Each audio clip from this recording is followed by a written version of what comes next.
seconds and I'm gone. Bad when I'm going bad, man, probably gone. Going fast on the phone, going quarter-mile marathon. Shimmy in the Jimmy high wide, sipping Kimmy, got a brand new march. Lately all together, see something gonna stick. Lazy on a river, dream someone on my hip. Maybe on the AG, no rim, all switch. Baby, you ain't never seen nothing like this. Nothing like this. Nothing like this. Nice, go. Nothing like this. Nothing like this.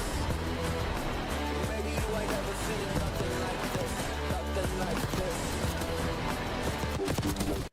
Yeah, he's full of garbage and I think they lost my tempo. 36 Mickeys on the candy bank bento. Jabba jabba on, keep my brass knuckles firm. Put the grass on the one, get the cash from the pawn. Nothing like this.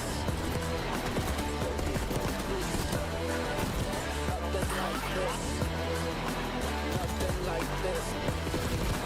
Nothing like this. Baby, you ain't never seen nothing like this. Hombre 4. Buena, buena. ¡Locura, bro! Madre mía, mi vida, si es que van drogados.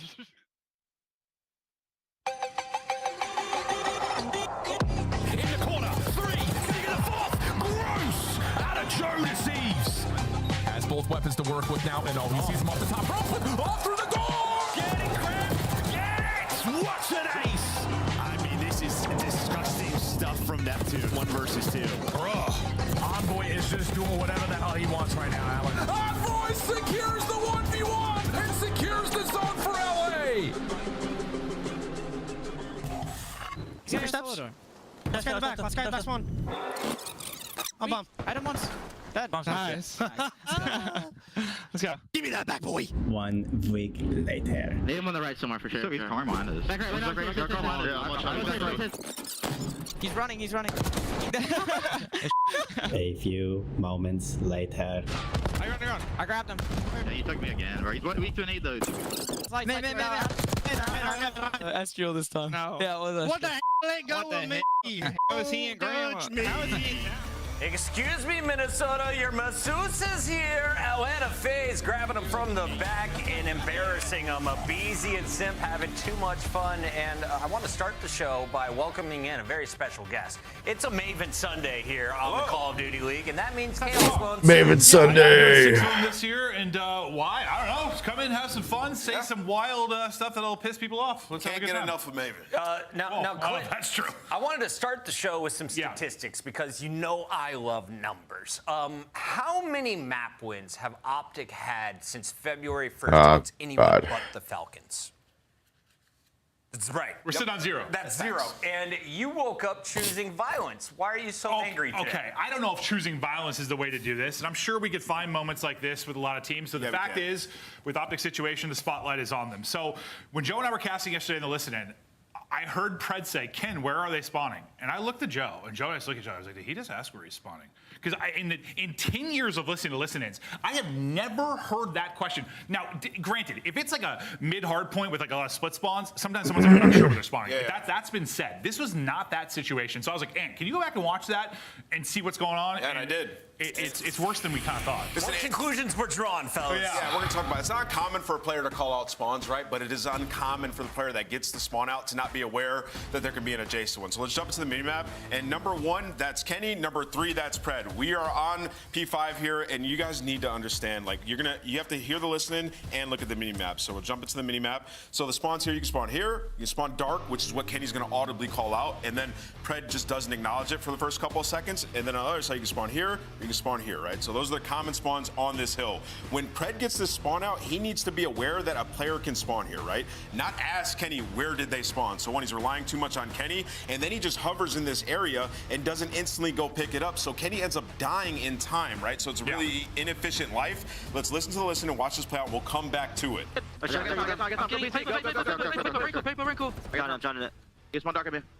They spawn dark on me. This one, Ken. Keep it dark, paper. I have it dark. Paper, look at I'm making dark. absolutely dark. What's the paper, bro? So Kenny dies. Pred then picks it up. Too slow. At this level, it needs to be instant. He could be BSND. He can be BSND. Because he misheard Ken as asking. It's still not good. Yes, and then he goes, he could be BSND on me. Pred just instantly beelines it to Hill. All right, and now in this situation, you know they're spawning escalators and dark.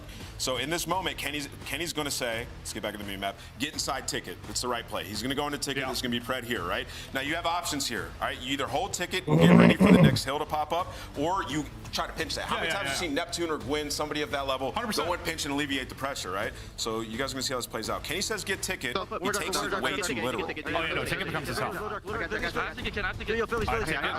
Twice he says it. He has all tickets still. Still has ticket. Still has ticket. This team's getting slammed from the front, by the way. Now, here's the problem. There's 15 seconds left on this time. Guys at home, where does the next hill go? Clint, where's the next hill go? Yeah, we're going real close, aren't we? Going into the ticket. Yeah. So look what happens. We're going real The close. guy spawns escalator, we don't cut it. We run to time, we get a kill, and we die. An irrelevant kill, and now we lose rotation if we're Optic Texas. So here's the problem, guys. That is like okay if it's like the first 2 weeks of the game, but in that moment, like that cannot be the discourse. He's the guy. Pred is the guy. He's the slayer. He's the player. They're spawning here. I'm gonna go pick it up and cut it instantly and keep you guys alive. And I don't think Pred we've ever like highlighted as being like the smartest player in the game, having the highest IQ. He's had a very good instinct for the game. And when you are in that role, like a Hydra, like a Shotzi, like a Simp, like this is your like kind of fast type of SMG. Yes, you rely on that more than anything to have the instinct of where the spawn's going to come and without hesitation be able to hit stuff, pick stuff up. He is not doing anything instantly. It sounds like Kenny needs to play, like use him like a puppet right now. Without spending too much time on this, in a nutshell, in that moment, right? If Pred is instant to acknowledge that, maybe Kenny stays alive, maybe he cleans that up, and then they put them in the blender and go back-to-back hills, right? That is the difference, right? I understand it's hard to do, but the top teams, Atlanta FaZe and LA Thieves, are doing that on a hill-to-hill basis instantly without even having to talk about it. And I think the one thing, let's think about it, like what's changed with this roster? Hook out, Pred in. That has been the big change. And what is Pred doing for those 2 months? It does not seem like he was prepping the way he needed to be. Maybe he didn't have the opportunity to do so. He should still be washing enough the spawns. Like if I know it, he should know it. Yeah, and he's so good. He just needs to hunker down and get those things down. I don't think they're watching VOD hours a night to improve right now. I don't know if they're putting in the How work much they need money to. does a Challengers coach cost? Right. Get the guy a tutor. I'm serious. Like it's not on Karma to walk him through it at this point. I think you could easily find someone to catch you up to speed with as many hours as he's willing to play.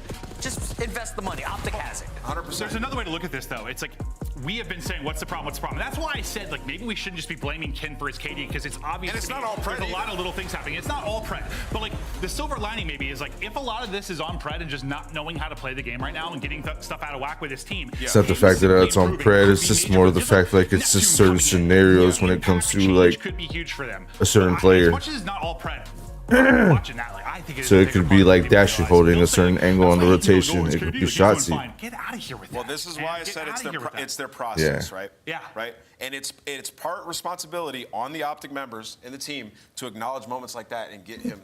And I don't know if this team is just riding high off their chance to win, is not putting in the work to get better right now. I don't know exactly, but that's stuff that can't happen. We're 7 minutes And into then Puck the is show. just sitting there with a That's how fucking we smile. choose to start the Welcome to a Maven Sunday, ladies and gentlemen. As we look at your current standings, Optic, you only have 3 matches before your home major. They're hoping to somehow squeeze into the top 8. Vancouver, though, is basically a lock with Neptune in the lineup, 3-1. Their big loss, well, you saw it coming towards the end of our minor championship. The team with the distance, man. No, they're the real deal. I mean, once I saw them beat FaZe once after coming off a major round, I'm like, okay, all right, this team's impressing me. Nasty looks greatly improved with him in the lineup. I love what I saw. And then bit by bit, it's just like, you're more impressed. You're more impressed. They beat FaZe again. They make Thieves go the distance in one grand final, and then obviously they had a loss to them recently. But like, they seem to be a contender. Do I think they're going to be winning a final? No, I do not. But do I think they can battle teams and maybe have a good matchup against FaZe and knock them out at some point? Sure. Why the hell not? Yeah, I mean, they can make a hell of a run, right? I mean, we've seen it. They're proving at this point that they're putting in that work, and like fundamentally, they're sound. Like you're hearing teams and rumblings like they're one of the best hardpoint teams in the game as it stands right now. For them, it's just about expanding their map pool. We've seen them now, like they desperately need that skyline to be added to their map pool. I feel like this team, they're a couple maps away from really making a championship run on LAN. The answer is like, can they actually widen that map? We'll see if they can do it. And also, LAN is a question. Just with Neptune playing from home, whatever the deal is, like LAN is going to be a question mark. Question for you, Maven. Okay. Who is the third best team behind Atlanta, FaZe, and LA Thieves? Do you have Carolina or do you have Vancouver? I have Carolina. I have Vancouver right now, but Carolina's not crazy after how they looked against Cloud9. I'm with you. It was very, put it this way, it's very clearly Vancouver for me. Now it's definitely more of a question mark. I think it's consistency. Top 4 in every tournament. Sure. But Neptune just joined. It's kind of tough there. So while Optic was falling, you saw the rise from Vancouver surge. Meanwhile, Atlanta FaZe, basically a mainstay at the top. They had a few blemishes, including 2 losses to Vancouver throughout this stage. One of them in the minor bracket. Outside of that, this team is the real deal. They have been embarrassing the competition, winning 70% of their maps and 14-2 in their last 16. Yeah, I mean, take Vancouver out, they look real good. Yeah, if it weren't for LA Thieves, I mean, I feel like they would win everything, right? The league really feels like LA Thieves and Atlanta FaZe and then everybody else, right? And they've just been so unbelievable, the consistency. Now, they've had a couple blunders versus the Vancouver Surge, but they instantly respond after that, where they just bounce back and the Tiny Terrors destroy. Clint, this is back-to-back matches where the Tiny Terrors have held hostages. Do we see Boston kidnapped today? I do. I think so. It's like, and I think they're just like having fun. But listen, if they're gonna get booed on stage every time, if people are gonna call them the villains, they're like, okay, fine, let's shoot bodies, let's grab people from the back, get some cheeks, and throw you around. I don't know. They're I love having it, a bro. fun time. It's good showmanship. Oh yeah, I was Little cracking ninjas, up. man. I respect them. Very sneaky. So stealthy. All right. Well done, FaZe. Keep your eyes on our players as they will be taking the stage a little bit later. That's against Boston, the last match of the night. Right now, though, we're going to turn up the heat with a little segment we like to call Hot Takes. And today, I asked these two a little bit too early in the green room. Who are the top 5 players of all time? Maven, we're going to start at the bottom. Can we start at number 5? Who you got? He prepped for this. I didn't. I mean, it took me like 2 minutes. Okay. I'm gonna go Clay. Clayster. Yes. At 5? I'm gonna go Clay 5. That's insane. Nameless, number 5. Scum. Say it to your camera. Say it to your solo. Wait, I mean, this isn't hateful. He's top 5. No, all right, I mean, I have Scum at 5. Our top 5s are gonna be the same. I'm almost sure. It's just the order. He has 1 ring. Number 4. He's really good. Like, I think Scum individually insane. Oh yeah, no, agreed. Number 4. Karma. Clayster, then Karma. Karma 4. It's FaZe right now. I have Clay at number 4. Okay. I'm liking this. So Clayster definitely in both top 5s. Yeah, has to be. I mean, come on, dude. 3 for me. Number 3 for you. There's context to all of this. Scumpy Jumpy. Seth Abner, sex icon. It's got him at 3. Scumpy ahead of Karma? Yeah, maybe I'm putting some of the outside of the game stuff in, and I shouldn't. You didn't compete, so you don't value rings as high as I value. Okay. That's true. No, we definitely, I mean, we are very different sides of this from like where we've been, yeah. And that's probably why the fans don't value me. All right, 3, I got Karma. Damn. Okay. Top 2 now. Go ahead and finish your list for me, Clint.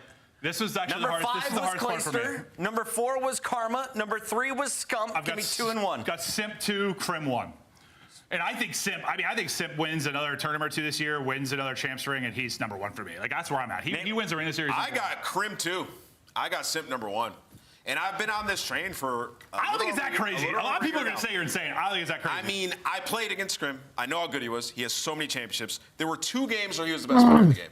And at the second half of that second game where he was the best, which was Ghost, he didn't even play the last couple of events. His team collapsed. Simp has been arguably the best player for 7 years. He's been in the MVP conversation basically every year. He also has 2 rings and a ton of huge championships. So you can argue all day about it. You can go in circles. In the end of the day, I think Simp's individual talent plus accolades makes him number 1. And he's not even slowing down either. Do you disagree? Let us know in the chat. If there were more we are out of UMG time tournaments, here he for would have Hot just won Takes. more. The matches are beginning in just a few moments. Let's take a look at all wins for 4 on the day. There were more tournaments, Somebody gets a win before Optic. That's going to be Vegas Falcons or Los Angeles Gorillas, mates. We've got Miami Heretics taking on Vancouver. Ultra versus Optic at 6 o'clock. And we close it out with FaZe, the Body Snatchers. Finish the day.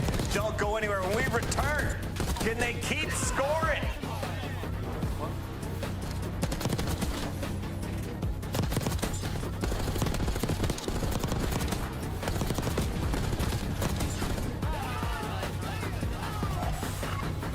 Upgrade your game with the Scuff, the official controller of the Call of Duty League. The Esports World Cup is an official partner of the Call of Duty League.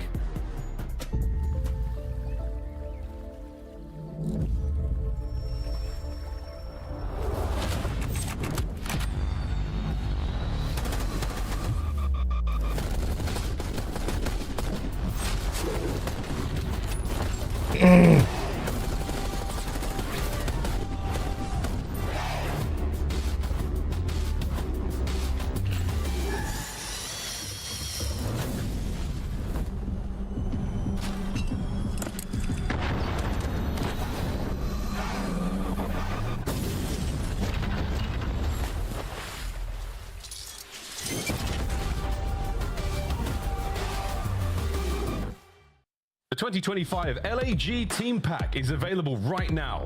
Each pack includes home and away operators, as well as this weapon camo to assert your royal will in the lobby.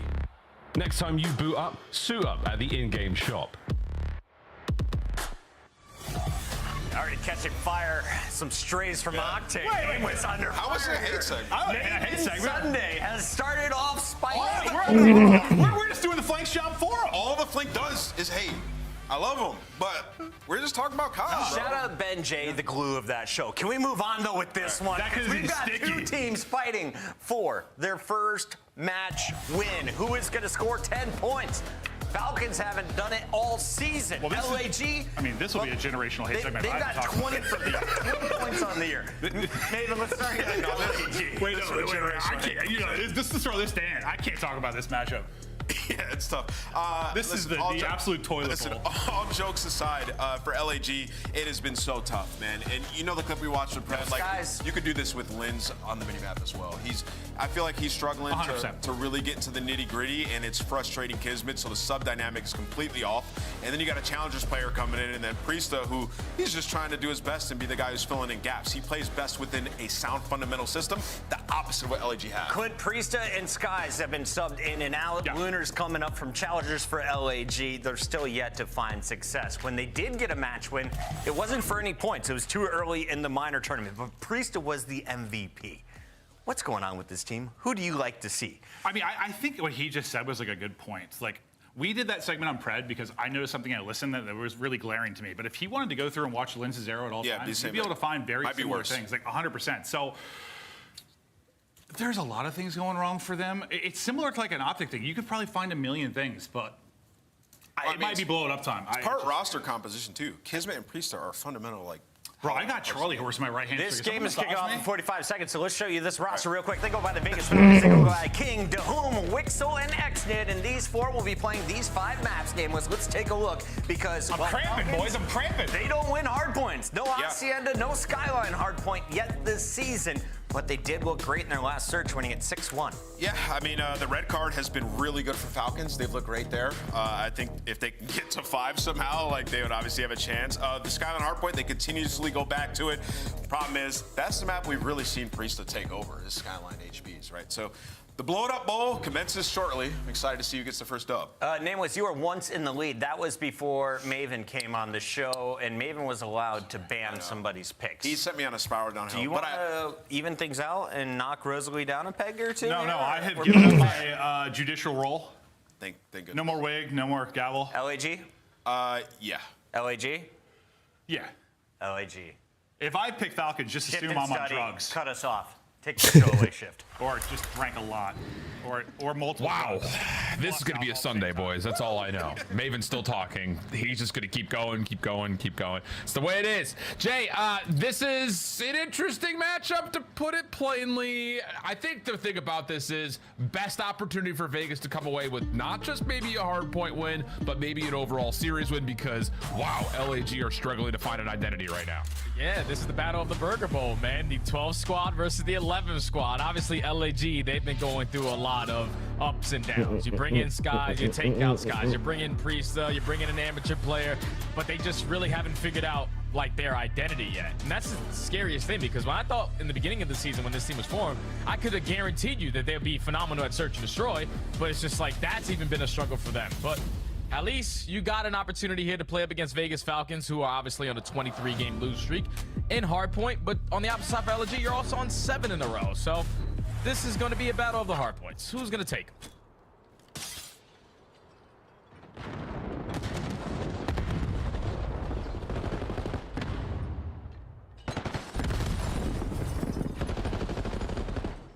having technical issues all day long. Hopefully, Alrighty. audio's got me here, but jumping on into it. Vegas, like I said, was, they've played this map a lot lately. Not the closest break off, though. Finally, the follow-up, though, is decent. LAG able to get 16 points. Yeah, I think the biggest thing that Falcons are just obviously looking to do is just improve every stage. Like when you look at their rotations compared to stage 2 from stage 1, you go from 7th to 5th. So you basically proven a little bit there. You went from 12th overall and breaking to 9th overall. So their learning process is just a little bit longer than some of these other teams. But you can see when they're on point, these guys can shoot. They just need to start to understand the game. Yeah. It was 16 seconds early on for the Gorillas here at P1, but an instant break from Vegas allowed them to take 23 seconds away. Already contest for the rotations over towards New. But it seems like they don't have information that already a couple players behind them. Yeah, Lunar's able to find one that will alert the rest of the troops here for Vegas. They back off, try to find the kills that they can. X did good for his first elimination. Also had a look at Linz. You got to keep in mind that this has been like Linz's playground a handful of times for LAG, but that was way back in Major 1 when this was a stapled map for the side of the Gorillas made. So see if they can kind of try to find that same magic with Lunar's in the mix. Hey, right now, I'm not gonna lie, Vegas, they are impressing the hell out of me. So far, you take 23 seconds off of P1. You win the trade fights to win the rotation over towards P2. And right now, LAG haven't been able to even get close towards this hard point. Priest, the last player alive, he gets taken care of. And the Falcons might open up with a full 60 hold. All of a sudden, they're up by 70 going into P3. Yeah, there's been a lot of conversation from the desk as well as from all the watch parties about like the sub dynamic between Linz and Kismet has not been necessarily great. Kismet had an 0-5 start, finally able to get things going as LAG will just kind of take this one on the chin and just play for the rotation over to New. Yeah, they need this one to work. Need to start winning a couple gunfights off the rotation. It's just you could already see the kill feed all lighting up green. So Vegas Falcons, all right, you're giving me some energy. I thought this was going to be a burger bowl, but they have came to play today. King is soaking up all the hill time, though. Everybody else is just playing all the cuts, and they find an early break at P3. And if you're LG, you can't afford to give up this time here. Yeah, Kismet, big 1v1 here, able to open things up off the pinch. Same time, Linz from the front is good. He's been running the Amos now for the last handful of lives. Priest has been running the second sub for a lot of this. Definitely interesting to say the least. So again, that identity problem that we keep talking about for LAG seems to be persistent here in map number 1. Although this back 20 starting to look pretty darn solid for them. 2 kills will drop to whom able to get 1 and maybe a chance here for Vegas to try to play for a contest, but no. Instead, they're just going to hold on for the rotation to New. Yeah, and this tends to be a scary situation sometimes for Vegas when they're chalking up 20 to 25 seconds at all time, banking on a rotation over towards New, because now you already have a player man down. So now you need to win these gunfights. So you're going to spawn all the way across the map. Thankfully, your teammates are able to find a couple of trades, but Lunars and Linz are able to fly on in to find 3 of their own. But Vegas just keep on trading, so they still have the spawn towards the back. Yeah, 1 player will spawn out. King can use that as a chance to stop the reinforcements over the middle of the map. Problem is inside the hard point. Priesta, oh goodness, he's able to take down 3. That allows now the secondary hit from the front continue to get into the hard point, and in that moment, the spawns are also blocked and then eventually flipped. LAG a chance to reclaim the lead. Oh, this is a perfect opportunity here for LAG. You get Mixie in towards the P4. You go trade, but P-Dog able to line up 3 in a row, secure the spawns for his team, and now able to take the lead by a slim margin. You're going to find yourself with almost a 15-point lead going into the second half of this game. Vegas is still going to have a couple players ready to contest around that bed area, just trying to create an extra layer. But they're going to be the team initially at P1 to soak the time. Yep. High ground control looking decent, though, for LAG. Vent route starting to come through as well for Kismet. Trophy system up for Linz and Lunars to work together. Nice shots from Dahoom. Shuts it down. Waiting for his moment is Kismet, and he's been seen through the elevator shaft. So great moment here for Vegas. They will reclaim the lead, good over 100 points, and they deal with the bench. That is perfect, man. Everyone just held down their angles there if you were Vegas.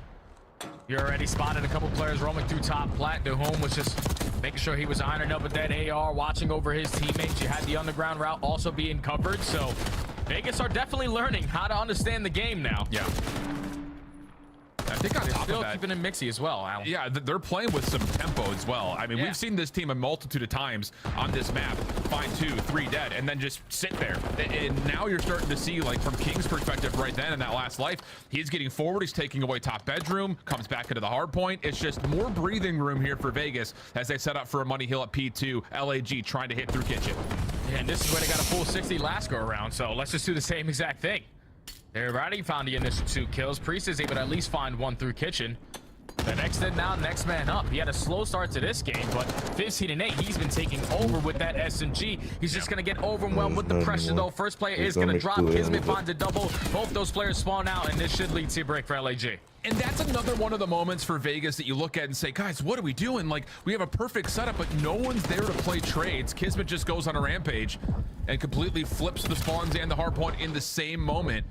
So it's just another one of those little things that we continue to see for Vegas cause problems for them in the second rotation of Hills. 20 seconds, so Xnid's gonna try to give this one more good go, but Lunar shuts it down. Follow-up hit around the back, also not gonna get there, and LAG will reclaim the lead again in this back and forth affair. Yeah, and now Doom just has to cut his losses. Hit that early rotation over towards P3. Win these initial gunfights. Effective on the trades, at least able to take one down. Now you win the rotation over towards New. You had the back spawn secured for Cabo. A little bit of presence as well from Witzel over towards P1. But LAG, they're realistically looking to take mid-map away instead of attacking through the front. But look at how aggressive Vegas get. They let an open spawn happen, and Priest is going to take advantage to find his spring. Yep, and this little trade for trade battle over the middle of the map becomes pretty insignificant for Vegas as Priesta can soak up some free time, and now his teammates can try to reinforce this with 35 seconds of the fight. Here comes the hit through mid. Stuns will land. Priesta drop. Kismet trying to get a little bit hot, only finding the first, but Lynn's Lunars following up nicely until Dahum eventually wins out at least the temporary battle. Priesta quick off the spawn trying to give it a go, but shut down as Vegas will hold on to time and the rotation anew. Yeah, and this is what Vegas need to make that adjustment from the last time they were going from P3 to P4, which still being aggressive over towards bottom kitchen. Because when you're playing too safe in the back of your spawn, a couple kills don't go your way, then you're instantly spawning out. You can already see they're in a man disadvantage with Xnid all the way across the map. You're going to get overwhelmed on the backside of Cabo. You need these gunfights to count. Thankfully, Wixel's reading the pressure to try to secure these spawns. Last player alive is going to be Lynn, but Falcons still have the spawns for New. Yeah, can't quite get the pistol up, but enough damage for Priesta to follow through beyond that. Now looking to kind of go up and over towards this back patio position. Doom right underneath him. And that's going to be 3 straight down now for the Falcons. 175 plays 168. 38 seconds of the fight for on the hill, and the Vegas Falcons still holding pretty solidly from the front. Yeah, and they're just trying to bombard their way through top plat and through the bottom side of bedroom, but every single time Vegas are just trading out more effective. They are clutching up in their one-on-one gunfights. This final 25 is most likely going to go their way. Might be the first time we ever see Vegas Falcons breach that 200-point mark, but we might be in a moment of history right here, chat. They're going to win potentially their first hardpoint if they continue to play the way that they do. Very well might. Trades over the top of P4. Lunar's able to take down 3. Leaving now Dahum essentially by himself, but his teammates will spawn with him over towards P2. Lunar's working on the long route underneath once again. High ground battle also starts to rage on over towards the hallways, but Lunar's timing here, good for 1. Doesn't expect the second to be playing top P2, but there's a chance to flip spawns and now take the folks back into the hard point, which Lunar's is now able to 5 in a row. Yeah, it's a big double there from Lunar's on 5 in a row. Just need to keep finding kills around this objective. Currently down by almost 10 points. Vegas have the spawns for New. You just need to time it to perfection if you are LAG. Get a couple kills, flip them across the map because you have a route on the horizon here from Exton working his way through underground. He's at least able to find that player on towards the hard point. But everybody else falls, and this is where LAG can get aggressive and start to flip them out. Yeah, this is going to be a split spawn situation here for Vegas with P1 still open. Priesta, good read. Able to find the first and get information on more Falcons members. And how about this? You've got Lynn spawning up close. He will drop immediately. Wixel very aware of the close spawn, but Priesta working on the route. Does he get the timing? Sure does. Finds the elimination. Still trying to make a mess of these backside spawns, and Priesta's on 4 in a row. Oh, that's a big double there from Priesta. You lose that second gunfight, your teammates lose the spawns, but Exit ending the kill food with that 1 kill allows 2 of his teammates still to spawn on the backside of P2. It's a mixed fest. It's a battleground in towards this hard point. Everyone's trying to secure the back spawns. Lunar last player here to try to contest it, but Falcons are in. Indeed they are. Lunars waiting for help. It's being reduced though. Tries to make the route happen up top. Able to clear out X. Did 1 more inside. The hard point to whom lines up 2. Priesta. Oh my god. No, he's in the corner and will trade him out. 215, 215. Spawns will move. 28 seconds to fight, and LAG are finding the kills they need. And if you're Vegas, you can't afford to give this one up. You have to contest this all the way to the very end. So you're going to send in the reinforcements. The zip line not good enough there for Wixel. Priesta still holding down this hard point. Whips out the SMG, and that leads to a clean 4 dead. Lunar's already early off the rotation. Falcons need to cut their losses. They need to find kills at new HP. I don't know, Jay. It's going to be a desperate push here. It's going to be 242 to 215 if they get all the scrap time. Priest are just going to elect to move over to new. Lunar's watching the cutoff. Lots of damage tally. That's going to be all 4 dead. Vegas gave him a workout, but LAG start to wake up late in that second rotation. Lynn just needs to find one more, and there are Priest that will be there to find the final technique. Yeah, just a late wake up there for LAG. But a big bounce back in that second rotation for the Gorillas. Yeah, a big bounce back in that second rotation. It starts with that contestant over towards P4. Obviously, you want to make sure you're getting over to P1. But Lunar's going on that little bit of a streak the way that he did. Allows his teammates to soak up that hill time, maintain the map control, and then just basically keep it scrappy at P2 because it was gunfights being traded left and right. Just the person who was ending out in that kill feed allowed a couple of his teammates to spawn with them. And thankfully, LAG were that squad to do it. Priesta with the SMG was locking down the hard points. When it needs a fine brace, they did. But Vegas Falcons, that was an improvement to their hard point game. They just needed to make sure that when we got to the first half, when you're talking about that P3 to P4 rotation, you can't give them 25 seconds and then initially get broken into that setup. Then when you get to the second half, they just seem a little bit too tight on their setups to where no one is taking risks. Like the only one that took a risk in the situation at P1 was when Exton hit that on the ground route. But they're just playing way too tight around piano, around kitchen area, relying on one person to sit on the hard point and everybody else to just watch over them. But then when you get overwhelmed by the side of the LAG players with certain angles from top plat with ARs taking down the home, then that forces them to start to move around the map. And then when they start moving, mistakes start to happen. I think the other thing about this, and this isn't something new, you and I have said this a lot, there are just too many moments where Vegas just don't get the trades that they should. I mean, even in the early stages of what we're seeing in this highlight package, Lynn's able to get 2 topside through kitchen because someone's not looking for the trade. Priesta behind the bathtub in P4 gets 3. Like, too many moments like that. And I don't know if we'll see any of these on this particular replay package, but there's also a couple of moments here where Kismet's able to go from 1 kill 5 seconds later to another, 3 seconds later to another. And it's just like, guys, we cannot allow individuals to completely foil our setups like this. It's just too much of, it feels like I'm in a power position. I'm not going to move. I'm going to stay here. Yeah. Not helping each other out enough because, again, you take a look at the scoreboard overall, kill death ratios are fine for Vegas. It just comes down to those small individual moments that foil these breakdowns on especially their holds. Yeah, and especially on a map like Scotland where you need to be playing those trades. Just taking an extra route that takes an extra 2 to 3 seconds and you don't find that trade at that time, like your teammates is automatically going to spawn all the way across the map. So I think that's what Vegas now needs to put their focus on is like once we have that setup, all right, there's not pressure on like one side of the map. So we have to overwhelm the right side because if our teammate gets traded and then he spawns all the way out, we're already in a man disadvantage. I think they're just way too stuck up on, all right, this is my angle. I need to hold this down. And if I hold this down, we should stand a pretty good chance. But then if you're getting overwhelmed on another side, then those adjustments that need to come in to pick up those angles are just not there yet. Yeah, it's a really strong point. But again, that's a map that we've seen Vegas play a lot. I mean, really outside of like 2 or 3 series, Skyline Hardpoint has always been there, and they still cannot find a win on it.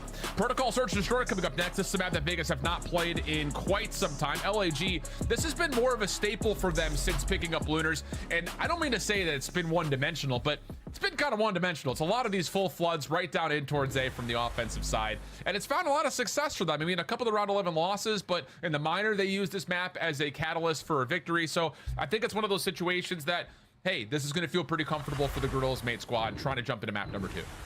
Oh, yeah, especially with Lunar's whipping out that third SMG at times to contest through the bottom side of that A bomb. I think the biggest thing that they do well on this map is their defensive side. They are just simply not allowing them to instantly plant the bombs in towards A. They're contesting around that top mid area, and then when they need to change up the pacing, Lunar's with that third SMG is more than comfortable to run alongside the likes of Kismet and Lins to find those opening kills. Now, on the opposite side for Vegas, this is obviously the game mode that they show the most in. Like, they understand situations where, okay, we have the numbers, we need to pay for first bloods, post plants, our setup's pretty much really good. But it's just when you're getting picked off early on into these rounds and you're starting in a man disadvantage, you're relying on someone to try to go out there and make an heroic play. Just you can't have that versus a team like LAG who takes so much space away from you, especially on a map like Protocol where you basically know where the play's going to come in early on. Yep. Again, it was an impressive win against Toronto 6-1, but that was on red card. They have yet to win a protocol search and destroy, have the Vegas Falcons, but they've come close. Around 11 lost to Toronto, around 10 lost to Optic. But that happened quite some time ago, back in the Major 1 qualifiers. So we'll see if they've been able to improve here. As LAG, again, like as mentioned, they have used this map as really kind of a catalyst for a lot of their success since the roster swap. Different look here, though. Kismet with the bomb carrier Blins working front side. Grandma's trying to see if they can maybe get a play through B's sidewalk. No. Yeah, they just want to take mid-map control so then they have the option to tuck either one of these sites, because when you waste that much time, Vegas are probably thinking they're most likely going to go towards B, so your setup gets a little bit weaker at that A bomb. Effective on the trades, but King walking away on top leaves Lins and Lunars in a 2v3. To whom playing outside of field surely saw Lins on that cross, but this could possibly break this retake attempt if he can come around behind through front door. Hop it. Oh, and yeah, you have to hop this if you're King, and he will. Lins up and over. Nice clean shots on the first. King still holding for the defuse, though. Lunar's able to take down one. Can he get there in time? Does he check it in time? No, he doesn't check it at all. Completely missing out on King, who holds for the opening defuse and the opening round. Yeah, it's good stuff there from Vegas. Good open round right there. Realize, okay, there's no winning towards the site. Like, we have the numbers. Both of you guys watching Angle, I'm instantly going to stick to defuse. Even though Lins finds that opening kill. Just effective trades there from Falcons to put it into a 2v1 and then in a 1v1. Even with the team kill on the side of LAG, you're not expecting him to be sticking that defuse. So, Falcons able to secure the first defensive round with excellent striking for that first blood. Now they respond. Trying to make a response again on their offense. Lots of nades coming through. You can even see it there for a moment. Actually calling, yep, they're all down low. King from the front door, good for the opener. No tags into Lunars, though. But still able to keep his life trophy system earned and immediately placed. That will, whoa, should have stopped that nade, but does it? Doesn't make a difference, though. Exit's still able to get the plant. Oh, and Dahum's also able to take down Lunars. So down to 2v4, Kismet and Priesta. Priesta is gonna fall, and Kismet left in a 1v4. Yeah, the Bulldog almost made something out of nothing, but a 4v1, too many bodies to account for. Vegas, quick, up 2-0. Got a little nasty for a second, I get it. I mean, it's a 4v1, just run at him, but right here, whoa, got a little messy. But yeah, still. 2-0 start here for Vegas. First blood tally has been largely just kind of reduced. Like, the opening gunfight trades have been pretty quick here, so we really haven't had major number situations until we really got through that kind of follow-up hit from Vegas in that second round. You could just tell, like, XNet dropping through Zip, playing for the info to set up King. They're starting to understand how to play around each other. Just to be ready, because LG are going to set up some adjustments. Middle of the search and destroy round, already showing presence over towards tower, but the stuns do connect for Vegas, so they already have the info on that. Yeah, great information from LAG, knowing that this defense is playing towards field side. Lunars sees one top side window, trying to set up his teammate, now moving forward, but oh, no damage to Wixel. That was Priesta who was trying to take the 1v1 window to window. So first blood talent. King, bottom side of the elevator shaft, also pushing Priesta back, but the bomb is still making moves in towards tin here. Could be an opportunity for Lins. Definitely could be. But Vegas, they are stacking over towards tower side, so they know that potentially the player is going to come in towards B. Still in the man advantage.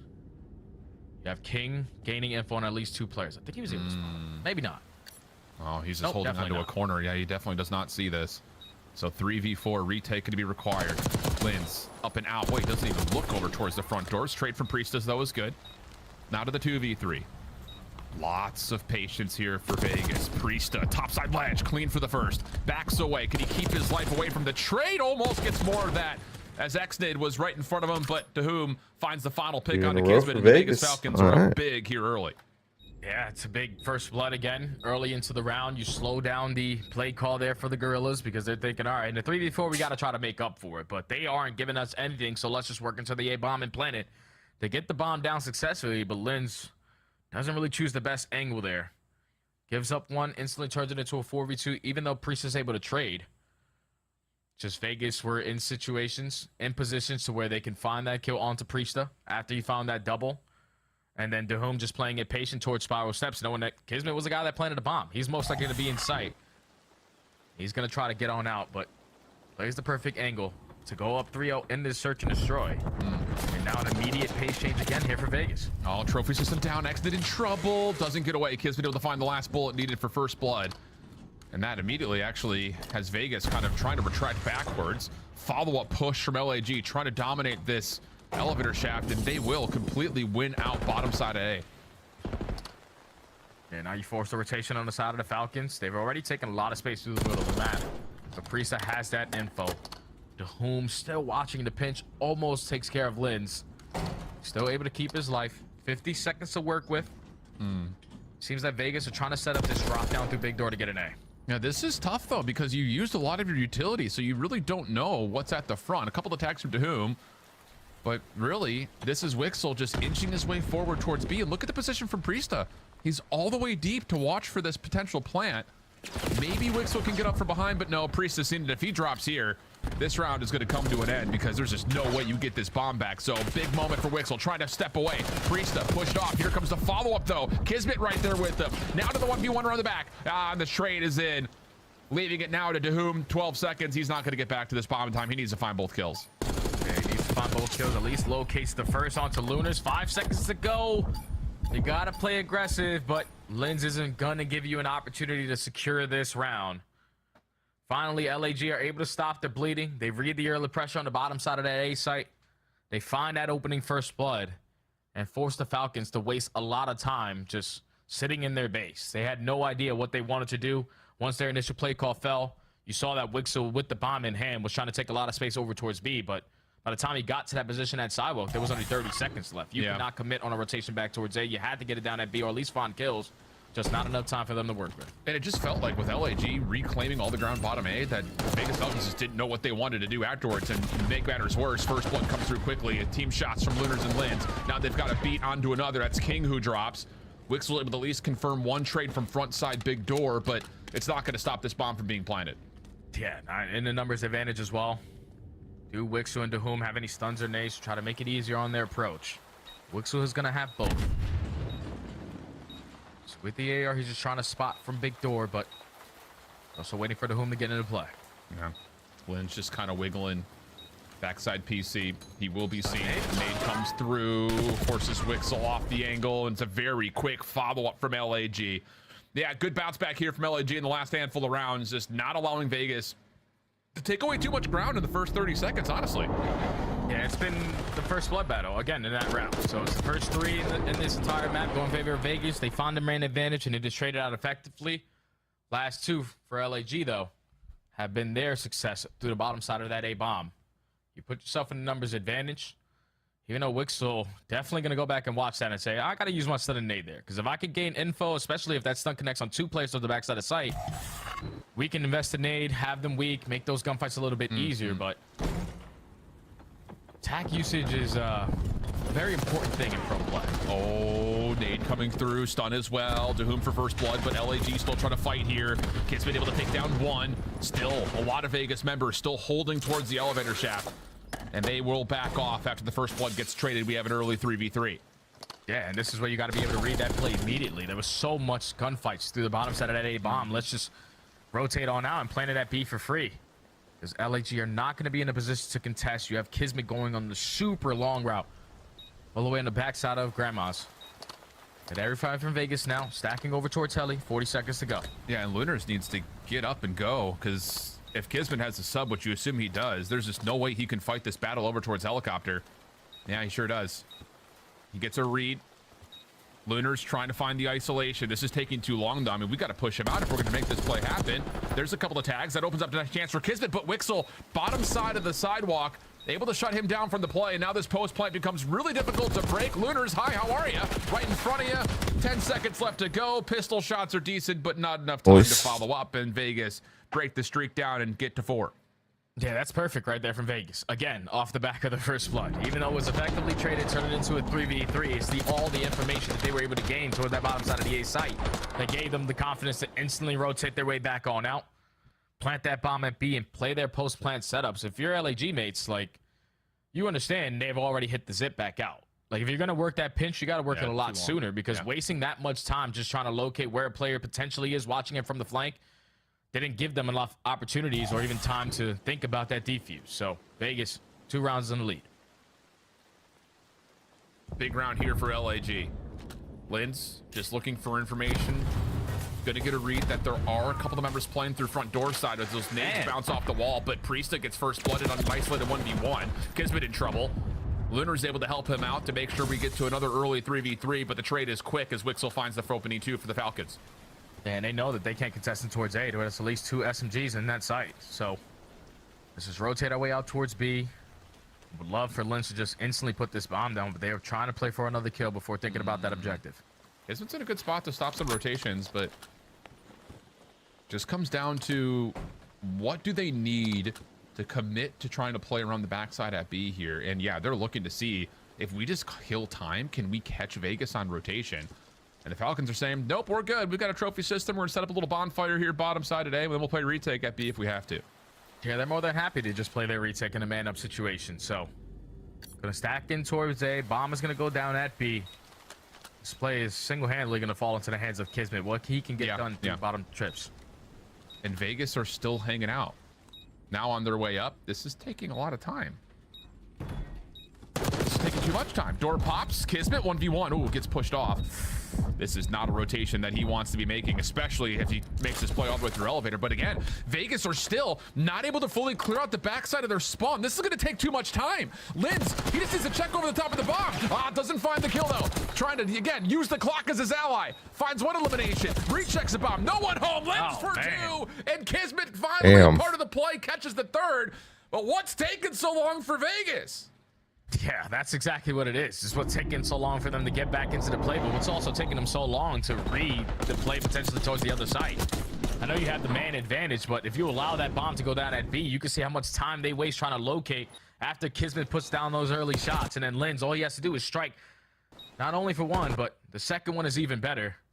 Great double there out of Linz to clutch up in the 2v3 to keep this S&E back and forth. But if you're Vegas, you just have to be able to read that. Like, someone has to put in a position to where I can spot if they're going towards B.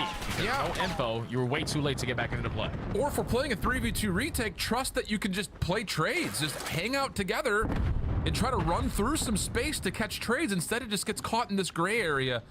And to make matters worse here, in round number 8, King will drop for first blood, so Vegas's offense has come to a pause. Yeah, this is what happens the last time around when they get first blooded on this angle. This time the adjustments though from LAG with Priesta playing deep over towards Heli. Not gonna allow them to have that free rotation over towards Blee. Lunas from top windows takes care of the home over towards P2. Lunas drops down and finds a second. Wixel left in a 1v4. And the rookie's gonna dance. Hell no, Jay. See, Lunars is looking like, what is this guy doing?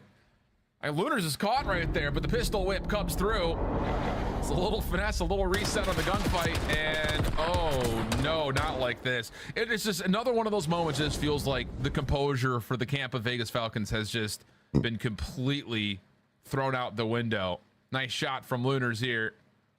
And again, it's just like we're catching all this early information and just finding isolated 1v1s, not even 1v1s. These are just freebies for Lunars. Yeah, every single one of those gunfights through top mid were a whole lot freer because Vegas instantly after getting first blooded slowed the game down drastically. Now early aggression here from LAG through the top middle. You gain info onto Wixel. Linz is going to take all that space away from Heli. Only person here that could potentially contest him is going to be Dahum. Yeah, he's just too deep. He's not going to be able to get a look at this at all. So yeah, you push off the player top window, and then all of a sudden you have yourself set up for a post plant largely over towards A control and the helicopter. Long route from Priesta. Dahum aware that this could potentially be a play. But again, are we just waiting for Xnet on this long route? He's still trying to clear out the offensive spawn. This is taking too long. Finally, Dahum able to shut down the pinch. Linz also dropping, but 22 seconds remain. Lunar's able to keep the helicopter play safe, at least for now. Do they know there's another player around the back? Sure they do. Now it's just down to Lunars. 13 seconds on the clock. Over the top of barrel. No, not able to lock down the shots, and the Vegas Falcons will get to map point. Oh, man, that play takes so long, but thankfully you're able to open up with that first kill. Like, that's the biggest thing there, because now LAG on their post plans, they're thinking, okay, everything is covered, but when one player falls, someone now has to adjust their position, and that allows Vegas from multiple different angles there on that retake. Someone sitting through top mid, A couple players through sidewalk, and then Dahum just playing it safe through the backside. Allows them to have every single angle covered. Make it into a 2v1, even with 11 seconds. That guy is trapped. We get this kill. We secure the defuse. Now, all of a sudden, Vegas at game point. Yeah. And you just, again, just to reiterate the point here, you have to win the search and destroys if you're Vegas, considering the hard point record is as bad as it is. And the desk had mentioned, it is one of those situations where map 5 red card has not been bad to them. Opening A just hits Exit in the face. RCXD behind it. Oh no, Exit falls. King able to return though. But as Dahum drops, LAG know for a fact they've got control at bottom A. Last one to find is Wixel, and he drops as we go to round 11. The battle of the first bloods in this map have been insane. It's like a majority of the rounds that either team is finding. Once they get that first blood, they're leading to success, besides one from Vegas.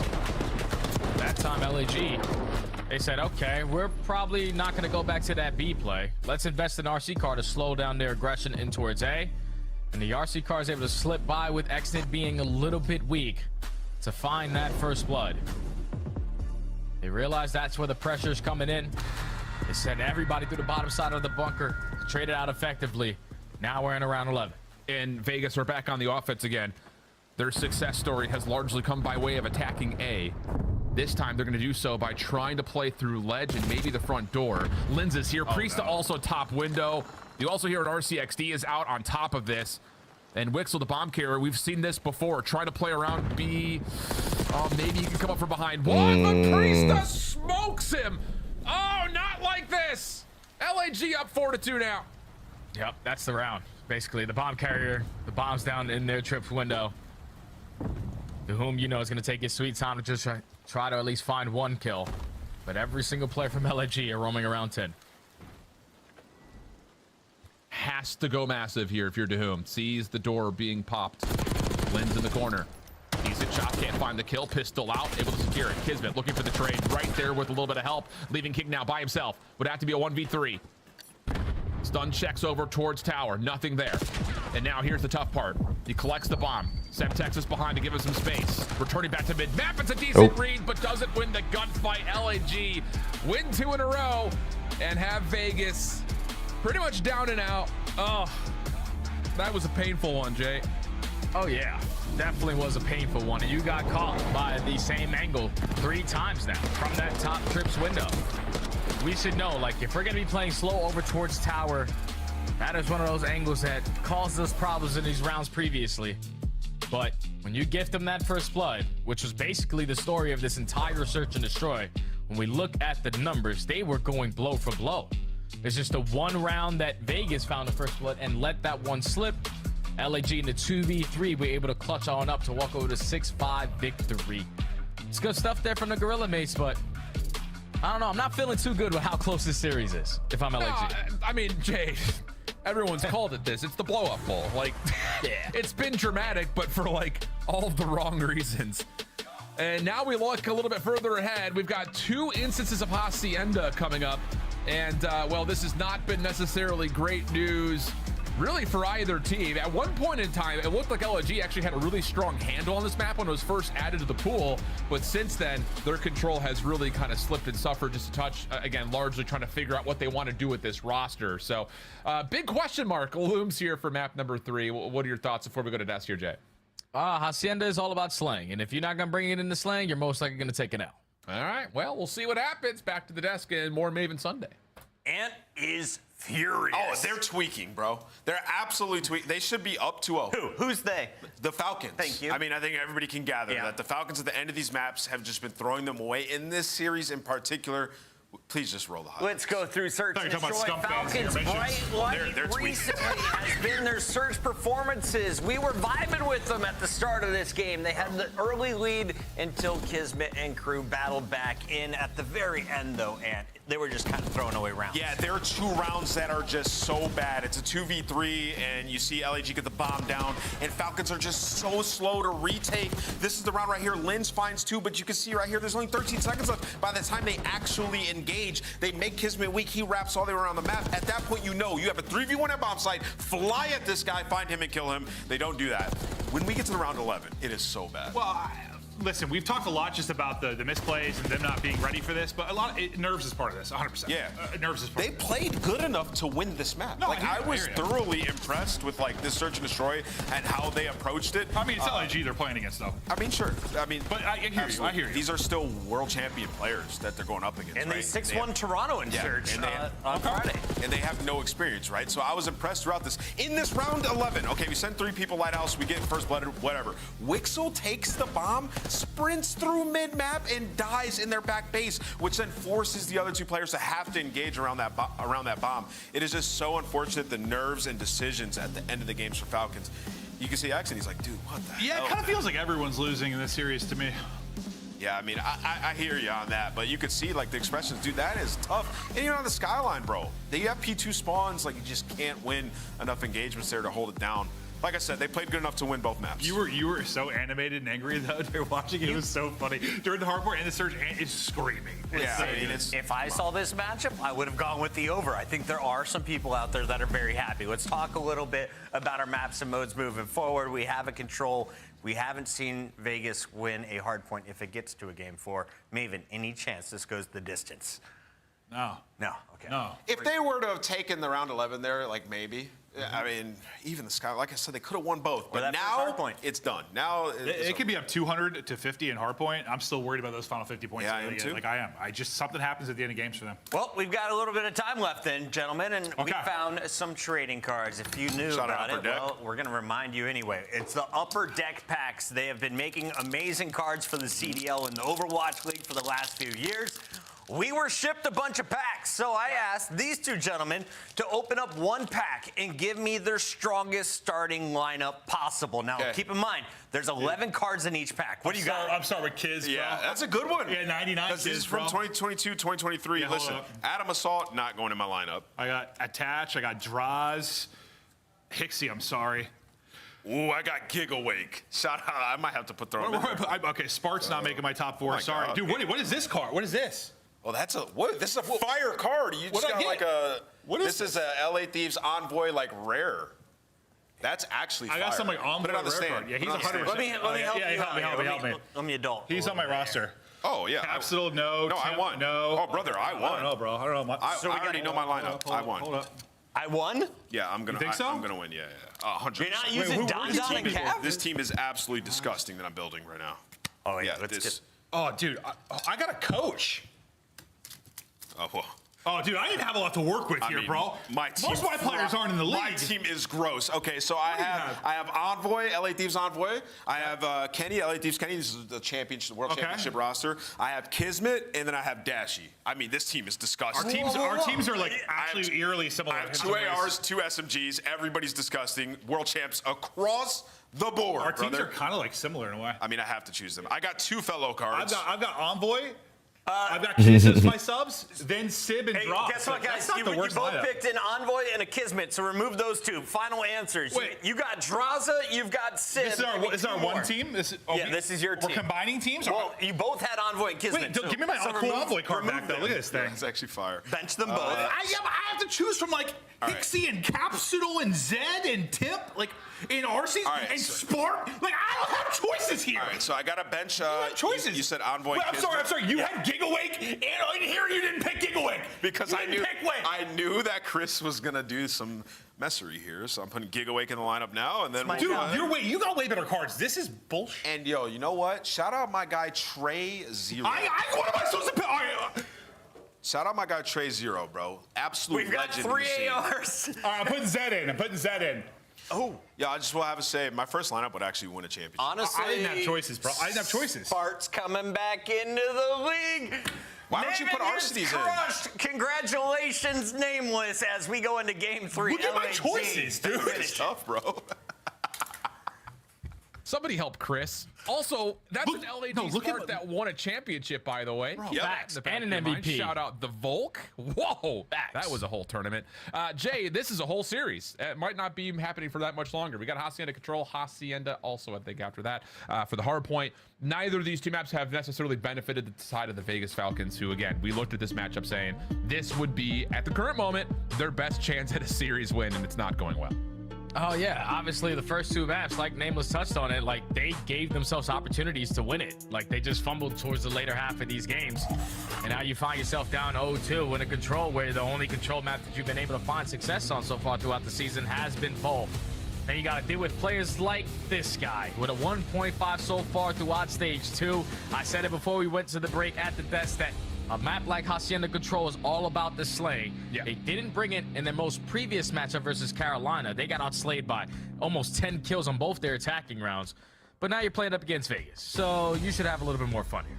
And I think the other part about this is, like, do you look at this map mode combo in a series against Vegas and think that for LAG, this could be a spark for them? I mean, again, like, trying to find their identity has been what we often talked about with them swapping out rosters. You've also had a couple of moments where it's like Linz is running the AR, not Priesta. So there is this level of, like, they're trying to get themselves locked in, and this could be a spark plug for them just to get the mojo moving. Hey, sometimes all it is that you're looking for is a W. So a quick win can turn it around, even though it hasn't been the way that you probably wanted it with how close these maps have been. But you can already see into this round number 1, they are finding every single kill. Not a single player from Vegas have tallied one yet.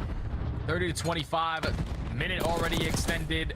Yeah, Vegas, we need to lock in. And if we're coming out of top office like that to try to set up our A defense, we should be going together. Now Kismet's in a spot. Yeah, it's just easy trade coming through.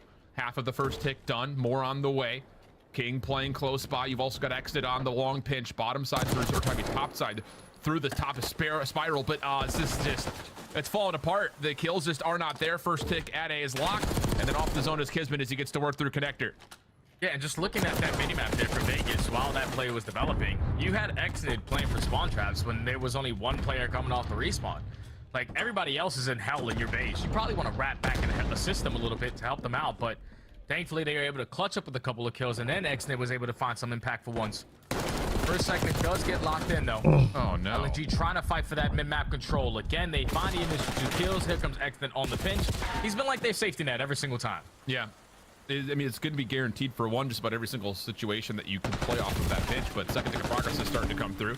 Lunar is dealt with. Kismet trying to follow up. No, nothing there. So Exted, he's the only one finding kills right now. He is on 6 in a row, 6-1. Minute 20 on the clock, though. It's only a 3 life edge for LAG. But no one's watching over towards well. So Priesta is able to work this over extension. His teammates already have a lot of presence over towards Rock. Vegas are banking on this really tight setup, and thankfully Dahum lines up a double and King wraps back onto Priesta, knowing that angle was the only thing that was going to be open. They've wiped off a minute of the game clock. They have tied it up in the lives remaining, and they are honestly running away with this defensive round so far. Yeah, a little bit. And the 4 ticks of progress are not bad, but considering the start, this has been a decent bounce back for Falcons, but now 4v2, make it now 4v1. This should be green light for LAG to jump onto the zone, put a little more pressure on towards A. Exit continues to find kills, though. Kismet finally shuts him down, but it's enough pressure to keep LAG off the zone for now. Clock keeps ticking underneath 35 seconds we go. Okay, every time Exit is finding a double to relieve that pressure for his team, to give them another chance. They're trying to work their way back in towards that A point, but now with 25 seconds left to go, this is basically your last push in for LAG. They start off with the 2 initial kills, King effective on the trade, but now you have all the info. Let's just get on the point. Yeah, Kismet trying to slide out to deal with Exit. Not going to happen. Second tick of progress about to be locked, and Priesta finds cover just before he gets taken down. So there's the extra tick. 11 plays 10, but 15 seconds on the clock. Lynn's the furthest one forward, but quick off spawn. Kismet able to jump and stop the clock. Here we go again. Yeah, that's 3 dead. Now it's on Exit again on the pinch. No. This time only able to find one. The double stack is good enough, and the LAG mates are going to be able to walk away with the opening attack. It started off perfect, but then it got a little bit mixy towards the end. They were just looking for one opportunity, and Linz through the overextension with the AR in hand wins this first gunfight versus Wixel. And if you're King, like, your teammate just dies in this position, you know that he's going to most likely be watching off his steps. We got to approach a different angle there, because then you all now are banking on what Exton can do on the pinch. Not this time a 2-piece. Only able to take down 1. And LAG take the first round. I mean, you could categorize that entire round for Falcons saying that we're banking on Exit on the pinch, because that was the only issue that LAG really had after they swiftly were able to capture B. And then even still, like, yeah, Exit finds a lot of value, but it's not enough to stop each approach for LAG from finding an individual tick of progress on the A zone. The first time through, they get a quick capture on the first tick at A. They deal with Exit, they come back in, they find the second tick. It's just not been enough damage towards trying to move these spawns around. First blood good this time for LAG. King working on still playing for high ground control though. Yeah, the only one who was trying to contest their spawn was Xnet the entire round. Like, if you're Vegas, you're finding 3 to 4 kills, maybe 2 to 3 kills at times. We need to be able to take that space away. It's a lot better to die on their side of the spawn than it is on your side of the spawn. But you kept on giving them opportunities, and they walked away with it. Now on the defensive side for LG, they are finding every single kill. Wixel stuck between a rock and a hard place, and there's no one coming off the respawn, so he's completely useless, at least of now. Yeah. You got to try to clear something out that spawns towards well. You would think would be enough. Try to get Wixel down over towards this angle on fences. Xtid finds the trade on the Linsdale. That will allow Falcons to stop the clock. 37 seconds. Nades up top towards the windows. May allow a second player to jump on and stack, but Wixel's dealt with that patio. And here comes the retake attempt. Priesta wins a big one over through backside 10, and then the contest is in for more, leaving Dahum as the last one standing, and he's about to be overwhelmed. And now his teammates just need to overextend their way, and Kismet taking a page out of a Beezy's book. He's doing the dirty against the ball. Yeah, that's not a good thing to be a part of. While the rest of the teammates are just getting mowed down on the overextension. 20 seconds to go. Vegas need to stop the clock. Do we have a stat on which team or maybe which individual player has been captured hostage the most so far? I would be willing to wager someone from Vegas. Maybe Turtle has that stat. He's someone who would record a stat like that. 22 plays 17, final 7 seconds. Last attempt has to be at 8. Yep, and they already have a little bit of open control, so now we just need to get on this A point. Still need to try to locate where the rest of these kills are. Thankfully, King wins that one-on-one. He's able to put the game clock on a pause over towards B, but none of his teammates find success in the kill department. Now he is going to get overwhelmed. Kismet on the pinch, good enough to find that kill. And that's going to be good enough for the round there for LAG mates. Oof. That's all you can say. Capital W-O-O-F, woof. A little bit of fun been had by LAG, though. Again, confidence boosting to be sure here in these first couple of rounds, just off the simple fact that, like you mentioned, Jay, this map is often down to making use and finding efficiency off your eliminations, and LAG have dominated in that category. Yeah, because you can already see Lens is contesting in their spawn. Imagine being the players off Vegas and thinking, all right, guys, we're going to come up the respawn and go towards B. And, like, that's our best bet. But as soon as you cross that line, they're already in your lobby waiting for you to cross on out. That's just because LAG know we're finding kills. I'm taking space away from you. I'm making it more difficult for you to work out of your spawn. Vegas now down 2-0 in the series, down 2-0 in the control. But the initial break off their last defense wasn't really the best, but the mid-round was a lot better. They just need to be able to push forward. Yep. And just again, right off the rip, Kismet straight on, putting pressure at A. No contact yet. Kismet trying to get over towards Fence's side. Lunars for first blood. This should be enough for a trade onto Xnid. But he's put himself in a pretty decent spot, but Lynn still with a follow-up. Back and forth we go, though. Kismet still trying to find an angle to get onto B. He's on it for now. Here, Wixel. That's one of those situations where you got to try to pounce on that, because leaving him alive not only caused you problems, but thankfully King was able to take care of him. Xnid reached the overextension onto Priesta. As of right now, this has been a way better defensive round here from Vegas off the break. I mean, yeah, just not allowing LAG to find every single kill is already better in the first place, but 3 down. Here we go. Priesta stopping the clock at A. Same thing can be said for Linz over at B. And that's enough for the call to be, let's just jump over, get a stack, try to get the extra 60. Yeah, and King, you got to set up this pinch. Just try to at least draw the attention on the players over towards B. He puts down shots onto the outskirts of the fence line. I noticed that. Everybody else is a little bit too slow to the party. Finally, they're able to strike on in. Kismet finds the first blood. Kin effective on the trade. Second segment is already going to be locked. The Vegas have the numbers. Now you just got to trade. Yep, AR's the last one standing here for LAG. Lands to the pistol. Wins it. The 1v1 versus King. And now off the reset, look at the quick spawns over through P2. LAG still going to fight for top control over through Office. Kismet, big win there. And you've got Priesta on the A zone for a small time before Xnid reveals that he's again playing topside spiral. Yeah, it's the only thing that Xnid is doing on this map. Not allowing anyone else to try to fill that gap. At least he's making it count. Another double. Alleviates some pressure. First segment is almost guaranteed at that A point. I want to hop on for a decap, but got to take care of these players in your spawn. That's already 3 dead. Now if you're Vegas, everybody go forward. Yep. And not just forward. Let's just make sure we're locking down lanes to force these spawns to be in the worst spot possible. And so far, like, so why is good the on home that. watching Rock?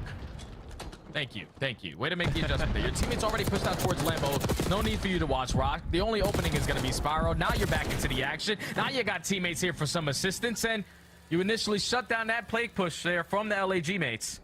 Now 50 seconds left to go. Dahoon still in a position to catch a couple cutoffs, but a big one-on-one loss there allows LAG to take the map back away. 2 down, exit, playing close, spun around. Hello. Kismet not able to find him. Bottom side bar.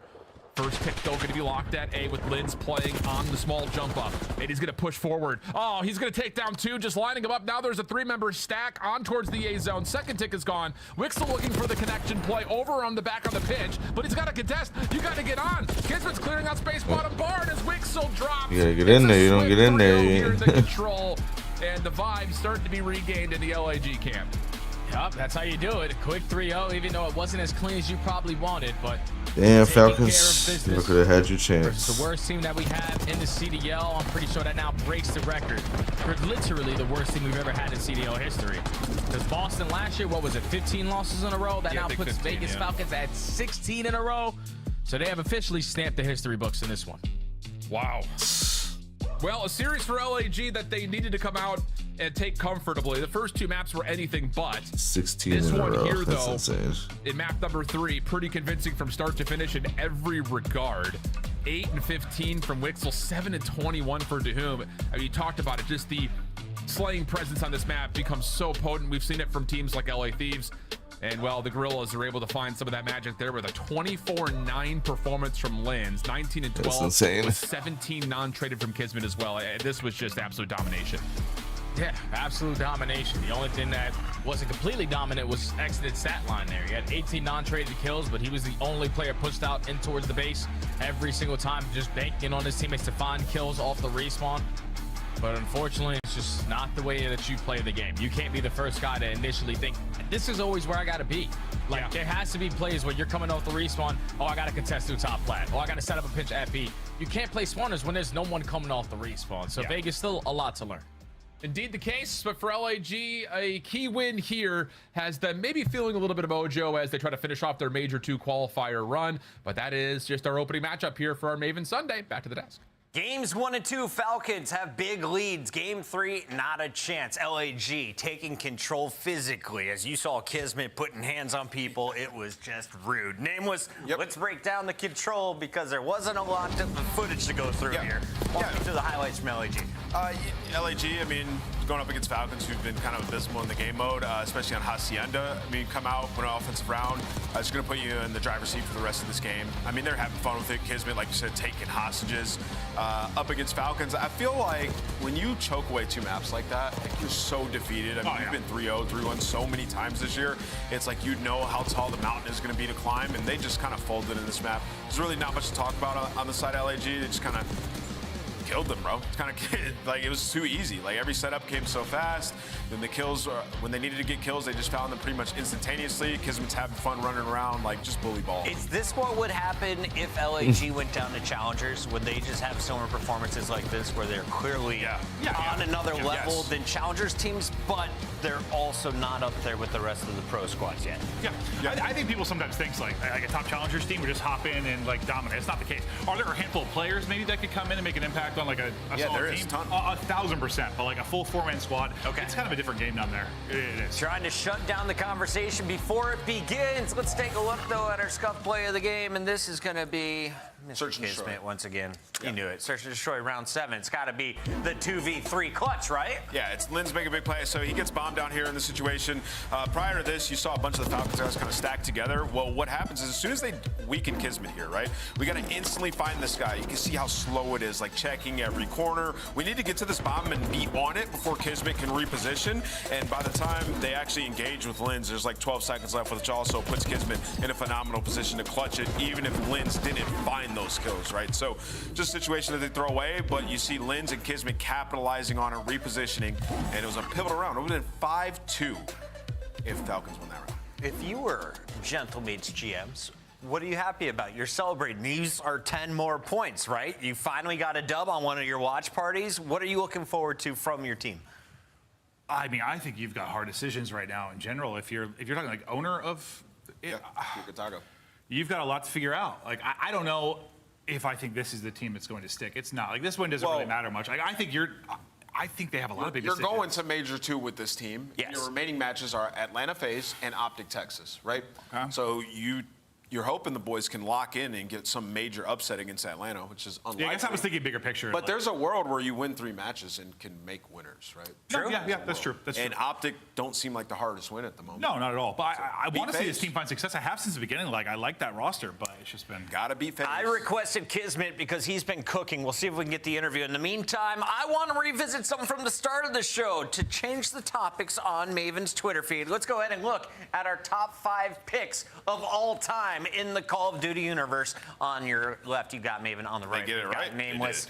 And we had some reactions from the chat. I asked for the best of the best. You guys want to read them? Oh, God. Yeah, sure. Oh, God, I'm sure. I mean, my replies were just hysterical. Let's roll see the it. beautiful bean Let's see it. footage. Number 1, Scump at 5. What is that photo, It's bro? An insane take. I got a dumpy, though, huh? The Peloton's been paying off. Status look. quo. Is that our guy? Look, it's always difficult to rank the all-time. I always think that Crim, I have Crim number 1, but Crim won 37 events. We got to stop talking about number of events just because it's so much different now. It's so much different. And also, everybody values things differently, right? Me personally, I value rings a lot, right? Yeah. And I value individual dominance, right? So my list reflects what I personally Sip is not better than value. Prime Snuppy. Are we just talking like a skill standpoint? Because that person's been... I mean, yeah, it's very comparable. I mean, Prime Scump was insane. No, he was. Like, He was. take Incredible. over I games. casted the Primes of both. But The only thing that I holds still think Simp's the best player I've ever commentated. only thing that holds back Scump is the rings. The only thing. Yeah. And for Crim, in my opinion, not individually dominant enough years for me. Well, that's where you give like Simp an Yeah, edge you in the didn't sense, see like his 20 every year he's been like Search and MVP Destroy type from conversation. Call of Duty. Ghost, let's go ahead MVPs and talk matter. with the player who's currently in the field. It is Linz. Linz, thank you for joining us. It has been way too long since we've seen you in a winner's circle. Welcome back. How'd today's win feel? Thank you. I mean, it feels good. Obviously, we're like 1-4, so that's not like we want to get our wins, and that's still like in Falcons, like we're supposed to win against them. Yeah. But it still feels good to like get the confidence back, and yeah, pretty great. You were dropping numbers that game 3. Well done. I guess I'm just curious. You know, you guys have had some changes to the roster as of late, trying to figure out what clicks. Like, has that made it kind of harder to find improvements each week, or what is that process like? I mean, yeah, obviously because like we changed like 2 players in like 1 week, so we try to like practice like that, and we change players again. So you have to like restart from the beginning. So yeah, we just have to like focus on the basics and learn how to play with each other. Yeah, I'm sure it feels like you're kind of not completely starting over each time, but with some stuff, I imagine it's really tough. Yeah. Linz, I wanted to ask you a 2-part question. One, did you watch Kataga growing up? And the second part to this after that is like, do you feel an added pressure or weight now that you're playing for a French organization, for the fans, and they're building around you? I mean, I watched Gotaga when I was younger, when I was like 12, 13, on Black Ops 3. So I mean, that's great to play for his R. And for the pressure, I mean, that's like a good pressure, I would say. Yeah. When you lose, like obviously, like you don't want to like disappoint the fans, shit, and the CEO. So like you have like more pressure, but like that's like a good pressure on one Imagine side. if you said no. It's like you want to win. Linz, last question. I did. I know you're playing with the Bulldog, but you got a lion on your arm. Tell me about the tattoo. I mean, I'm born in August 6th, so that's just like Leo. I just like it. I don't know. I don't really know what to do. I picked that one. It looks cool. It's dope art, man. I've never gotten a tattoo. I've thought about it. That's cool. Linz into the stars and signs, man. Unbelievable, bro. Rahel, our makeup artist, is a big fan. Linz never changed. Congrats on the win today. Good stuff, dude. Thank you. Have a good one. We're going to a break. When we come back, we've got so much more. Maven is going to call the winner of this one right now. Is it Vancouver or Miami? It is Vancouver. Why? Because I didn't call him Seattle. Yes! The Surge are winning next.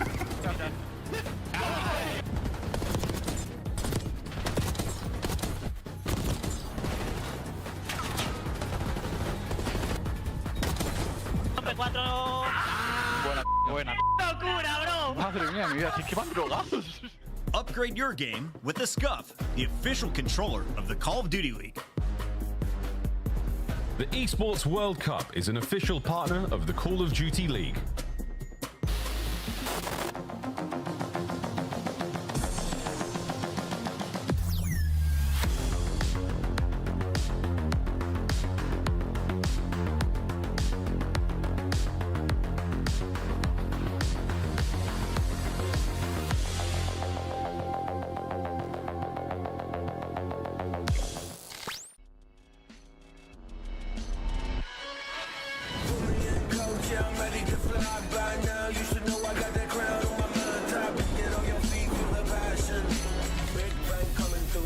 Like a cannon. Blast like a cannon. Big bang coming through. Blast like a cannon.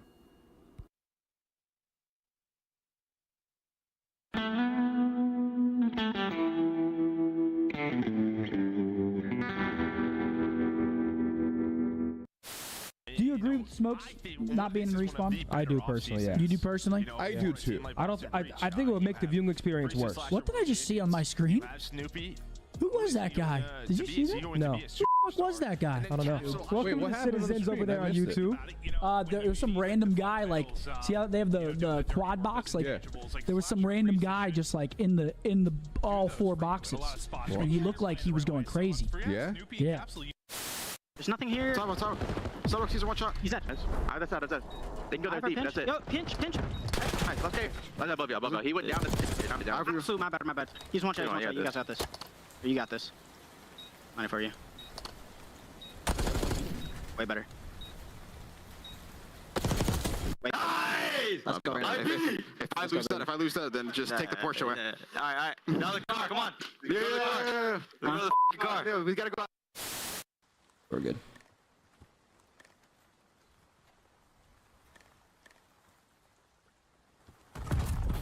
Take it on the chin. Get ready for the next round. Wow. Okay. Well, something to note. Never f***ing dive off that ever again. Wow. Okay. On bridge. Yeah, our bridge is shield. What's left? I'm cutting mid. I'm not sure if I'm getting old, but I swear to God, Joe, sometimes when Celium talks, all I hear is...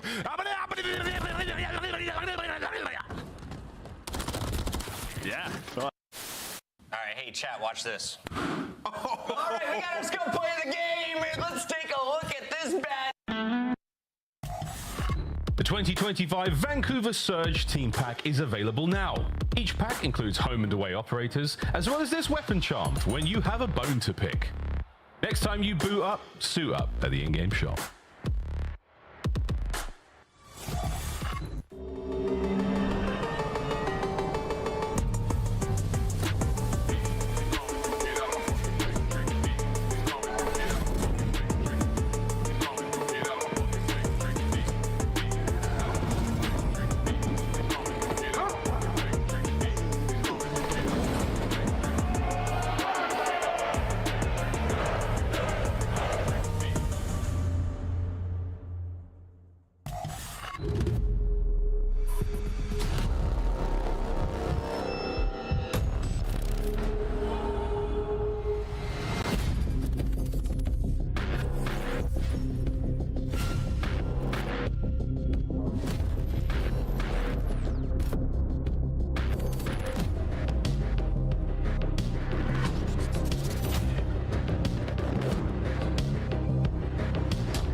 Welcome back, everybody. Tickets are going on sale for Miami's home major. That is coming up as Major 3 is just around the corner, but Major 2 is in the way first. We got Maven, we've got Mr. Nameless, and we should have a good series on our hands. If you've been watching Surge recently, they have killed the boogeyman. Atlanta FaZe dethroned by this squad.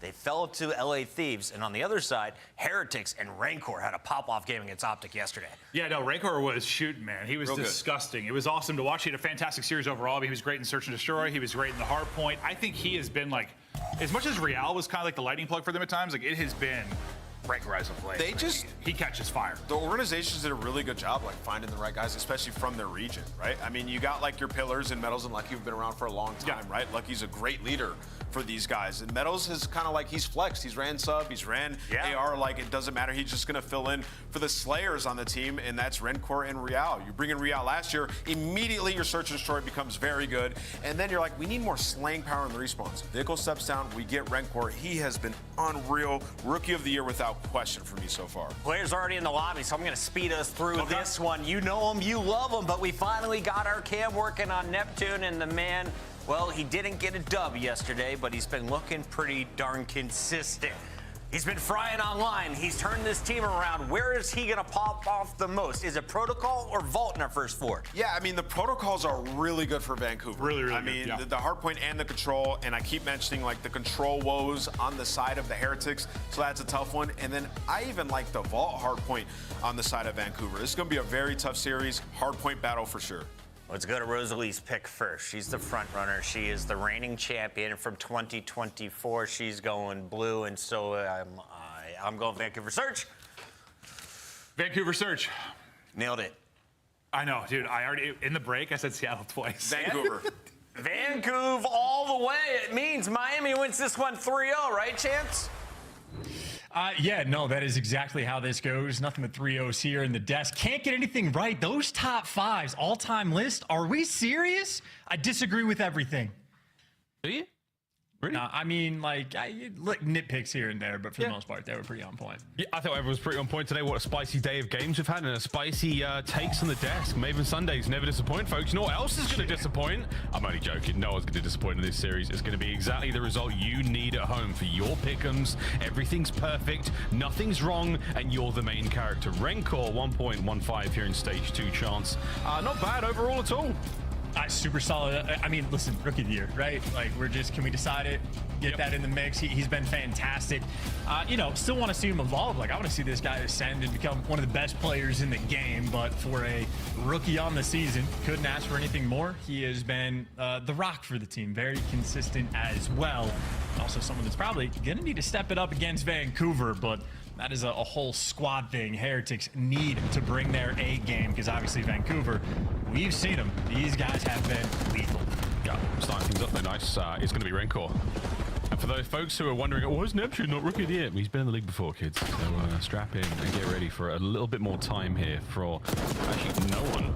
Nice work out of Real, staying alive in this sort of back position, trying to cause problems. Nade himself, but that's going to work out just fine as he keeps the kills going as Lucky, the leader of the Heretics, finding kills upstairs and again maintaining that pressure and not a huge amount of time. Could have been a lot more here, Chance, but you'll take it. For the Heretics, you got a lot of control.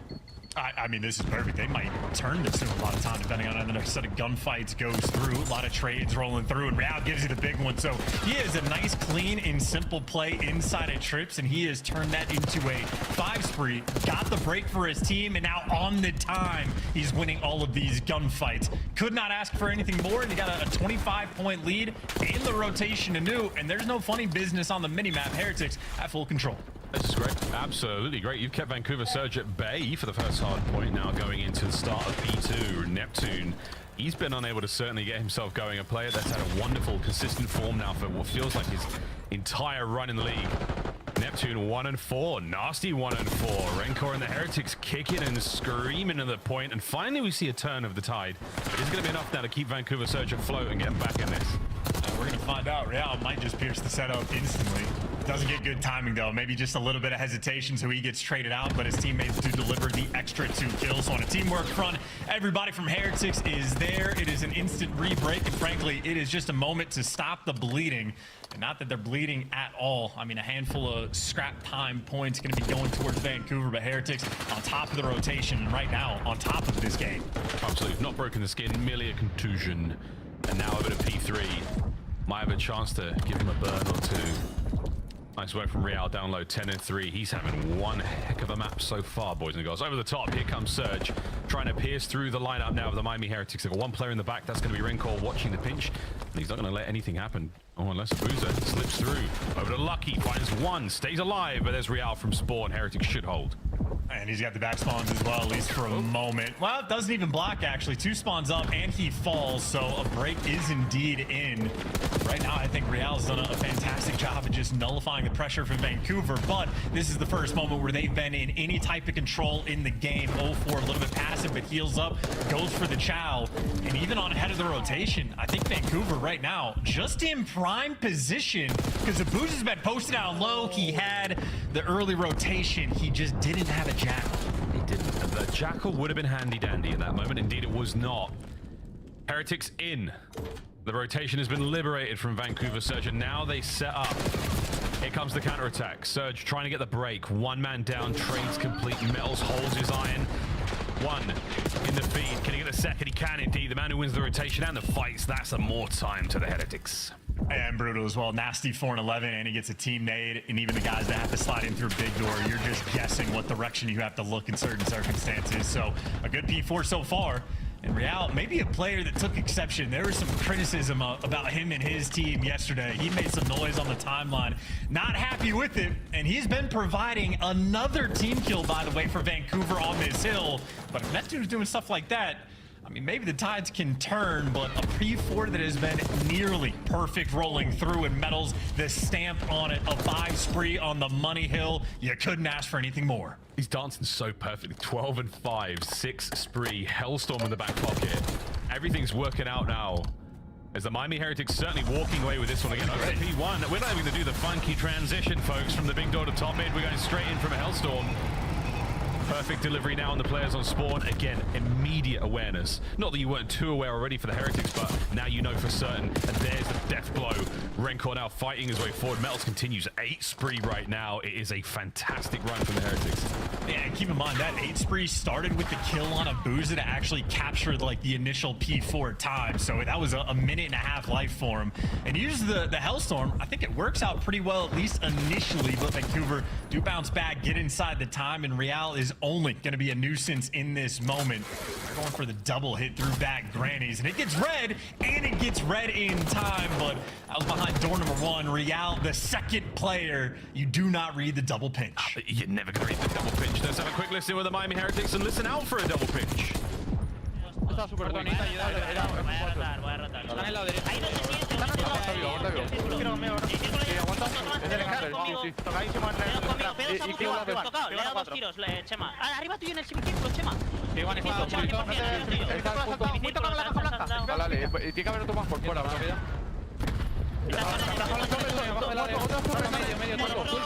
Otra afuera.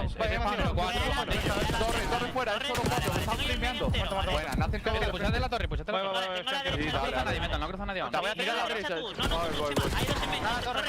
Hago el yo eso, haz el gol, me están saliendo medio. Curso 4. No ven la torre. Dentro muerto. S2. Los dos de frente, S2. Le he dado una. Torre dentro, Chema. No le veo el de torre. Whitebox se han tirado en Vitali, semicírculo. Semicírculo y punto Whitebox. Semicírculo. Tengo el fin, estoy jugando por el anterior, ¿vale? No, lo que no tenemos es S1. Hay que jugar la caracol tocado. Va para el fondo S1. Me ha visto, creo. Anterior es a Busto. Fondo Bax es 1, Bax es a 4, ¿vale? Anterior a Busto. Anterior y fin. Bax es a 4, sí, al fondo, ¿vale? Ok, sí, aguanta al fondo. A Busto está en P2, chavales. Era 100 P1 yo, Sí, a Busto está conmigo en el corredor. Tiene caracol, Ariel Mikan, Chema. Sí, Ariel Mikan es a Busto, no puedo hacer nada. Estoy bloqueando los dos spawns del final. Vale, el de Mikan, esta chica Ariel Mikan, bro. A Busto, muy de los cuartos. ¿Cuándo va a tener igual? Muerto. Mira, y abajo derecha, fondo derecha. Muerto. Dale, sí, me tengo yo a la izquierda, al medio. Dale, sí, van a ir antes, sí. Van antes, no ven a la izquierda, no tengo green. Mira a la derecha. Oh, tengo el punto de izquierda. No ven a medio, Pueden ir arriba mapas. Caracol. Último mapa. Ya está, pushear al medio, Dale, iros. Pueden ir igualmente, sí, lo puedo mirar yo. He pegado otro más elevator, son 2. Otro dip P3, ¿no? Estoy siguiéndote. Alright, I'm back, chat. P3, uno mío. Damn, we got some Muy chicken, bien. so. There's not a lot more we can take away from that other than a fantastic run. Heretics chance managed to hold on. Surge have found a couple of steps, but good God, 8 and 20 Nasty. What's going on? And he's got a couple team kills as well, right? So it has been the struggle bus. And this is just going to be another P4 where I'm expecting a masterclass. You get the first 2 entry kills, and where Real falls, his teammates should be there to pick him up. But Rencor loses the elevator gunfight. Now everybody falls like dominoes. So the first go around, P4 is perfect. This time they get broken down. And for Heretics, a moment where they dropped the ball, that could have been the hill where they called game. Ooh, well, ball's dropped, still in play though. Throw in from Real. Beautiful work. He and Metals find their respective nades. The last man is down. That is absolutely bueno, ladies and gentlemen. Heretics, what a break they are. Certainly in. Final 10 to go though. All helps as they've got great control of top mid as well. God, a trophy system would have been MVP. That could have been a nice moment for Vancouver to get any type of momentum going their way, but they're just being taken to task and loving the gameplay from Heretics as well, flowing on the map. I mean, I'm assuming great comms. It certainly felt like that, and now a moment for Encore to break the P1. He's got the pinch. It is not being read. His 2 teammates give him the entry kills, and up top, he's at least distracting that final player, Heretics, inside the time. Inside of time, and now for the last few moments here on map. Okay, Nasty gets going. You're able to open up the point for a second. Vancouver Surge not out of this yet with 30 seconds to go on P1. The nades are good, the trophies are non-existent. And now over to Abuza trying to hold it down from gun. 0-4 on time. Do what you can, son. Keep this going as Surge are still holding. 3 dead though. Good luck, have fun. I also just realized it's not just Nasty. Abuza is 12 and 24 now, so the ARs have been slaughtered on the side of Vancouver. They just simply could not get anything going. They might have the right side spawns, but nobody's even really rotating. They're just triple challenging old time right now, and obviously you don't want to give away any extra seconds, but you flood into death, and now you let guys like Real sort of get pushed out back Lighthouse. This is a nightmare situation, but at least 04 gets the first kill. And this is going to be game. A perfect detonate there from Mencross slows down the players on the inside. Damage enough for Metals to find at least, you know, a couple of tags. Pressure on those is the point, and I'm liking what I'm seeing out of Surge. Just staying alive, boys. But you have got to keep this going. Somehow, some way, find it. But Real has slipped the net, and now an opportunity for him to get involved. He spotted a player to his right. Now another time, and you are stuck in the middle with Real. Gets himself 2 more, and he's got his teammates to the point now. The Pistola, no, and it's going to be trades, and it should be game. Last chance, Nasty gone. Neptune can't get it done. Heretics put a stop to the Surge hardpoint. Yeah, obliteration as well on a map that Heretics do not too often play. So protocol hardpoint win is a very nice one to have. And again, I think Real responding to the criticism. He took exception what some fans had to say about his gameplay. Took it to the timeline, and now he's taking it to the CDL and taking it right to Vancouver Surge. He had a very strong performance, as well did Metals. And Metals, frankly, more than likely the play of the game. He goes on an 8 spree, entering onto P4, sniffing out the Abuza, playing in the corner, and that's the moment where you just light the kill feed up, get a near perfect full 60 and a cruise missile. A very helpful thing indeed, but Heretics just in their flow. And the 2 guys I did not mention, Lucky and Rencor, kept up in the kills column, and their assists went crazy. Whoa, 16 from Lucky. That man was whizzing lead across protocol. Wow, good stuff. Heretics taking a wonderful lead here in our series. Again, Surge Chance, a team who have had a very, very powerful hardpoint game for what feels like the longest of time, but Neptune there, uncharacteristically negative in the KD department, but Real, he and Metals just having their way with the Surge boys. Yeah, shout out to the Jackal. That is how that entry gunfight went against Abuza, and then after the fact, Metals just in his flow. And gorgeous stuff, and just to acknowledge another stat, I mean, we just saw, what was it? Lucky had more assists than Abuza had kills total. Don't know how often we've seen something like that throughout the year, but definitely a sign of the Vamos teamwork rolling through, and whether it's Metals with the big moments or Real, I mean, those 2 guys quite literally were taking turns. Yeah, really, really good stuff. And again, across the highlights here, some really interesting looks as well. The frag grenade ordnance there we saw from Real a couple of times. We've seen that here in BO6, getting your own trades. Nate again here on the break towards P4, admittedly for what, a final 20 seconds, but still great work out of the Heretics to maintain this sort of plays. Good comms. Whether you understand it or not, they're clearly saying the right thing at the right time because the gameplay is keeping up as well. Individual gunfights are all there. It was just a very good game of Hardpoint from the Miami Heretics. A decent separation chance, and at no point was anything out of control for them. Surge unable to keep up.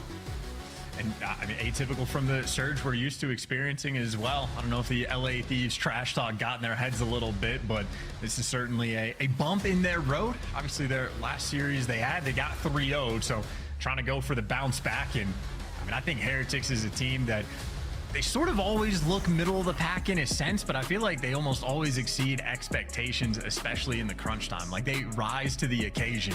I know their split throughout stage 2 has not been the most impressive so far, but this is one of the better tests this squad is going to have, and at least for map 1, that is a very nice response on protocol. Of course, though, something the Des touched on, the vaults, something Vancouver have loved, and we have that from map number 2 next, and we got that from the map number 4 as well. So an early advantage in this series, but that just means we're going to be in for a long one.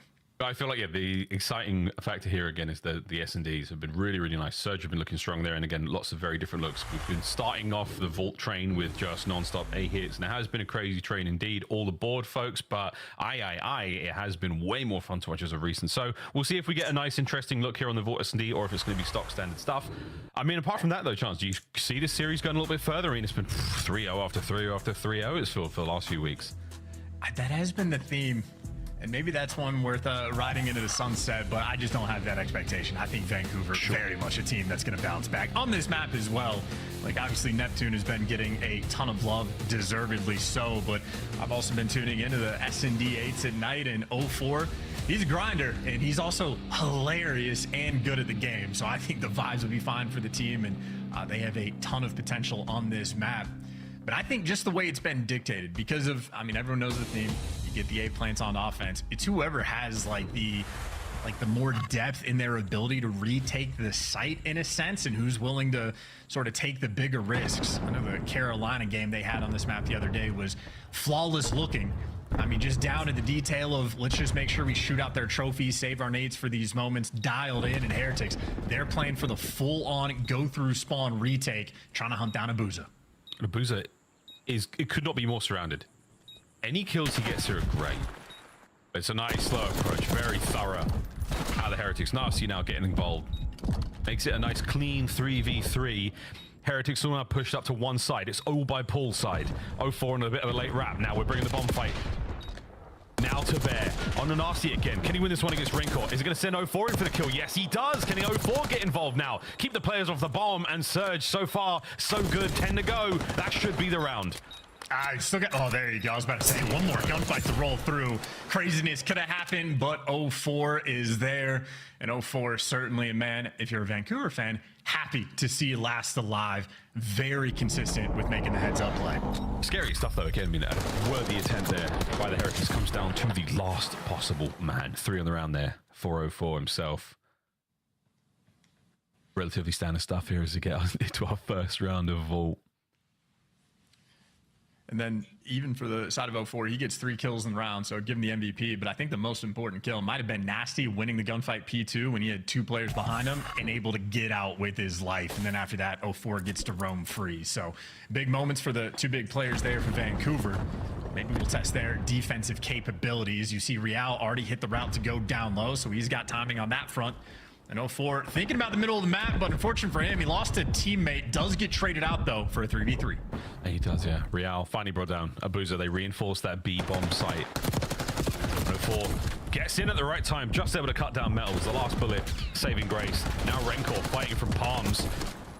Pistol was at the ready, but 04 with a little bit of coverage from behind. Another strong round now. Defense rings out for Surge, and again 04 on a spree. Hard work pays off. I mean, S&D kid through and through, and now that he's in his CDL, he's obviously spending much more time working on the respawns. But if he's in those S&D 8s lobbies, you expect performances like this, and that is back-to-back multi-kill rounds as well, really setting the tone. Speaking of tone as well, I'm glad you brought it up, he is hilarious. His tweets are great as well. I remember when he first found out that like Nameless was Grace at COD, and he was like, I didn't know you were like that, Unc. Like twin. Oh my goodness. It's hilarious. It's just, he's such a strong personality. And right now at 5-0, very positive personality for the Vancouver Surge boys. A quick hit here, and I do believe we might have some presence from the Heretics. Are they going to take a dip into pool? Possibly. Real with the opening gunfight. Contacting his 2 players now. Stuns connecting as well. Metal's on a big flank. Wins the nasty one. And now a man advantage for the Heretics. They want to hit the go button too, just because the Booze is out of the picture. They don't know that, but the quicker you get into sight, the better. Oh, that's a big one. Lucky finding another. So now massive advantage here. Surge in trouble. Real, the rabbit, gets run in, but it's not him you have to worry about. It's all 4 of the Heretics in that round. Lucky will get the defuse. The man on a spree gets that bit closer to the RC. And I think, again, a really big theme of the retakes is making sure you control the pool side of the map to allow your SMGs to get to work, go for the tags, get the nades in, try to figure out the timing of when you want to slide into sight. But if you don't have that P2 control, it's hopeless. So Nasty round 1 wins a huge gunfight, gets out with his life. This time he gets identified. Lucky has a nice long standoff gunfight with him, allows Metals to get in the mix. And then after the fact, Lucky picks up 2 big kills, great reads on the flank. So Lucky might only be 2 and 2, but a massive factor in that 1 round. And he's got bomb. Caught out. Not a lot of cover there. Chico's fire. Give up on the A-bomb plant. You're going to be overwhelmed, but a rapid attack here. Oh, and the pinch is on. Lucky has been spotted, and now Surge absolutely smother him. Nice decisive round there from Vancouver Surge. Very ineffective on the opening hit, Heretics. They were punished rapidly. That's a slammage as well, yeah. Rapid is the name of the game in that moment. They got the first blood in the first maybe 10 seconds of the round. Real bit off a little bit more than he could chew, and Neptune happy for it. Maybe Neptune, speaking of grinders, a guy that's on the top 10 on the top 250 leaderboards. He's tweeting out for a Vault FFA, just trying to shoot his gun as much as humanly possible. I really don't know how much time he has spent away from his setup. I'm a little bit concerned, but my God, the gameplay has been good. I'm a little bit concerned. All right, Dad. It was good, though. 6 and 104, though, is certainly the man right now for Vancouver. 3 players out. Through the backside of P2, through rugs now for Heretics on the retake attempt, and they've got a lot of clearance here by pool. Nobody home. That means they're all on the inside of the site. Get your jackals at the ready, lads. Trophies, you can hear them whirring away. Oh, the tippity toes. Lucky can't get a kill. Oh, and the trophy saves the day as well, but here we go. Is that enough damage? There we go. Trophy clearance, but anything left to throw? Over to the pool, yeah. And Real slowed down. 20 to go chance. You're running out of time. You got to hit the go button, and the trophies are gone, but so are your nades and tacks, and the kills rolling through, and the stamp on the round. If you get rid of those trophies first, or if Lucky can get that guy's toes, maybe it can go a different way, but that's the difference. I'm telling you, when Carolina was running the strats on this map, every little moment like that was down to a T. No nades wasted until the trophies were gone. If someone was playing in that corner, they got sniffed out before they could make a play. And right now, Heretics are just ever so slightly off. Oh, look at the little, that's it. The tip of the toes. I mean, shouldn't kill you anyway, to be fair, but... To be fair, but the shock might get you. You never know. I'm no doctor, and nor's Lucky. He's a COD pro. 4-1, Vancouver. A couple of 3 sprees there for Nasty and Neptune. Keeping this one going. Real with the immediate transition over towards B while the A-bomb is being planted. So now a big old spread for the Surge boys here on the retake. And this is for map point. Oh, but if Surge are trying to go B Street, that's not going to be ideal because Rancor is posted top ammo. So those 2 players are going to reposition and group up by this A site. In an early opportunity, Metals doesn't have a ton of support. Oh, see, here it comes. Oh, it's flushed them out of the site, and it's got some damage in. Hasn't got the kill. That Rancor on the outside keeps that B zone safe, keeps that vault door safe. Now Lucky fighting his way forward. A Boozer drowns in pool. 04 on the defuse. 04 on the defuse, you sneaky devil. Vancouver Surge, steal it from the Heretics. That's what he's there for, baby. Hop that bomb. You clear it out with an RC car. Nobody's home. Get my teammates in the site with me as quick as possible. And even if they fall, they just need to buy me a little bit of time. That is heads-up gameplay. That is a snap decision. And Nasty delivered the only kill they apparently needed. Very heads-up gameplay. And again, that is why the grind pays off. Be able to read a situation in that moment that quickly. 04 just out here winning them the game. I mean, that's exactly what we wanted to see in creative attacks on towards the A-bomb site here on Vault. This is not going to be that creative. The timing on that might have been good enough. But 04 spotted out, waiting for the challenge, and now Heretics are going to absolutely go for it, lads. Are we going to complete the bomb plant at the very least? Yeah, there's tons of bodies on the inside now. So shoulder to shoulder on the inside of the site. Nades are all there, but the trophies once again worth their weight in gold now.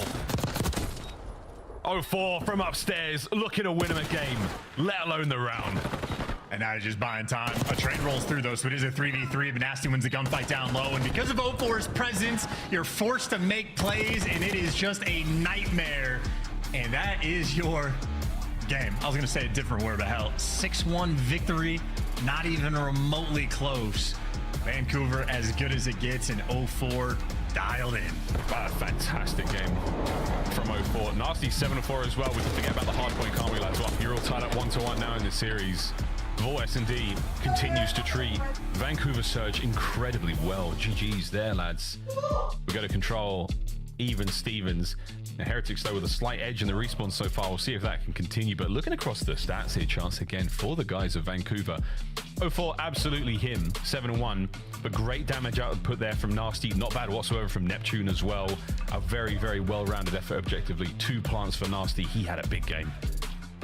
5-9 traded as well. Everybody contributing with the assist, so their EKIA looks even better. I think the MVP, though, for them might just be the trophies. Every single time they go for the quick 8 plant, they had the triple stack down low. Just getting the trophies out there, like 2 of them at a time. I mean, we heard what it sounded like. So trophies for MVP. Won them 2 rounds, and what could have been if not, but Vancouver just more dialed in, a well-oiled machine in search and destroy. Like the control in general for Heretics might be the ultimate factor. It's been their biggest struggle point. If you ban Vault against them, you're in a good spot. Vancouver do exactly that, so they might now have a leg up in the series. Well, here we go. Desk, take it away. 1-1, boys and girls. What did you have wrong with our top 5? Or either one? Let's hear it, Chance. Let's hear it, Chance. Did you start What's playing your top Call of 5? Duty on the Nintendo Wii? I did, and I was a god. By the way, so did Celium. So if you want to disrespect that, you got to go with him, Maven, and you can't handle that smoke. Similar comms, by the way. That's fair. That's fair. I didn't Also, know to answer the question, Crim, Skunk, Placer, Karma, Simp. That can't be true. There you go. Wait, number 1? Crim, Skunk, Clay, Karma, Simp. All right, so same top 5 is different order? Different order. You have Simp at number 5. I just said nitpicks, yeah. Yeah. I mean, we're all the same 5, but yeah, no. I mean, you could argue the order, I think, all day. Yeah, 100%. You could make so many arguments for it. Simp at number 5? Crazy. I think when you say like a Simp at 5, it's just like look at numbers for his job? Isn't that his role as a color for him, it's probably it's like a longevity thing. Just want to see it a bit longer. But Chance, don't defend him. We're talking smack when he can't defend himself. He gets to come back in about 15 minutes. Right now, is he evolving into Miles, by the way? Talk about the game. Okay, this is a banger series so far. 6-1 though in the search and destroy. Were they close? I mean, listen, this search and destroy honestly comes down to offense a lot of times on Vault. Yeah. Miami Heretics offense just was not great throughout this. You know, looking at it like early on, they end up getting inside, they get the bomb down, and what happens is the guy P2 dies. And as soon as he dies, like you just have all pull control, you're able to converge on them, right? And then their next offense, they end up going down low, but then they audible over towards B, right? Before you find a kill. You want to get a kill first, so you have numbers, right? Because getting that B bomb down is hard. So I think when you lose your early offenses on this map, it puts you in such a bad position, which is why they're sitting at 5-1. You also got sneak defused. And it was a banger map by 04. Listen, he has had, like, I swear to God, it's like 1 kill in a search, or he's going to drop 12. He probably goes for 12 plus in this if it goes a bit longer, but then winning at 6-1. But 04 he's so timing based. He can read the map really well. He found some openings there on Vault. It was impressive stuff out of him. He had a solid map 1-2, where we've talked mostly about Neptune. We've talked mostly about Nasty's improvements. We haven't talked about 04 too much because he's been a little bit up and down, but like he's having a solid series thus far, and I think you need to take advantage of that. Thankfully, you're going to a Protocol map 3 where they've been great. It's tough though. 04's popping off in the hard point. Well, playing well, I should say. Yeah, he's running even. But Rancor! Yeah, I mean, so good. How far off is he from being a top 10 player? Once you told me TJ Haley was a top 10 player. Yeah, I mean, is Rancor top 20? Yeah, I would say so. Yeah, definitely. I would put him in the top 20. I mean, he's especially lately. I think so. I'd have to like make a list. Yeah. Top 10s, I know. Top 20. I would say Miami played this map very well, especially their P3s. Like awesome holds that we saw there. You know, we're watching this and we're like kind of standard back and forth, but it's just Surge aren't getting away with what they usually get away with. in his HPs, right? Real was shooting throughout this one. Metals also seems to be the X factor for me. When Metals is contributing, like they can blow top teams out.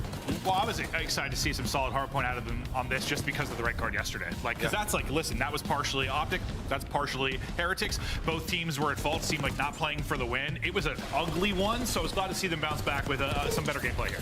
Yeah, and you know, for Vancouver, the ARs just had a real bad time. It's a product of like when you get insta-broken, the ARs are never able to set up, like get into a good position.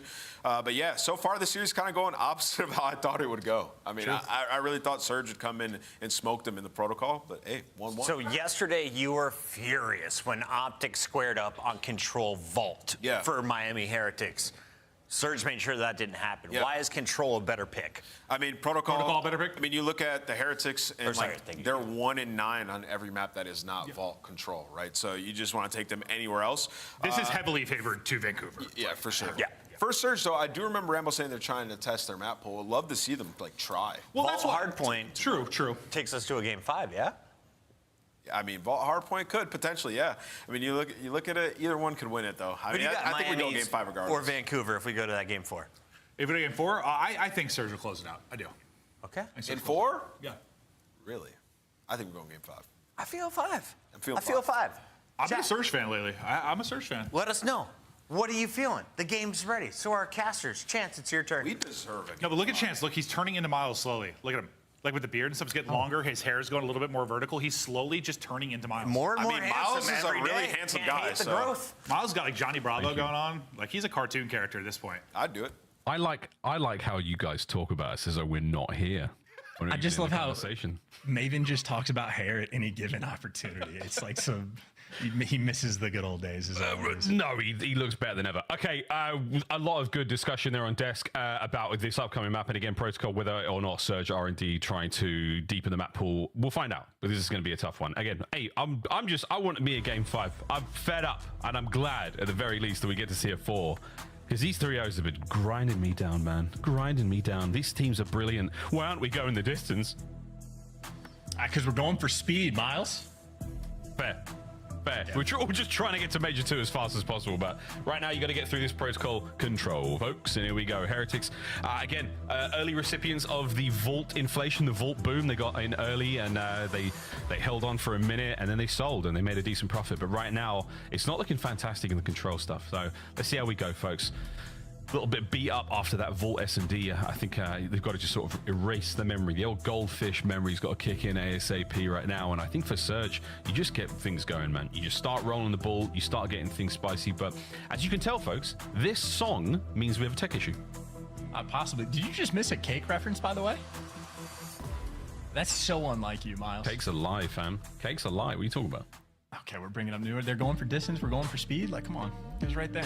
Sorry. It is a lie, though. I don't know what Chell would say about this series. GLaDOS. There you go. GLaDOS would have a lot to say right now about these two squads. They don't look particularly enthused. Like, not a lot of chatter, not a lot of comms. And if GLaDOS was in their ear, man, that 1,000-yard stare would kick in with a quickness. But just to try to get back on track. I think Neptune might honestly be a turn-up player right here for the map number 3. He's been a touch quiet in the series.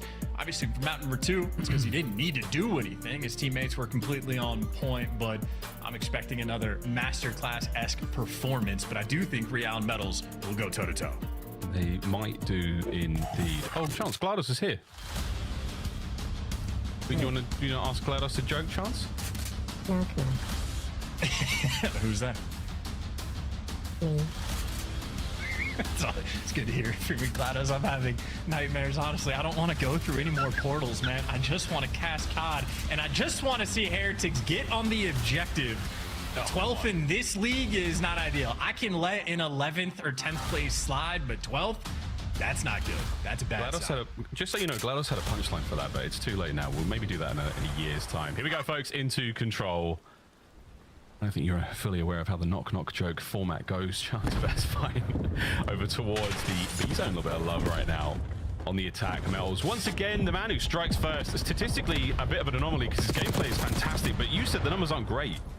Yeah, on the overall category, Metal's in a few different categories. Slayer as well. He can sit towards the bottom of the league, and then I watch him play, and I just don't believe the numbers that I see. But facts are facts, but the most important thing is just who comes away with the win towards the end. And Lucky and Real do get caught over towards B, and that is without getting that tick of progress. So, yeah, they're in 12th for this category.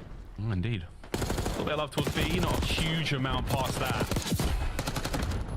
Trying to fight out of spawn right now. That's the name of the game. Heretics. A couple of good kills. Nasty got spotted out there. At the very least, his red diamond. Whee! As he escapes now in a safety top third. Open by Trips. He's going to have some presence over towards A. And again, the Heretics unable to really get anything going, Chance. Nice work out of Surge defensively.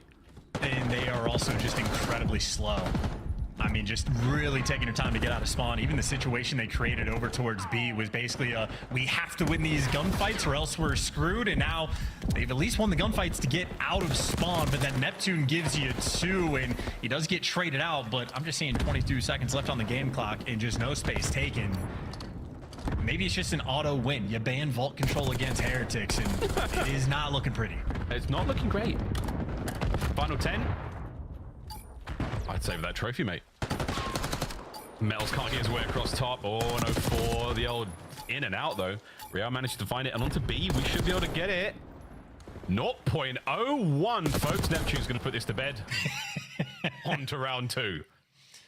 The only moment they had previous was also a B sort of scenario where one player was left on the point. Someone tried to push back Lighthouse, and it's you have to win these. It feels like there's just those moments of 50-50 gunfights, and if they don't win them, they're going to lose the round. That is not a ton of momentum there on the attack. And as the stat showed, yeah, 12th on the tick progression, and they got nada there. Vancouver officially in a sweet spot. Because this map, honestly, at this point, might be offensively sided. After the change, for sure. Absolutely. Defense has been really good, though, for the longest of time here in BO6.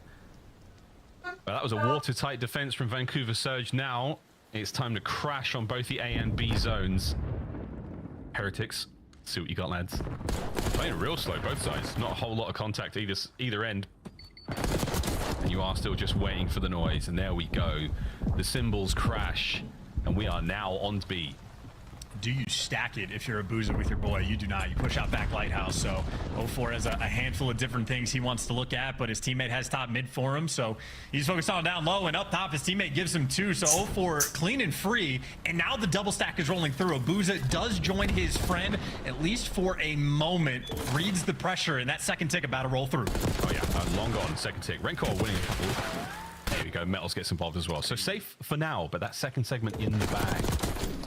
We'll bank that. Nasty cuts down Real up close with the aims as he fights out of spawn. Metals next. He wins his. And the hunt is on.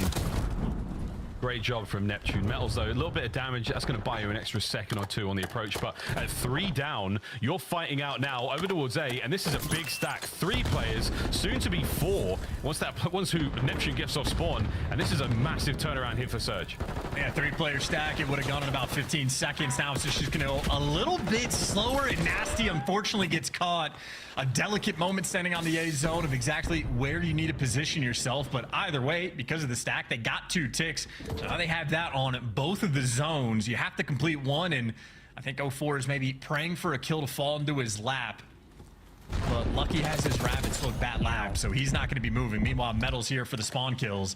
Neptune's on point, and 04 still sets the trap. So, I mean, he does his job, and now Neptune shows up in the mix. Vancouver, life, potential to get this A zone. How did Abuza find that kill? Well, big life to stay alive here and get this zone. Go for it, 04. We get the capture. We fight forward as well.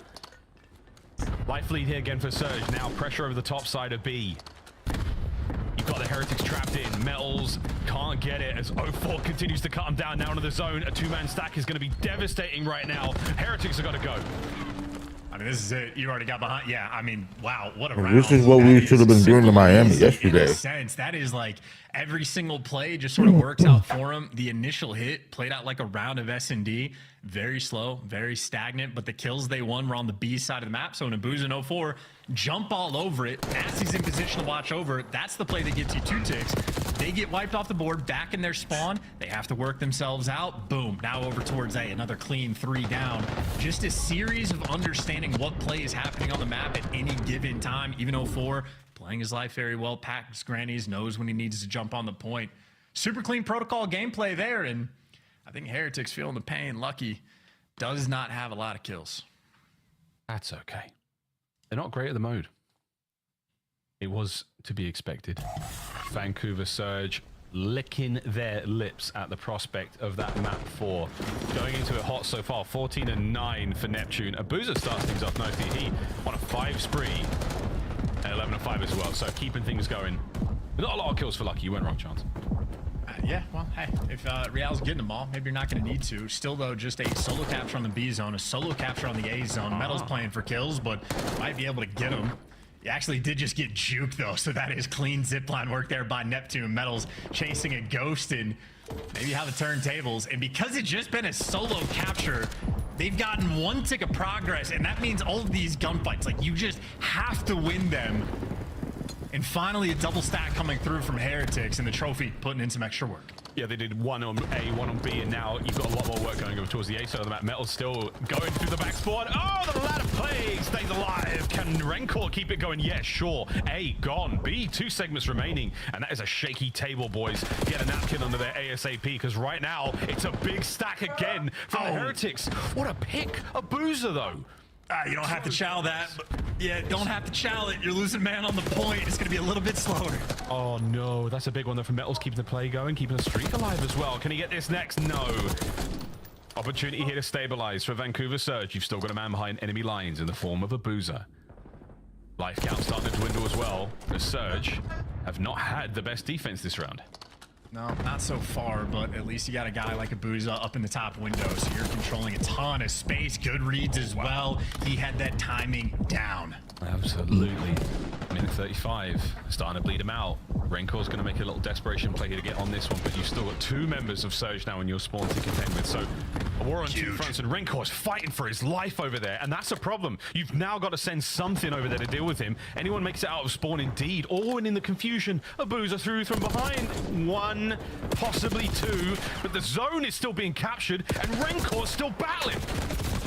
This is it. This is it. Renkor's gonna do it. That might be the play. He's got the support now coming in from Real. You just gotta watch Lighthouse. You're good to go. Shreds them in the 5. Maybe Rencor did not need to challenge that player bottom computers, but even if he did it, my God, did he make up for it. Massive plays on that B zone. And that's Rookie of the Year material right there, folks. Put that in the highlight reel. Rencor, what a series of kills.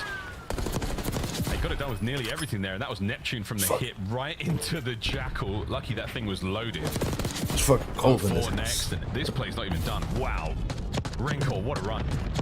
Clean and efficient. Love to see it. And I mean, Neptune's the guy that he shut down. So I don't know if we've seen too many of those Neptune magical moments just yet. Admittedly, Vancouver still have the leg up in the series and on this map, but at least Rencor is trying to take the fight to him.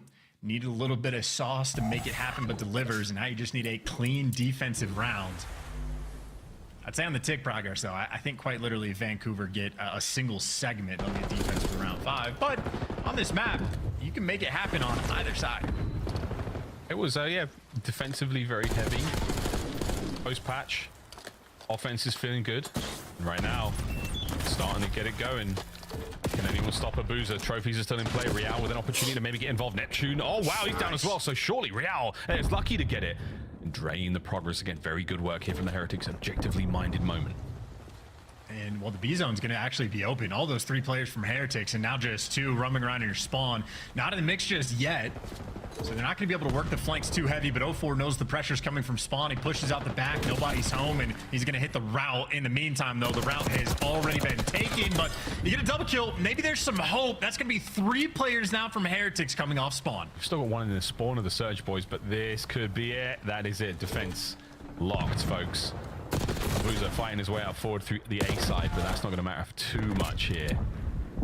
Heretics are still trying to maintain presence here, trying to maintain position, and Rencor, again, the master of the zone. They're on defense. Oh, they're playing so aggressive too. That's 3 players looking for the spawn kills. Abuza opens up a little bit of pressure, but there's still 2 players roaming. Next one in line, Real's gonna fall. Now Rencor, the final man for Heretics behind enemy lines. And with 30 seconds left and a 6-life lead, it might just be poised up for a round 5. Oh, it feels like that, doesn't it? 30 seconds to go. Stops it on a Rencor there once again with a big defensive hold. Right place, right time, you name it, he's doing it all. 25 seconds to go now, and we are still able to get one of these points. He had to have seen him, right? So he's just looking for the kills mid-map. Nasty's getting spotted out and calmed the entire way. That is traded there in the feed. Abuja has made it towards the B zone, but Rencor is still here on the pinch. This has been such a long life in Vancouver. Constantly have to be worried about him. The thorn in their side. I mean, he's a ghost at this point. They haven't made contact in such a long time, but the swarm on the B zone is good, and that A zone is going to be nice and safe too. Yeah, I'm not sure he feels 100% about this choice, but the A timing is great. Look at that salvo from Rencor. Slows it right down for the last one, keeping the boys off of the middle of the map. Now there's an opportunity to dive over towards B, or is there? No, trapped in spawn. What a round from the Heretics. Good job. And the investment of the Hellstorm, I think Rencor was a little worried about the timing, but the players coming off spawn far side of the map over by A. Lucky catches them out there with, he luckily rather catches them out there with no cover to work with. So good stuff. Final round chance, you weren't wrong. Yeah, and there's something to be said for maybe wanting to save the Hellstorm for the final round, but I just think you're on defense. Maybe don't give away any sort of funny stuff happening. They didn't have a ton of pressure over towards A, so very much a safety call. Don't hate it, especially because they're going to be on offense for this final round. And I think for Rencor, frankly, I'd rather him just keep his gun up. Right now, the MVP of the map here for Miami. And a control win on any map that is not Vault for this team, make no mistake, long-term is a massive thing, the biggest weakness they have had. And you get stage 1 and S&D being the biggest problem from Heretics. They have put in the work, and maybe the control woes finally turn it just a little bit. Just a little. Metals is dancing, man. This is a lovely life out of him. Rencor coming in to save the day, a little bit too late there. 3 members of Surge now up. Make it 2. Trade's now done. Metal's in from behind. That's just a problem. Slowing down the supply lines right now of Surge on defense. And can they keep it up? Metal's on the deep route now. And he's pulling aggro and he's taking hits. Oh, yeah, I mean, extra tags as well. He finally is going to fall, but he has just bought his teammates so much space. Oh, they're a little bit scattered. They're trying to take these underground routes to get Granny's control and just a solo capture on A. 2 other players trying to work themselves out of spawn. And Rencor wins the big one. Didn't have a ton of support, but he simply did not need it. And Heretics not interested in necessarily playing the same side of the map. Scatter pushes constantly, but it is tough to deal with. A ridiculous one from Nasty Royal Spawn. And here comes Neptune from way up high. Finds Tooth. Whoa, Real, what a battle. The dogfight continuing over by the A zone. And Renkor's got to pick up Nasty here. Has he seen him? He knows he's around here, but this is an awkward moment that could pay off indeed. And Nasty plays his life, stays alive. Coverage there from 04 up top. 40 seconds to go. Slight lead for Vancouver. Yeah, and you just have Heretics again full sending in different directions, so not quite the amount of coordination they want, but plays like that, it works out when you win your ones. When you lose them, it is painful. When you get 2-piece, it is worse. And now you're in this spawn trap for Heretics. What could have been? Oh, a bit of loose rocks there causes Lucky a mishap, and now pressure from Nasty. Nasty finds 2. Nasty down, but 04 on your flank, and that is going to be the map. But wait, we're in the A zone, but here's Abuza. The bulwark of defense right now as Lucky gets into it. Can he stay alive against Neptune now in the fight? Rencor over the top with the coverage. 7.1 is about to turn into a minute 7.1. Only 8 lives, though. You got to make this happen, and you got to make it clean, and every single death is going to be that much more painful, and Rencor in the feed falling is going to hurt. The Sting might be on the pinch, though. Real there for 1. He's behind him, and he's got a little bit of support. His teammates won the gunfight. You can get to this B zone. Oh, and he's called them out. Yeah, he's been spotted, and Neptune's gone huge, and Neptune can't get you more now. 10-5. Lucky trying to keep these boys at bay. Oh, damage again from Lucky. We're on the zone. Let's get it going. The capture is alone right now, as the Heretics are so careful about leaving their spawn. They're playing for the next wave. They know a player's on the pinch. They're trying to make the hard read. Vancouver, the more patient you are, the better. They have the time to do it as well. An awkward moment right now. Lucky cut down on a Halo gunfire. A man down now for the Heretics. Metals, Real, and Rencor up left. They're trying to fly. Keep in mind, 2 players on the pinch are going to flank you from up top whenever they want. What a Nasty win. might just shut it down now. Yeah, shuts it down. Nep immediately gets involved now. Rencor 1v8 impossible situation, and Heretics, hey man, you pulled it right back. You were down by 2. Vancouver Surge, too much to handle on protocol. 2-1 Vancouver, dude. Let's Very go. much an easier said than done, but around the objective, Heretics had quite a few moments where they just struggled. Even in that final round, they had their moment, the ability to breathe over towards the A zone, got 3 players on it, but they were just disconnected, trying to do a little too much on the map. And when you make one sort of fatal mistake like that and allow Vancouver to start going for those spawn kills, the life count starts dwindling on protocol so quickly. I mean, you blink and you're just down 10 lives. Well, Nep's back, 32 and 28. Great work there from Abuza as well in the damage department, but Metals, 4K. Sadly, caught in it as they were red on the final play, and no one could really make anything happen there. And a worthy attempt chance, but you're not wrong, man. Again, just having to get together and work it as a team. You've got to strike while the iron was hot. And I think Surge, after the first wave of kills, they managed to read all the available options there from the Heretics players, and no one able to get it going. Good stuff, though. Highlights, folks. And highlights there were. This was a spicy map indeed. Well, and it's just sort of the footnote. A lot of these highlights you see from the side of Heretics, more often than not, did not actually deliver you a zone. That was the one moment where it was a clean A capture, but outside of that, it was a bunch of sort of scattered pushes. There were times where they were just like another half second or 1 second away from getting a capture, and then end up just choking it in the final seconds. Was not ideal. It was literally just masterclass plays from Rencore, really, that delivered you the big offensive round that you were actually successful on. Other than that, the defensive side of things for Vancouver, pretty on point, and I know all 4 players on the defensive side for Vancouver, big contributors. Oh yeah, massive. Renko again, I mean, just the little moment with the streaks and everything, like, certainly helped get the offensive round win, and then really made a big difference there on the defense. Plays like this from Neptune as well. Just what a wonderful heads-up moment. As so many other players will flood the top side of the map, he finds a corner down low in computers and gets himself a fantastic 2-piece. And again, aggression when you need it, that stop-start gameplay, that keeps the Heretics guessing, where they're looking for these spaces, they think it's open, they run out, you catch Neptune out there in the errant play, you find yourself down a man. There we go. 3-2 control, Surge, win it. Vault hardpoint, here we go, Chance. What the desk set aside, do you really think we're going to a game 5? I actually don't know. I think the Vault hardpoint is where Vancouver closed the door. I think the protocol control is going to be that deciding factor, because I know the record with this roster for Vancouver hasn't been too fantastic on Vault hardpoint, but a lot of their losses are just to Atlanta FaZe. And when they're losing to Atlanta FaZe, Neptune is still able to drop 40, give you a super high level of production. So I think they're going to have more heat. Admittedly, though, the ARs on map number 1 for Vancouver very much struggled. I think Nasty hasn't had the best series we've seen thus far, and Abuza brought things back a little bit on the map number 3, but that would be the open avenue of attack for Heretics. If you just keep the pressure on the ARs and shut them down, then it's not going to matter if Neptune drops 40. Not at all. Not at all. We'll see how that goes, folks. Again, Vault, you know it. You love it for hardpoint. A couple of money hills here. P2 can be a treat for you. P4 typically is it, but everyone seems to be getting a hell of a lot better at breaking these points down now. And can Vancouver Surge muster up another strong respawn performance? It's been one of the finest game modes, and they've been one of the best looking teams in the mode for a hot minute now. Miami Heretics, though, a team you can never count out. Can they get the game 5? I mean, listen, this is a team that has risen to the occasion. They go to their, not their home series. It wasn't theirs, it was Toronto's, but they go to Spain, their homes, show up in front of their crowd as well. And they had some massive wins, go all the way up to the top 4 placing. Actually, even better. So this is a squad that is incredibly capable, but when your back is against the wall, you really have to turn up. Allen Metals, certainly the players to watch. Maybe Metals especially. The hot, cold nature that he can provide, but he has certainly been on point this series. Maybe the observers want to show us the cold hand and Nasty, see how he kicks things off. He starts getting some kills, gets the ball rolling. It'll be a huge thing for Vancouver to deliver. Oh, you boys. Hey, nice shots under the burst. No transition. Lucky there, finds 2, 3 dead. Instant Metals gets a corner. Over to Neptune now, who's bottom. Yeah, gonna get that one. You'll take that indeed. The centering on the hop up is enough to catch that player out.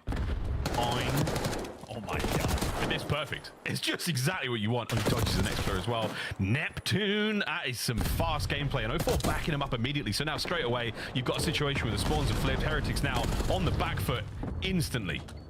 That's it. I mean, listen, this is like pro level gameplay, obviously. Metals does the perfect thing, getting into hookah, playing the corner. They had the right spawns for it, and then they just get eviscerated off spawn. So you make one good play, Neptune makes a better one, but as it stands, Heretic's still able to sort of spice up and battle. They're going to get the spawns as well. So a P2 that is already tricky, a very tight setup with the spawn coming through from Heretics as well. The P2 is impossible to hold. Surge want to break it down. It's a battle, and Nasty ice cold as he breaks in the back. Now the spawn's still there for the Heretics. The next wave of attack is going to be there. The nades and stuns do telegraph that early on. So now with 30 seconds to go, hold on, Surge. The Heretics are going to break this from the front. Arguably, Real getting the first set of kills. So there we go. Now to the point. 20 seconds to go on this. You want to get in there, lads, and you do. Wow, what a backbreaker that was. Hey, dude, if any team figures out how to effectively hold P2, they're going to be the best ball hardpoint team in the game. It is non-stop back and forth action. The spawn manipulation is crazy, and it is very difficult to dial in. So Scrappy in this moment, and then on a rotation, I think Nasty has an opportunity. If he can cross over towards Art, it would be huge. He does get spotted, but the longer he's alive, the more time his teammates can get on P3. Yeah, he's been detected, and now the quick reaction from the Miami Heretics. Oh, it's so far been nullified. One half of it dead. Real now still lying down in wait, but Nasty got the double concussion, so he knows there's another player beneath him. Real still, the Thorn still in play, still going, but Nasty, oh, how patient are you, mate? He's still alive. At least no one on Heretics is getting time. Finally, he falls. That's a huge play for me out. Just the awareness to play for the guys away from the top art that are going to come in for support. So I think Surge maybe got 15 seconds to that P3, and Miami right back in control. And now Real, hey, he can be the main AR2 if he wants. Why not?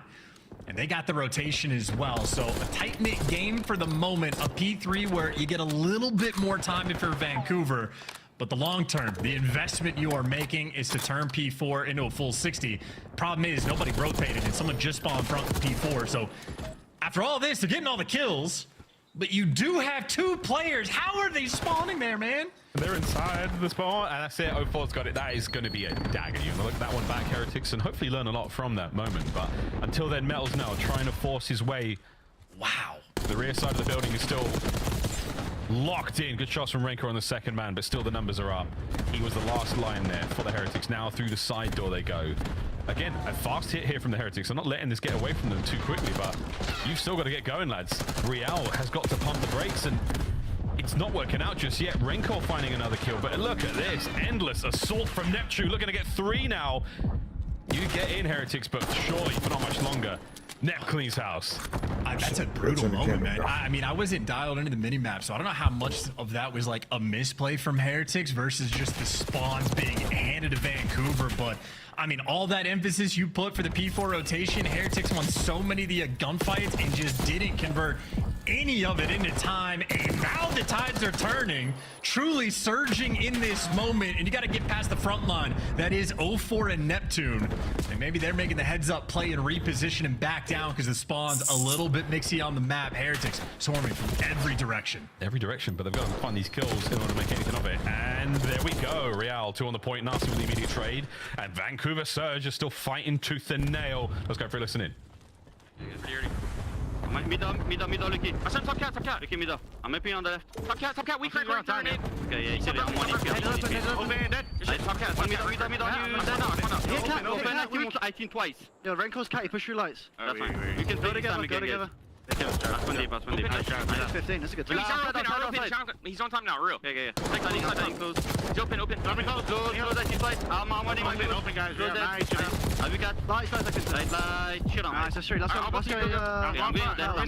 there. I'm taking lights. You're good. On left on me. You want to guess it? I can look on them, guys. Hey, Nathan, go. Nothing got so one shot. You can push right corner. What's on time? I'm on the back, probably. I'm looking the back, guys. Out of pump, sorry. I'm looking. Hold it. Okay. He might pump side door. Yeah, they might. I'm knitting. I'm making fun with me. Top walking. Is it top? He's pushing on the tree now. On the tree now. Nice. That's for the tree. Nice, one more. I need you from guys. I need it. Give me a second. I'm here. Nice. Can you guys do? Watch out. I'm looking in the back. Watch out, PC. One light on me. Light on me, dead. Give me one more light. One more light. Yeah, I'm here. Spawning mid, you pushed that out. Nice. I'm still looking. Okay, they're spawning out mid then. Yeah, I'm going right now, okay? Yeah. Give me a second. He shit himself, ran away. Yeah, he's in for dead. That's it. Your metal spawn in the back. Cat. He's going mid. He's gonna jump in. No, he's fucking so cat, bro. Go cat, room. Top cat. I team twice. They team killed. Twice top cat. I team 3 times top cat. Still here. Let's hit mid. One go. Yeah, I'm getting. I got full left corner. I'm good. Open. One's gonna be close. He's weak. He's control middle. I'm inside time laying down. Yeah. Where you straight? Bro. One me down time. Ready? I'm going catch mid. I'm going catch mid. Give me a second. I'm playing front, okay? You get time. Give me a sec. Okay, fine. Give me a sec. Nice. I have mid. You can throw. I have nothing time. Time is not dead. Nice. I have been pushing. He's stunning. You're deep right, Jordan, okay? I'm getting it. Okay. Trust me. You get up. I'll hold it. You're good. I got it. One back. I'm dead. I got time. Watch out. Take your time. Leave. Blue left. Nice. Blue left now. Every chase. Lay down time. Let's time. I'm living. Nothing mid. I'm gonna take what's on there, guys. Mid open, guys, okay? I'm going for. Snowball, ironed up. Forward dead. One side off. He's on time now. Top out, okay. And one HP, pushing side out. One shot. Nice. One side down, one on time. I'm waiting. Show me come heavy bomb. Bring it. One on side. I shot him in the back. They're gonna spawn back. Twice. He jumped up. He's around you, right? I'll be back. Only one shot, lucky hell. I'll be back down. That's The string of points for Surge, but chance the resurgence right now from the Heretics is ideal on P4. Yeah, I mean, ideal, I don't know. It could have been a little bit better. The guy on time died, and then there's maybe 20 seconds that they could have gotten that end up getting tossed away. And just for the fact that number 3 Nasty spawns out at old, maybe you could have stripped it, but Metals wins the big one. You lose the final 10, and I'm telling you, that is a huge moment. One player from Heretics dies out of time, it gets mixy, and instead of a full 60, you're still going to be down by 50. So I think Heretics, maybe similar to the Control, have these small moments where they drop the ball and then have to do so much more to make up for it. Even with Real 27 and 16, you're just so far behind. Doing your very best, but yeah, not working out on the objective side of things. Metals is looking hot though on the point, basically alone right now as his teammates battle for the rest of the map. But you're looking at P2, you've got yourself Nasty in the corner now, trying to make sure that no one makes their way forward, and that's a good timing on the stun. He dodges that entirely. Raincore's gone on a run, bit of a rout. At the very least though, Surge have been unable to get anything out of P1.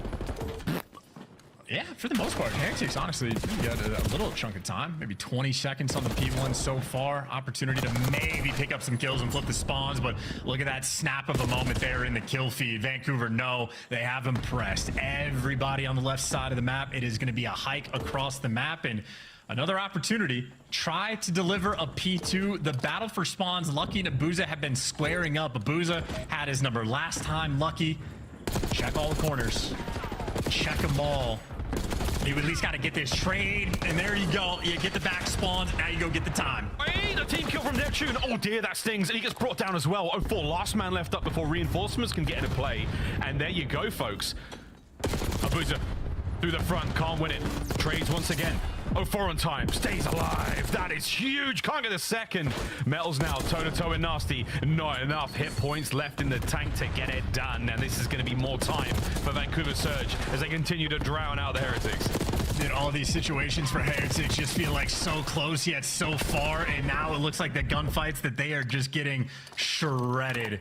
I mean, that is a massive P2. I thought the back spawns that were going to be close enough to get them, but they just can't deliver. Now you're getting shot in the back. You're getting tattered and tagged up. You don't have the spawns long term. I mean, this is well and truly Vancouver's game to lose. They have built a massive lead. Yeah, 20 to go, folks. Our point in the hands of the Heretics. Long-term game and series now for Surge. One good break. And a couple of scrap seconds here or there are going to help out. Can they do it without conceding P4 spawns? That's the question. Real making a bit of a run through the middle of the map. So one man at a time. You bring down the Heretics. Lucky now holding it together. Spawners are still close, and the battle is still on. You can just dive bomb this time as well if you really want to. It can be a little bit risky if you like overcommit, but with only 13 seconds that you need, I mean, you have so many opportunities in Heretics. This is not a hill where you're able to collect a substantial amount. Booze are able to strafe away and get another man off time. And I mean, listen, Nasty's just been posted top art. Vancouver are not going to let this one slip. Yeah, not at all. This hard point is merely a staging ground for the this one's already over. Unless the Heretics can do something magical. Rencor opens up one avenue of attack, immediately closed. Over to Metals now, bottom art, done. A boozer. The critic deals with him, and now another from Lucky, fighting forward. Neptune, hit point advantage. Teammates now in position, gets it. Again, fantastic work from Vancouver Surge. You've got the hard point, and this should be the series. Nasty now with the final victory lap. Folks, as we find anything and everything across the way, as Vancouver walk their way into a contest, and now into the win. GG's, Vancouver Surge. They can look back on the first hard point. A little bit of work needs to be done there, but all in all, 3-1, a win's a win. And answers the question as well. No denying it. Vancouver Surge do, in fact, just look like the better team. Better played situations on the control. Much better job of handling the P4 as well. They definitely were handed, in my mind at least, a bit of a gift, but they fully capitalized on it and ultimately played the game just a little bit better. Vancouver with a leg up in the map and the series. And also the Vault S&D, not too shabby, man. A 6-1 dominant win on a map that a lot of people think the rounds can be coin flips. I mean, that is clean and efficient work. Double-digit assists for every single player there on Vancouver, and a ton of time being collected as well. They did not need a Neptune pop-off performance in any way, shape, or form. They got it done as a team. That is a full unit, the Vancouver Surge. And ultimately, that's the best possible thing for a team like Surge. One lead change. The Heretics started things off, but after that P2 in the first set, nothing, folks. Absolutely nothing. Surge all day and night. 250 to 179, the final score. Couple of big moments there, Charles. The final P2, as you said, the first team to really get a hand on who can hold it for the longest of time is going to be very happy indeed. And look at that, 184 to 236. You'll take it and you will run with it all the way home. GG's, folks. That is that. Vancouver Surge, 10 CDO points and sitting pretty on the run up to Major 2. And similar on that P2 and the P4 before is like Heretics are playing good Call of Duty. They're in the right spots. They're working the back spawns. They're doing all the little things, but you have to do them almost perfectly at this level. And the small little mishaps are just going to be incredibly costly. So Heretics very close, yet in this series pretty far. Vamos to the desk. Vamos, vamos, vamos, vamos, vamos. Vamos, baby. Adios, amigos. Great stuff there as we see Vancouver get it done in 4. You called it at halftime. Yeah. Clint, they're pretty good at every game mode. Yeah, I think the map pool needs to get bigger, but across like your 3 game modes, yeah, they're strong, and that's why they're able to extend series or win a lot of series. I kind of disagree with what they said. Like, I didn't think they were that far apart in this, though. Like, I think Heretics played them pretty tough. Tougher than I actually thought it was going to be. Yeah, I agree. I think, like, you know, to their point, like, there were just some moments that Surge just kind of edged them out. Like, there were so many times there was back and forth. Like, the slang was kind of on par. I thought Heretics were making some really good plays. And then it's just Surge in control, getting the chunk time in those contested moments, right? Yeah. So, like, just super unfortunate how some of these hills played out. And, like, on the P4, this, like, we know, like, it prioritizes the P2 spawn. This one was kind of wild, though, because there was only one Surge member at that P4. And all of Heretics were, like, hunting them down. You had a player in the back, and then all Surge just spawns right next to the door. So, I don't know what's happened the last couple of weeks, but I swear every single Vault hardpoint has got 1 or 2 bad ones. That one was just like kind of aggressive. Like, that was unfortunate. Yeah. And this is the P2, another hill where like Heretic keep finding the kills. They're so close. You're going back and forth trading 2 for 2, but the last guy on Surge just trades the last one, finds a big chunk of time, and you're just continuously trailing. And then even to the control, like you get to around 5, you're stacked on the point and lucky. Like, I probably would have made the same play. I would have pushed up, tried to block the spawn and pin them in the back, but just catches a bad timing, man. You just go down in lives. Yeah, they were close. I think the Surge team is obviously different than last year, but like Ray's always kind of preached, like he wants them to be this relentless team in hardpoint. Like they're not going to be, like you're not going to see them play a map like we saw at Red Card yesterday, where it's like this, who's playing for the hardpoint, who's actually playing for time, not turning kills into like Ray's philosophy, like and that makes a difference towards right the there. actual objective. And it absolutely did. It did. Welcome to the top 3 Vancouver Surge. Pretty dope win right now. Yeah. What a comeback from stage 1 start to now. It's the best story of this stage. Yeah. I mean, in a positive. The best pickup too. Yeah. It's time for your scuff play of the game. Belongs to the one and only. Oh, for the closer. 7-1 in Search and Destroy, including 2 first bloods. Neptune says when I have an off game, 0-4 picks it up. Same is true. These guys, a 1-2 punch. No, that is a good point though, because like as much as I don't want to say I've been critical of 0-4 in this, because he has been like sometimes 2 kills or sometimes 12 kills, sometimes 1,300 damage, sometimes 4,500. He's been all over the place, but like when he hasn't, to be fair, Neptune has usually popped off and dominated. Or it's one of those nasty games where he goes insane. You don't need him to be the best player, the damage dealer every single game. He's not filling up the stat sheet. He's a glue guy, and he is extremely important to this team. No, he is absolutely. I think as much as like I'll give him flack sometimes, he's one of the more underrated players in the league. Stop giving him flack. He just won, and give this guy his flowers as well. Abuza joins us live in the winner's circle. Abuza, first and foremost, hair is on point today. I'm liking the look. But can we talk about Game 1? You guys were off to a slow start before winning 3 straight games. So what was going on with you and Nasty? How were they able to slow you down? I mean, that was a weird map for us. We didn't play good, to be honest. Okay. That was a slow start for sure. So yeah, nothing crazy. I mean, we good at the map, so they play good too. So that was unlucky, to be honest. Listen, you've had some really solid series as of late. I think due to how big your year was last year, there were some pretty strong expectations for you to be one of the top like ARs in the league. It seems like you're getting back to that. Or you think you're getting to like 100%? You feeling really strong with this title now? I feel good on the game. Like, I'm not on my best now for sure. I'm not gonna lie. I think I can do like so much better. But you know, I do what the team needs from me. So. Well, that's what I was gonna say. It's gonna feel good to maybe feel like you don't need to. Like now that you have Neptune on the roster and 0-4 filling holes, like you don't have to necessarily be the guy that drops a 1-2. Yeah, I do what the team need to do. Simple as that. I love that you said that, Abuza, because that's exactly where I'm going with this question. You do what the team needs you to do. You changed your role when you first came into the league. And I want to ask you, it seems like you have everybody on the team buying into that mentality. How's that been? How have you gotten everybody so bought in? I mean, we are 4 guys. We have no ego. We trust each other. We know how good we are. So that's just fucking amazing to play with them, to be honest. Hey, I love it. I love it. Hey, we're gonna let you go celebrate with those guys. Enjoy your Sunday night. Thank you so much, guys. Have a good one, guys. Vancouver is done for the weekend, and they have climbed into our top 3. The standings are fun shaking up, getting ready for our second major of the year. Let's take a look at where we're at right now. Maven. We haven't seen the numbers updated till just now. Can you believe the same 3 from Vancouver Surge go from, what, 7th all the way up to 2?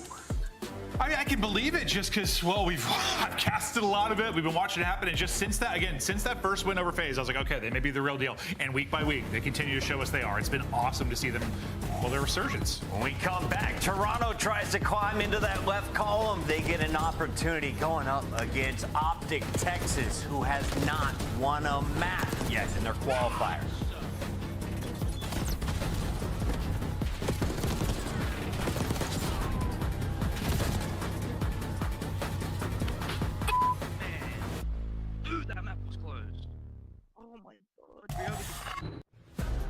Upgrade your game with the Scuff, the official controller of the Call of Duty League. The Esports World Cup is an official partner of the Call of Duty League.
guy don't play for the win.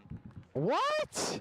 This is criminal. What was that? Play for the win. What? Why is he laying down though? Because he don't play for the win. I get. Hey Ken, you know where you died from? This guy's not real. What do we call that out? Because I knew he was there the whole time. Let's call it barrel. Number 40. Yeah, brother. Done. Hydra. The first win for LA Thieves. God damn it, I love to be a Thieves fan right now, gentlemen. We just hit 10,000 viewers. The boys just got the first win of the 2024-2025 season. Holy shit. We should have won 3-0, but we'll take the 3-1. A win is a win, and boys, we look dangerous. Stuff there. God, I love this shit. I was like, watch. Watch it, I have the cross. Crossing Joe dead. Other one dead. Nice. 65. So you have 60 for the out. Go, Joe. Joe. What are you doing, Joe? That's a dog. For, right? Champs is solidified. Now it's about getting that championship.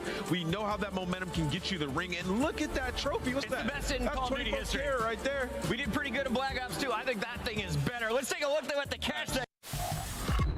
The 2025 Toronto Ultra Team Pack is available now.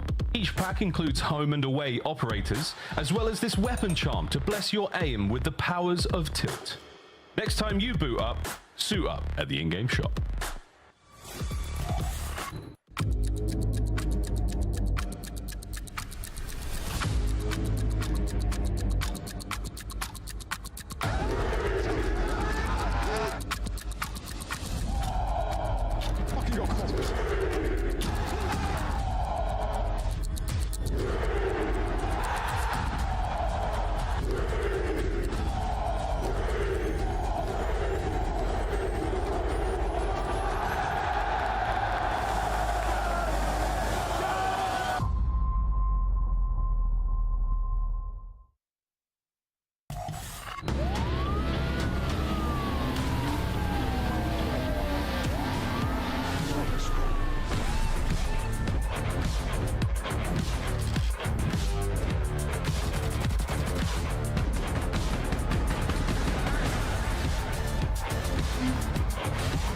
Alright, shit. Let's fucking get it. Let's fucking get it.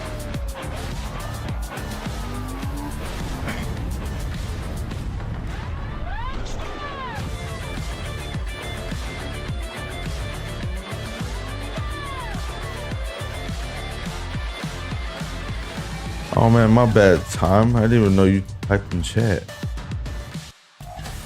Why is my multi-chat not working? Here on a very special Maven Sunday. Welcome back, everybody. We have Nameless as usual, but our special guest is ready to talk about these two teams. Oh shit, brother, if you're still here, I'm sorry about that.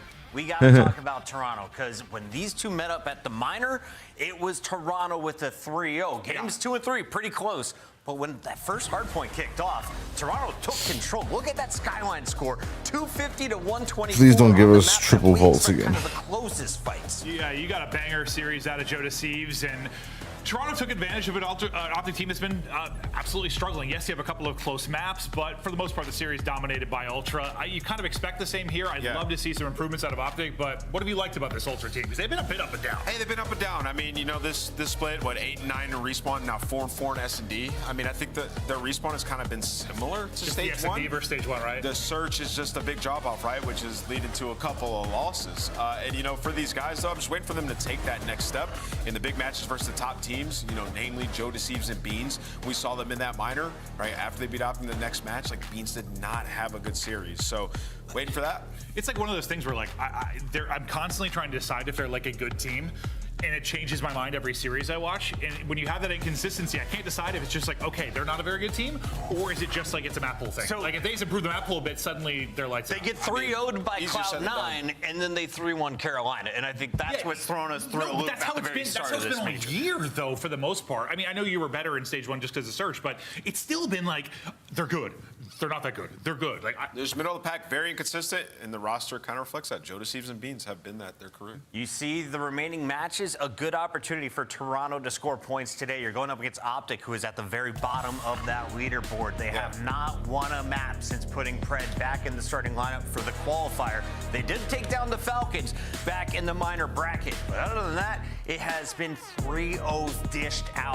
Not pretty. Of the teams that are like, you would consider like good teams in the league this year, like for Optic going up against Toronto, it's not the worst matchup, I will say that, especially in some of the maps that they like to play. But I mean, we've talked about Optic so much and what's going wrong, right? Strategically, just not on the same level as the rest of these teams. And it's tough because like this is the worst this organization has ever looked. Like I know that we keep referencing back to qualifier 4 last year, where they went 1-6, but they went like 13 and 18 in map count. They were going to a lot of map 5s. Like they were battling in series. There has just been no sign of life. And I think we know the fan base is there. We want to get behind this team. We want to see them do well. Like I think sometimes people think we're hating. Like I want Optic to be good more than anything. I've picked them in 6 straight series and they've lost. Maps and modes for this one. Guys, I'm going to go ahead and give you my prediction early. I'm taking Optic Texas today because of Darth Dashy. Did you guys see him with the hood up? He is he was the one in this series that shot back last time. They have been frustrated. I think today they take their frustration out on Toronto. You look across the board, Protocol Search and Destroy. Is Toronto still a very dangerous team in that game? No, it's fallen off. They haven't played it that much. It probably gets vetoed at times against them, but like just not a map that they've been playing a lot recently throughout stage 2. So, you know, sometimes in the past there's been teams where it's like we're so bad, like we have nothing to lose. And you get that we have nothing to lose mentality, and things can kind of turn around. Like, can that happen for them, or because of the Optic brand of the fan base, it's like impossible? It can 100% happen for them. And also, the guy on your screen right now, he almost single-handedly willed them throughout the series last time. Took over in the search story with 12, and then dropped 40 in the control. And I'll say this: when you look at that map set, they have amazing maps in the series. Their 2 best hardpoints and their best search and destroy. Good opportunity for Optic to get the train back on the tracks. They've been listening to trash talk since the start of this show. They're ready to shut everybody up. I'm going Optic Texas. Rosalie locked in Toronto. Maven and Nameless, where are you going? I mean, I got to go Toronto with how things are right now. And? Yeah, I'm going to go with Toronto. I thought you were going to do it. I have picked Optic like 5 series in a row, and they've lost. I think once you see like a sign of life, it'll be easier, but he's having it. There's a lot of opportunity here. Good maps, good matchup. This is a win that could turn stuff around, bro. Shift, your turn.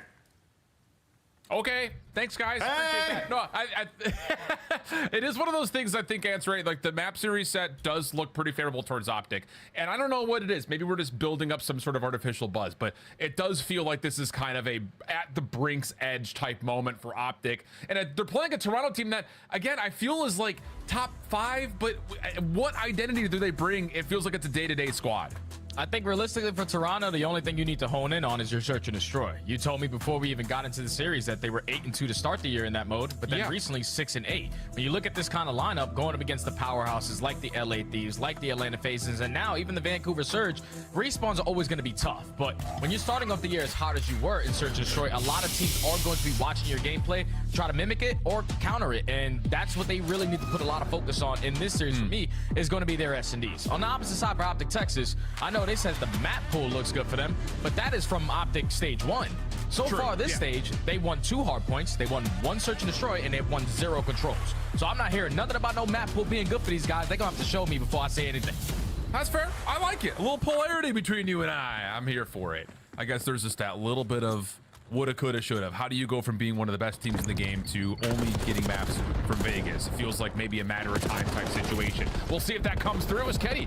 Nice opening double for him. Bean's able to put together some sort of a response though, and with that, it's just down to Dashy. Last one left over the top of P1. Trying to create some space, but Insight finds the final kill, and now it's a 4v3 for Toronto.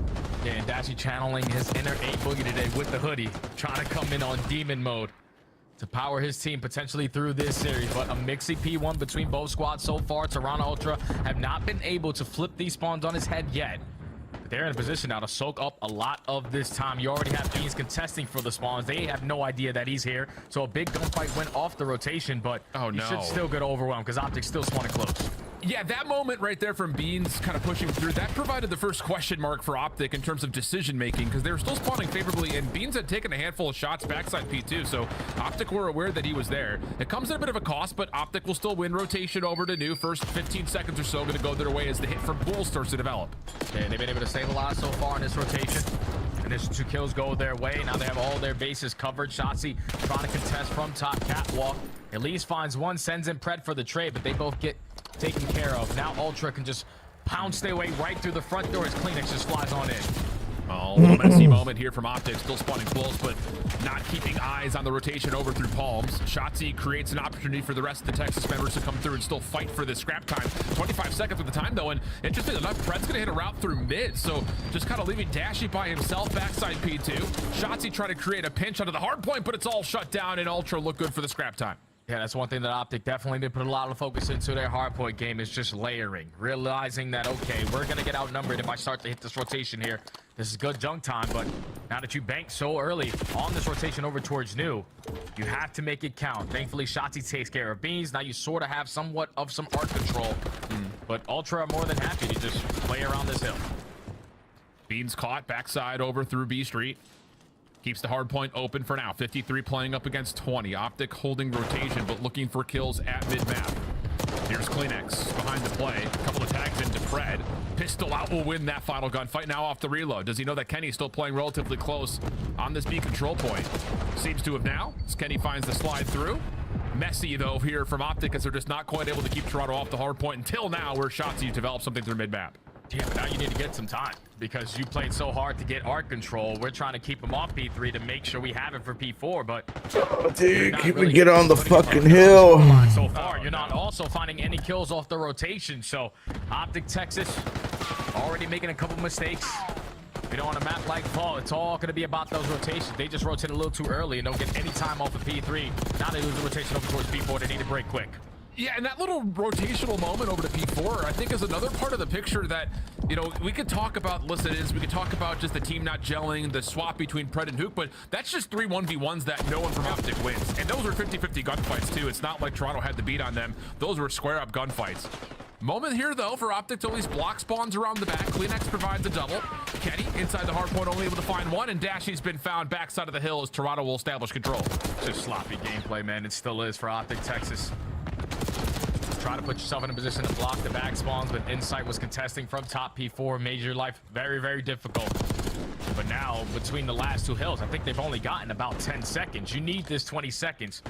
Yeah. Keep into this game, even though Ultra do have the spawns ready to contest it. Jodeci starts off with 1. Joe flies in, finds a double. Dashy on the outskirts. Yeah, you're going to try to play for this kill, but Ultra just outclassing him. And pay attention also to the game clock as well, Alan, because there's been a lot of white time. We got 3 minutes left. Yeah, I was about to say, this kind of feels like a reiteration of what we saw from Red Card against Miami yesterday, where Optic are in these 2v2 moments, and they're just not pushing the issue to get onto the hill. So only 38 seconds with the time to the first rotation. Toronto trying to find a crack in towards P1. Not fully going to work out, but Insight will allow an opportunity for a split to come through. And it's another 1v1 gunfight that Insight takes. Now numbers starting to amount here for Ultra. Yeah, it's a big double there from Insight, because now your teammates have the numbers to bombard their way back in through the middle of the map. Go 3 for 1 on the trades. Insight still stay live. Finds another kill onto Kenny. So now spawns do flip. Optic need to find a break. They also need to flip these spawns. But this is a big 25 seconds. Let's not worry about any routes. Let's play for this time. Yeah, and Ultra locking things down to the middle of the map. Develops an opportunity now to safely rotate back. Insight good for 1. Wow, lots of damage to Dashy, who still forces the gunfight. Insight comes away now on 6 in a row. A critical double there. Optic will get blessed with a couple of spawners from the back, but nice shots from Insight. Now to the A. Oh, man. 18-9, 8 in a row for Insight as Ultra lock things up going to 2. And the only rotation that Optic currently have won so far on this map and made it count was this P2 HP. Now you're spawning all the way across the map with Jodeci's creating an extra layer through top cat. And if Insight is having a stat line like this, yeah, you're most likely going to lose the series. 18-9 on an 8th Street. Cruise missile already earned. Optic trying to break their way through the front, but everyone just trying to go 1 by 1. Like, this is not how you play the game. That's the thing, is just like, how many times did we praise Optic for their ability early on in this game to understand how to develop team-based hits? It's just, it's not there. Nice nade from Jodeci. 22 and 11. Good help from Insight on the cross as well. Keeps him alive now off the regen. Oh, man. Last 18 seconds. Easy stun follow-up elimination for Insight. And Optic are going to take the long route back over towards P3. They're going right back to the play they did on the first rotation of the hard points. All right, we're going to take Art nice and early, but now we're down by 100. We need to play the time here at P3. Insight with a big 1-on-1, make it a big 1-on-2, make it a big 1-on-3. Insight having a phenomenal opening hard point here, and basically putting tears in the eyes of the Green Wall fans. Yeah, it's not been good here. And I will say, you know, you could sit here and obviously there's been a bit of magnifying glass onto Optic, but Ultra are playing really damn well right now. So there's that to also consider as they're up by over 100 points, and it's looking like it might get worse as Beans is just shredding them over towards the backside of Palms, and this just may be the game right here, Jay. Oh yeah, Optic are just continuously trying to push their way through the front side. Now with 20 seconds remaining at P3, you're more than happy to walk away with a lot of this time if you're Ultra, because you know Optic Texas have to cut their losses. They have to try to make the bleeding stop over towards P4. Just right now, Ultra aren't making any mistakes to allow that to happen. Indeed the case. Well, it's a massive lead and towards P4. That's looking solid as we head to a Toronto listen in.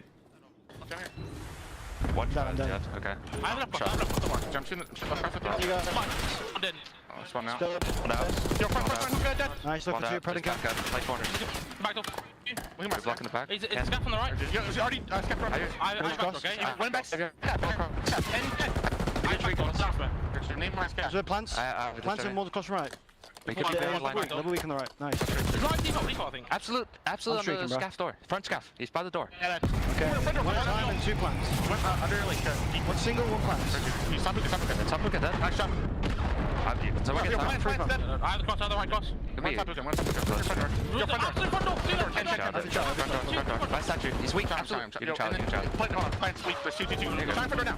One more. Only one there. He's front door again. You're Team press. One more weak. One's pretty weak. Knocking out, bro. Level weak. Challenge. I got fucking awful, bro. Holy shit. Push forward. Let's go. Dubs. I have cat right now. Alright, top cat. One shot top cat. Going cat. Cat's dead. It's just crouchy. Give me a sec, Ben. I spawned out here. Cat's behind me, lobby. Lobby, dead. Line one shot. He's in dubs. They're open. He's on a heady. I can't. Okay, both weak. They're getting splits. 2 goals, both weak. I'm pitching. Give me a sec. Top. Give me a second. I'm with you. Bro, give me a second. Open. One shot. Wait for Toby. Dead. Open, hit lobby. One, but open, dead. 4. Out of time. Push it up, Joe. I'll get cat. Could be cat. I'll tell you when I got it. Oh, he's they're already from P2. They're ahead. One behind us. Oil. Lobby stun. Well, Jay, it's just another in a long line of just absolute breakdowns coming through. Ultra just having their way at the moment. It's actually insane. Like, this is the level of Optic Texas, a world championship team a couple months ago. Like, this is their level of play. Obviously, you bring in Pred a little bit late after 2 months of not playing the game with the lineup. But it's just like, fundamentals aren't there. We're not trading out efficiently. We're challenging one-on-one gunfight after one-on-one gunfight. It's just not the way that you want to play in this game. Now you are sort of trying to make the scoreline a little bit better, but you allowed Ultra to slay the way that they have been. Inside had a cruise. Joe Deceives, your turn. But Optic should be at least able to avoid the 100-point club. Well, 2 fall after Joe Deceives Hellstorm comes out. Trent pushing a little bit further forward. CleanX able to at least neutralize the hardpoint time plus a trade from Insight. Now, you've got a solid read on what's coming next. Able to get enough damage to allow Shotzi to fall by way of the Semtex. And Toronto are just no mercy right here. Just trying to force every gunfight they possibly can. But Optic are hanging on, and they'll get out of the 100-point club at least. Yeah, that's been their best hold so far this entire game. You win the rotation over towards New. You're able to withstand all the different layers that Ultra are going to throw at you. Still down by 110. You need every gunfight to start to go your way. We need to play for this P3 time. You can see how Ultra, with the leads they have, they're playing so spread. They know that, okay, a couple kills go our way. We secure odd spawns. We should be in the driver's seat to close out this game. But even with Optic now winning those gunfights on the other side, Ultra have no problem just hopping the hill. Yeah, CleanX able to stay, or at least around the hard point for now. Insight helping him out, and there you go. Ultra right back into the hill. CleanX trying to push a little bit further forward to win out this cut, but Shotzi gets a double. Trophy from Beans will be placed, but Shotzi finds 3. This will spark something here for Optic. Looking good through the first 30 seconds here in our third hard point. Plus, they still have a couple of members holding over towards Art to stop this rotation from CleanX. Okay, so Optic are starting to play some good Call of Duty now. All of a sudden, they have blinked and they have figured it out. A lot of time here at P3. Currently have the rotation over towards New. A couple players are trading around that mid-map, but CleanX finding a double is going to allow Ultra to walk away with this final 10 seconds. Then we shouldn't be challenged like that, bro. We should just stay on the hill. 100-point game. Joe Deceives able to clear out some space on the exit through 3. He will be seen on this crossover towards Art. A couple of stuns and spam shots coming his direction, but Joe Deceives has just he has gotten right through all of Optic. They haven't found him. Joe's able to find a freebie, slips away from another. That's going to be Dashy on the other side. Stun will land. Joe waiting for the regen. Dashy can't find him, and it's 45 and 25 for JD. Oh my goodness. Still alive in the back. Optic cleaning up kills, but Joe's now on kill number 46. Oh gosh, 100-point game, and here come Ultra now trying to follow up from the front. Yeah, Joe's just waiting for the help. It's as simple as that. Joe's like, I got the spawns blocked, guy. Can you guys eventually get into the play? Eventually, you have to choose your right moment to strike. Oh my God. Lines up Kenny from the top side, finds on in, finds that kill onto Pred. You can still close out the game here. Optic all the way across the map. Ultra looking to close out map 1. 48 and 25 for Joe Deceives. Ends on a 6 spree, and there will be no incoms trash talk for the amount of eliminations he finds, because this time he gets it for the dub. And it's just, again, the start from Optic, it's in pieces, it's individuals, and Ultra coming out hot, absolutely punishing for it. Yeah, it's literally right off the rip of the game. When you rotate, cut your losses from P2 to P3, you take art control, but you don't play for a lot of time there at P3, and then you die off the rotation for P4, and you instantly get chained on both of those hard points. Only walk away with 10 seconds out of 120 that you could potentially have taken. But just too much of a deficit to try to fight your way back into this game. Ultra were winning majority of rotations. That's all it comes down to. On a map like Vault, where they are dead last in rotation win percentage, they won every single one of them besides the ones at P2. So if you're going to do that versus a team obviously struggling the way that Optic Texas currently are, doesn't matter about how many kills they have, doesn't matter about the damage, just the way that they are playing the game, it is not going to work. And Ultra take full advantage of it in map 1.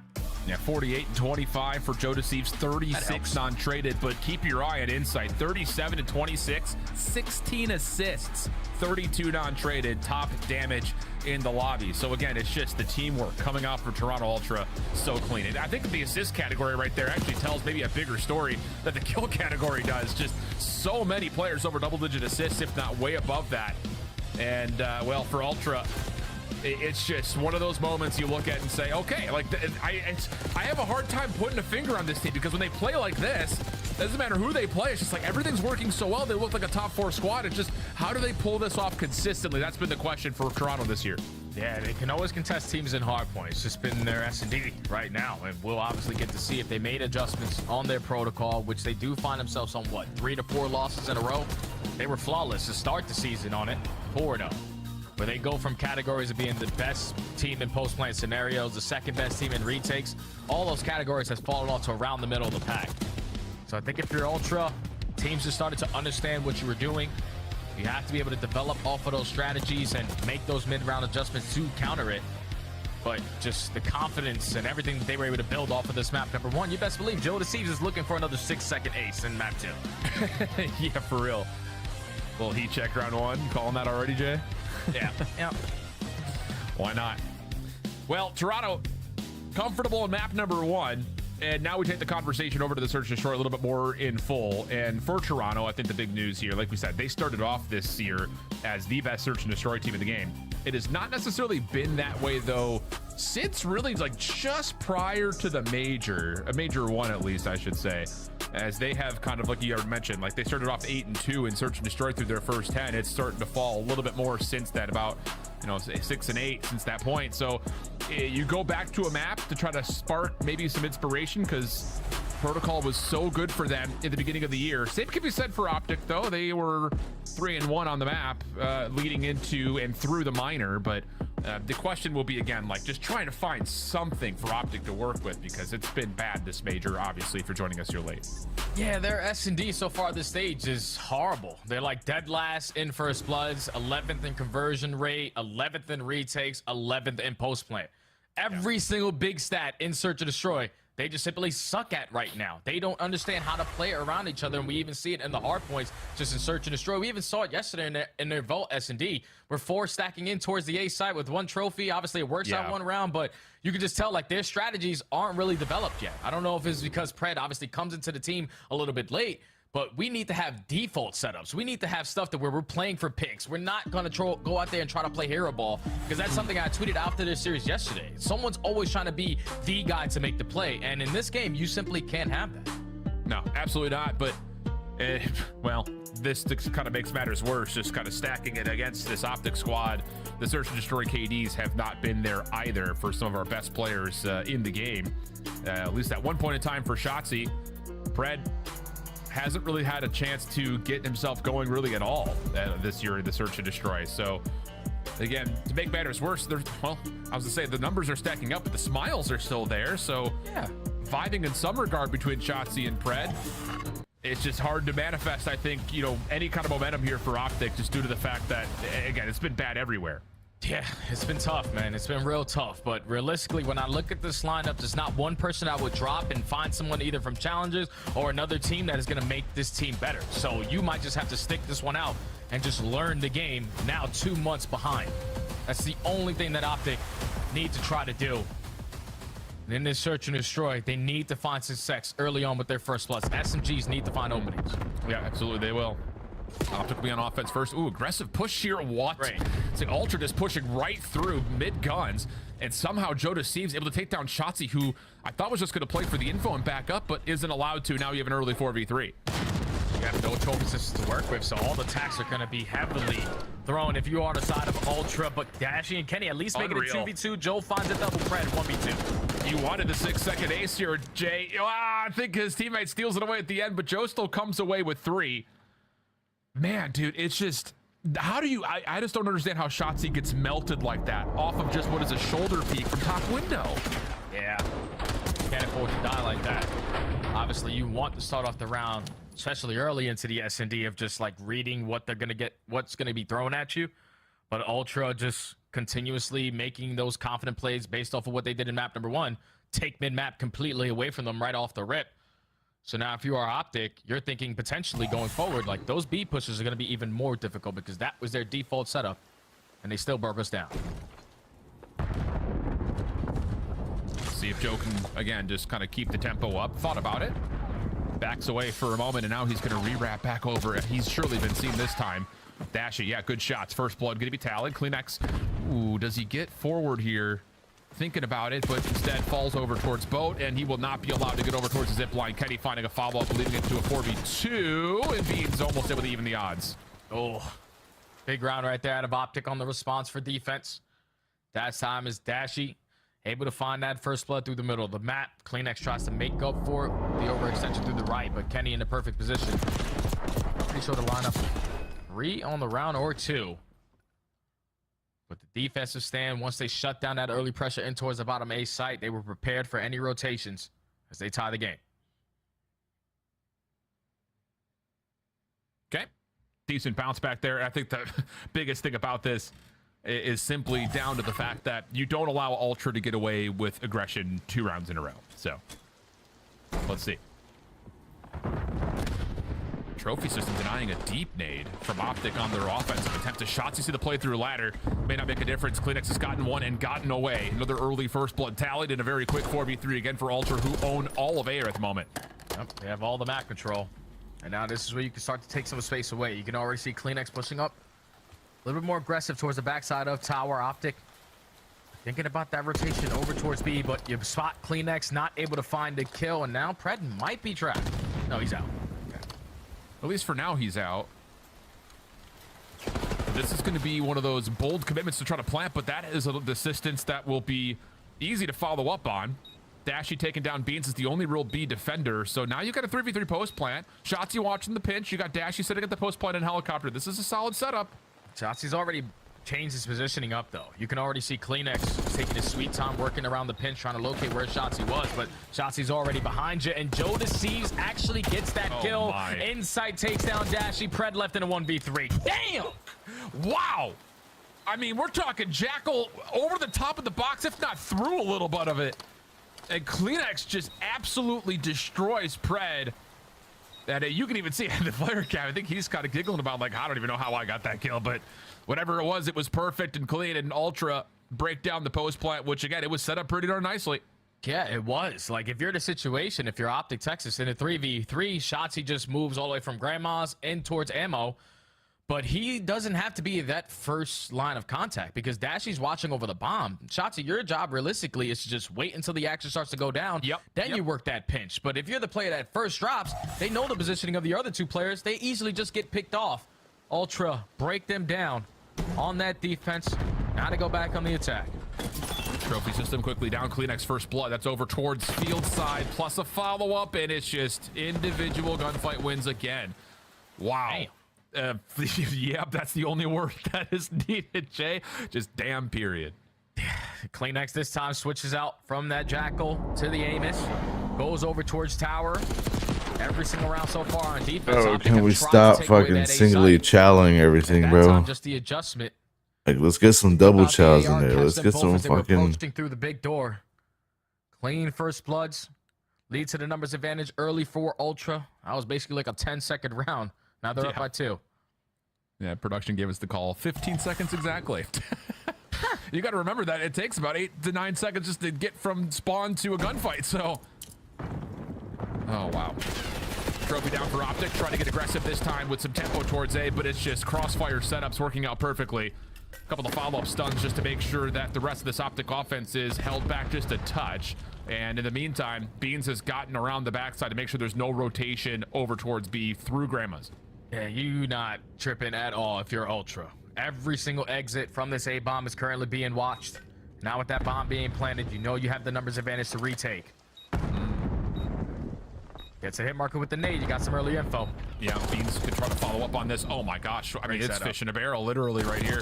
They know he's stuck. It's just too clean, too easy. And Joe's sitting here shaking his head like, are you joking? 8-1, 5 in a row. And Ultra are wiping the floor with Optic right now. Yeah, I'd be laughing too if I'm Joe DeCease because some of these rounds Optic aren't even like having a strategy to it. They're just saying, all right, let's 4 drop down. Hopefully we come out on top in these gunfights. But they drop down and initially lose their first 2 players. Then at a man disadvantage, they know we can't exit this bomb for free. They most likely have every single angle covered, but Joe DeCease with the nade connecting knows that there's players over towards Spiral, freebie onto Kenny, and this guy doesn't even try to move. Yeah, Joe, just shake your head because I don't know what the hell Optic are doing either. Yeah. Wow. I mean, this is astonishing. Joe DeCease, freebie. We're not, I mean, are we kidding me? I mean, we're just running in and finding free first bloods, and that's going to be a 4v3 post plant. Jay, I'm at a loss. I'm at an actual loss for words right now. Hey, man, you know, sometimes things just don't work out the way that you want. And right now for Optic Texas, all throughout Major 2 qualifiers, nothing is going right. But at least so far this round is, as they make it a 1v2, is just the only player alive is Joe DeCease, and he's been a demon. He's seen the rotation come from Shotzi, though. He knows he's going to be playing over towards Helly's side. It's just down to, does he get the timing to find Dashy? So far, he hasn't seen him, but yeah, eventually we'll find the long route to get there. So, okay, better stuff there for Optic after what was a very free first blood from Joe DeCease, but Optic collapse, don't allow that post plant to get set up, and they find the remaining 4 kills pretty darn quickly. Yeah, big shout out to Dashy there, who finds 3 on the round. He were Pred falling in the first 5 seconds. Able to retake over the site while Shotzi was causing some issues on the pinch. But he's able to line up 3 with the hoodie strapped. To take around there, to not let the bleeding continuously keep going. But Optic still have a long ladder to climb to even try to make this a game, because Ultra, every single round so far, they have just been outclassing them with either pressure or their confidence. Well, this time Kenny looking for an opening check over towards the outside of sidewalk. That's enough space for Shotzi to run through. Now, Ultra, they may have some sort of a read on this, and yeah, they do. I was going to say, they're also calling in the Hellstorm at the same time, so that shuts down the aggression from Shotzi. Decent follow-up from Kenny, but cruise missile once again lands, hits like a freight train, and Dashy will drop. But Kenny has actually worked with some timing here to possibly play for a B plan. Instead, is going to try to look for a long route and see if him and Pred can get together later in this round. Yeah, he's waiting to see if Ultra are going to wrap back, because obviously they're covering that A site.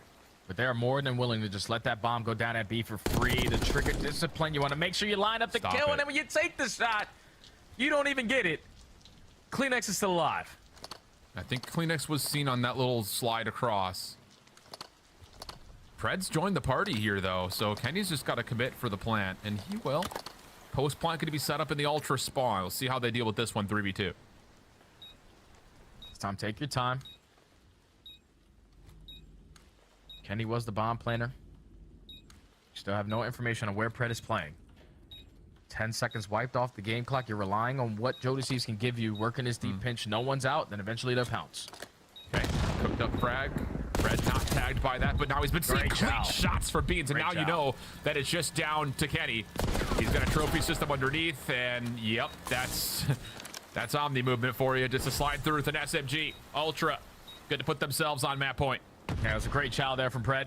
You know, in a man disadvantage, we want to take a one-on-one gunfight. Don't know if he had an SMG or an AR in hand, but Beans just absolutely rips him off the backside of gun. You take a look at the replay of the crews getting invested. They find the first blood, but then Dashy sitting in the middle of lockers unfortunately does fall to that. You weren't expecting that if you were Dashy, but they try to make up for it once they get the bomb down. It's just way too many players from Ultra still alive. Game point now, Ultra. And Joe's having himself a career series right now.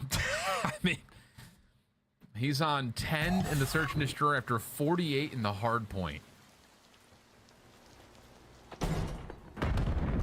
And it's going to be just a flat-out push in towards bottom A. Dashy, good first blood. Optic have gotten the counter on this as all 4 members have played in and around A.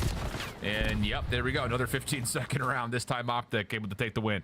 There we go. You saw that new thing that we've added to the production squad. Like, shout out to Mac, making it look pretty. You saw the opening duels pop up there. 6-1 in favor of Ultra. Now 6-2 with Optic securing this round. They were prepared for the aggressor through the bottom side of A. Able to find every single kill without anyone falling. Now we just need to discuss some kind of offensive strategy, because you try to work your way in towards that A site, you're losing the initial gunfight. You try to go over towards B, you're getting picked off early on. Probably just want to slow this round down. See what the call's going to be. Fred, Shotzi, looking to play through the elevator shaft. No initial nades from Ultra. They're the ones kind of taking a bit of a pause here as Dashy and Insight see each other at range. No real contact here, though, and down low. Here's the follow-up. Ultra going to use their nades a bit late. They will clear out the elevator shaft. Kenny, oh, he could get isolated here at mid-map. Beans is playing off the sidewalk stairs. He's been seen. Nade over the top. Kleenex finds the kill. And Beans is just being annoying on the backside of the staircase. That's all he's got to do. Fred and Dash are the last 2 players alive for Optic. Need a 2v4 Miracle Clutch to try to bring this one back. At least Pred finds the first. More manageable now. Yeah, the thing about this is, again, Beans is just staying so well tucked in thanks to the help from his teammates, and Joe Deceives is watching from bottom spiral. He catches Dashy, trying to rotate into A. Fred, decent damage, but he's been figured out over towards A, and now you've got Beans on the pinch to make sure there's no exit through elevator. Field's being watched by Insight. There's just nowhere to go. Wow. Oh, dude. And it has been more than comfortable in a weekend that's largely been one-sided for one team or another. It looks like we may continue down that same pathway here, as Toronto is just not missing a beat at the moment. Oh, not I need somebody in that motherfucking room to just get the fuck up and just say, what the fuck are we doing? Multiple successful wins in that first blood column. Pretty sure it's 7-2 to close out that search and destroy, with 4 first steps out of Shotzi. Fred didn't really have an impact on the map either. On a map like Protocol, where your SMGs are usually the guys that are finding a lot of the info, giving the info to the ARs to set them up for kills. They're dying in the first 5-10 seconds, so they're completely out of the round every single time. Optic Texas, again, just continuously just struggling. That's all you can say. They're just struggling right now. 250, 155, 6-3. Gets us now onto the topic of conversation of vault control before maybe a Protocol hardpoint, and even more maybe a Skyline search and destroy. But Jay, it's just I don't know what it is. Like, what happened in Madrid? Because everything was clicking for this Optic squad. You get to Madrid, you lose to Miami, you lose to Carolina, and then since that point, your only wins have been versus LAG and Vegas, 2 of by far the worst teams in the league. No idea what's happening. Maybe the desk has words that maybe can try to solve this. They got no clue either. I think I see it. Probably Hook. No, Hook exactly helped win 6 in a row, right? But you guys were critical of Hook's play when he was on the lineup, Clint. So what did you see before we jump into our love for Toronto, because those boys were cooking? Frying. I mean, what did we see just now? The hard point made me want to put my head through a wall. And then it's just the simple stuff in search just drive me insane. Like Joe and I were talking about when we were casting a vault for them yesterday. Like there are a couple chows where I would see like what someone like Kim was trying to do, and like you're trying to like wide swing and double chow, and like the double chow timing is just a tiny bit off. Yeah. And then it's a single chow, and then the trade doesn't happen. That happened several times here as well. Like there were some other blunders with getting caught early, but like everything with their timing and decision making just doesn't seem in sync. Well, there's some overarching problems that they're having in a lot of these game modes that we can point out, but also every map has a story. And part of the story on this one, as simple as it may sound, is they lost some key big gunfights. People got cut. I mean, early on, you got a bomb down B, you're hitting a long, wide pinch and Shotzzy. I mean, we didn't see it from his POV, but it looks like he got gunned out of his shoes by Joe Deceives. Well, Joe Deceives is having a series. Yeah. I mean, the Toronto guys are absolutely shooting super well prepared, finding a ton of first bloods. And when they needed to retake, it came in instantly, and big gunfights were won by Beans, Joe, and Insight. I'm going to go ahead and call it out now. I think this is going to be the single best individual performance in a match. Joe Deceives throughout map 1 and 2 is putting up numbers. Statistically, the man is leading the league across the board. Oh, yeah. He's got an opportunity for it based on the first two maps. No question. Double-digit search and destroy. What, nearly a 50 bomb in the map 1? You're probably not going beyond map 3. I picked Optic, and I don't even believe that. And they're very good at vault control, which we're about to head into for Toronto Ultra. But yeah, Optic not on the same page. I think to what Clint said, a lot of the times, like you're seeing people chow solo. The last round, I love their approach towards it. You had a map spread. You got Dashy putting shots down top windows. Kenny cheating up the middle of the map. Then Shots just dies by himself down low, right? Yeah. So issues lingering in Toronto, capitalizing on that heavily right now. It feels like it shouldn't be like, are we picking Ultra or Optic? It's like, are Ultra or is it Optic going to win a map? Yeah, I mean, like that, it's gotten that bad. Like, are they going to win a map? Screw winning a series. You just need to win a map. With those 4 players, you got those 4 goddamn players. You can't win. Joe's doing this. Take a look at your Scuff Play of the Game. That's our sponsor. This is our sponsored segment called the Scuff Play of the Game. This is Joe Deceives. So let's take a look, Maven, at him dropping a ridiculous 1.92. He leads the league now after that game. These are the moments when Joe plays like this. This team is going to dominate, and this is what we like envision for them. If he can find consistency, how good they would potentially be. I will say, Optic made some very bad plays this map, letting them get through, and it allows the momentum to be built on the side of Toronto Ultra, right? When you're just preferred side of the map, when you have spawns, and when he's allowed to go out there and just make plays. It also probably helps that Insight was having an insane map. Yes. Like the duo was cooking. Yeah, and when the ARs are finding success, Joe's just going to be free on the map. Just how good was Joe playing? Take a look at the kills per 10 minutes. 29.8 leads the league. Hydra in the number 2 spot in the 28 range.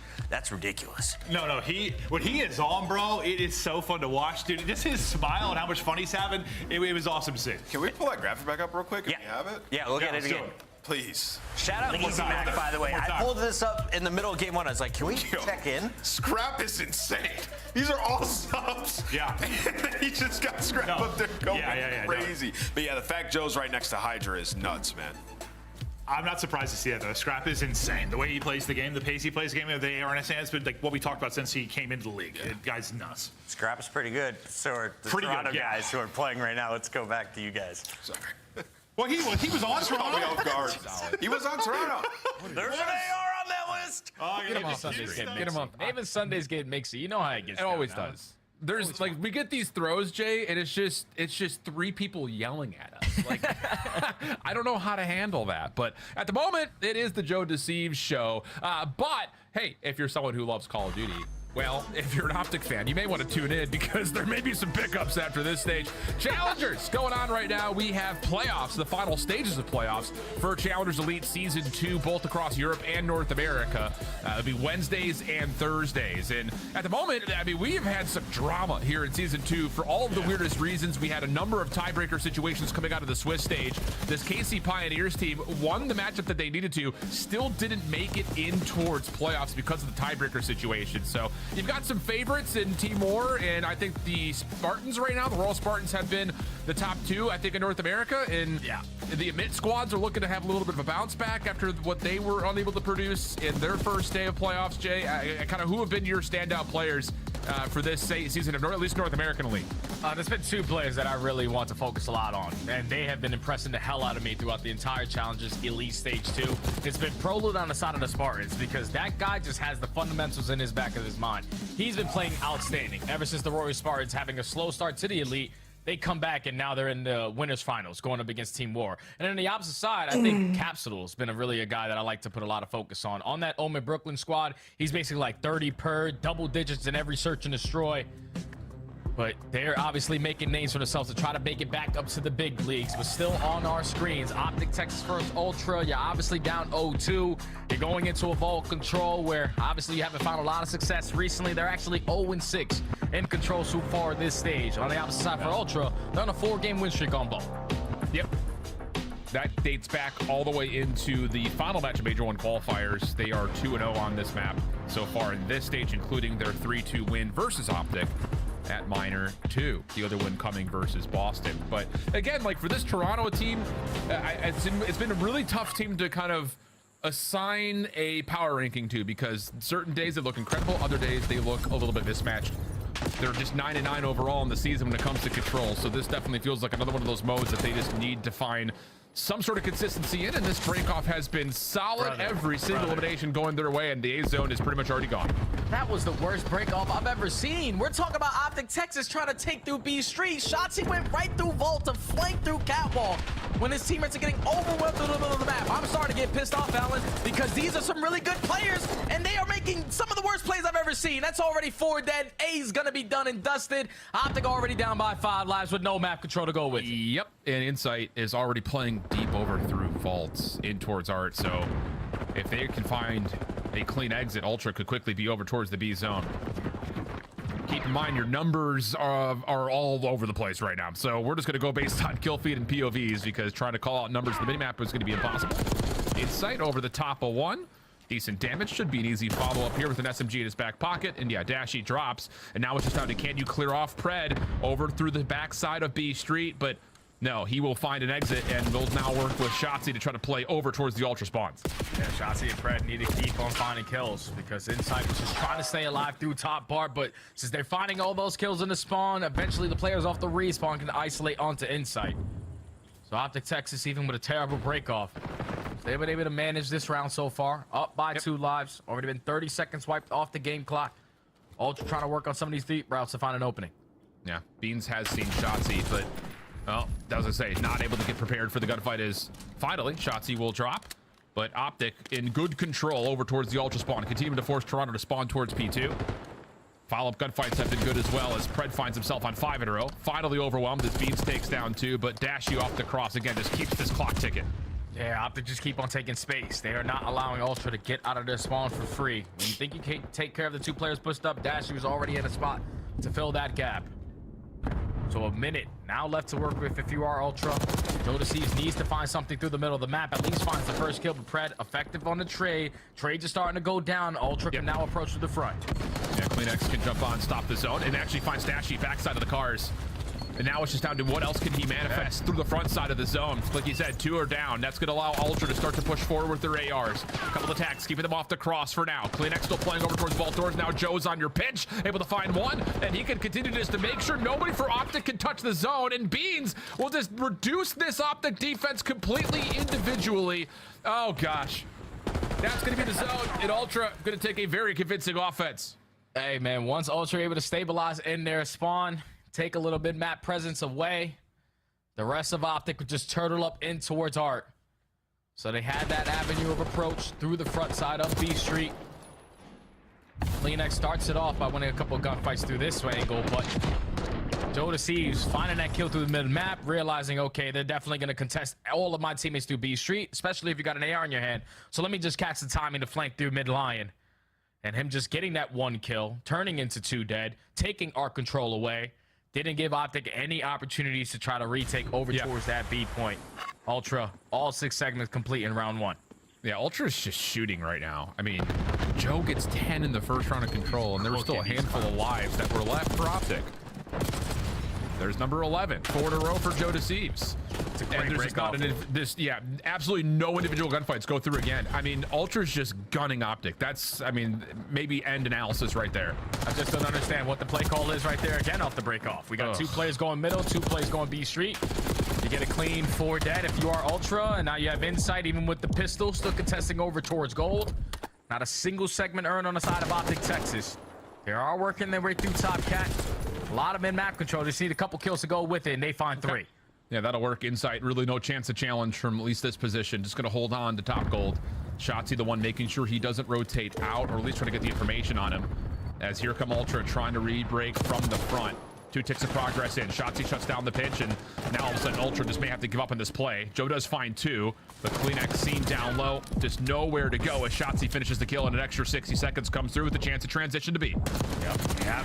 Map control to go with it. Shotzzy already opens up with the kill. Can he get over towards this art position to force them to focus him? And when he does, a teammate over the top, baby. You gotta love it. The communication on the side of Optic Texas is definitely clicking. Clean 4 dead for Ultra. They stabilize on the map. Yeah, you do get Pred to still play through Vault Stairs, but he is the furthest Optic member forward. Ultra putting the pressure on around the middle and through pool. Plenty of time for Optic to work with here, but this next break off needs to be clean. Pred finding the space to get on the zone, puts some pressure on the clock, but Joe Deceive still finds elimination. That's 3 dead. Shotzzy, a bit of an island here. Saw Joe towards Vault Stairs, but instead tries to play over towards the top side of Art. He's been seen, and Joe finds the kill. It's all 4 dead. Now you're down. That's the thing with Shotzzy too, bro. Like, you're peeking outdoors, chow shit, bro. Like, just get lost. So now you can approach through that front angle. Kleenex trying to work the pinch. He at least finds one on the Kenny. Don't tell me. Get lost. Make them turn around. Make them look for you. But Pred goes back to at least help his teammate out. Yep. 45 seconds still to work with. You're on the point. You have 2 players on, actually, so that's going to allow at least his first tick to likely come through. Joe shuts down Kenny from rotating over, but still, the players on the point looking good until they don't. Kleenex lines up both, finds both kills, and that will reduce this now to an 11v6. Shotzzy outside of Palms, nowhere to go there. Another individual play that gets completely shut down, and Ultra now have the zone completely in their hands. And this is the last push. 30 seconds to go. You don't really have a position to play trades if you are Optic. Kleenex strikes for the first. Inside flies on in. Bean finds a 3rd. Last player alive is Kenny. Yeah, so many players from Ultra all surrounding him. And that is going to be Ultra giving up 4 segments, but up 2-0 on the map. Wow, Jay. I'm telling you, Alan. How does this happen? I mean, I remember having the exact same reaction last year into Major 4, where it's just like, what do you mean? Like, this team is, they set the tone for the entirety of Major 1 qualifiers. And now it's just, it feels like they're just kind of running and gunning and trying to play individual gunfights. I mean, so many different 1v2s that come through where you're just in the worst spots possible. Telling you, bro, it's hero ball. Like, that's exactly what it is, man. You always feeling like if you're the player farthest pushed on out, I potentially catch a timing. I could put myself in a position to try to win this round single-handedly for my team, but they just keep on getting sniffed out. Ultra not allowing Shotzzy to do Shotzzy things. You can even see when he allowed those players to walk by him at the B point to sneak his way in towards Art. They're still communicating on the side of Ultra. Where's Shotzzy? Oh, okay, we spot him. Let's make sure we get that kill. And already off the break again. They find a clean 4 dead. Optic, what are we doing? I don't know, bro. 5 and 15 from Kenny. It just continues to be the butt end of a lot of the hatred that's come through about what's going wrong with this Optic squad right now. First tick at B is done. Second on the way. At least Shotzi's cleared off the A zone, but exactly, methods. He almost gets a chance at the 1v1 with Kenny. Both you and Scump need to go in that fucking room and say, what the fuck are y'all doing? Like, I think now is the time for, like, everybody in Optic should just run into that motherfucking room and just say, what the fuck are y'all doing? First and take care of this B point. What the fuck is this? So Optic instantly off the rotation, off the respawn, had to rotate their way back over towards B Street to contest, but first segment at A guaranteed. The entire kill feed is currently lighting up white. And I know for all the Green Wall fans that are thinking, dude, Kenny's had 7 and 17. His stat line has absolutely nothing to do with the way that they're playing as a team. I'm sick of him getting isolated of he's like the guy that you have to put all the blame on. No, the way that they are playing as a collective unit is abysmal. Yeah. I mean, there is a level of everyone individually is also just getting smoked. Like, there is something where the numbers don't lie, but I mean, this is straight. This is a BTA series, and if you don't know what that stands for, you know what that is. Yeah.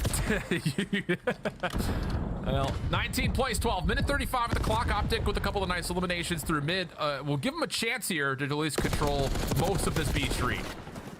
Yeah, but you got to get out of your swamp. You need a couple kills to go your way. Thankfully, Shotzi's able to catch a double. Shotzi lines up a triple, and that leads to a clean 4 dead. We got Kenny double negative too, bro. Like, play your corners, make them run into you, make it more difficult for Ultra to exit.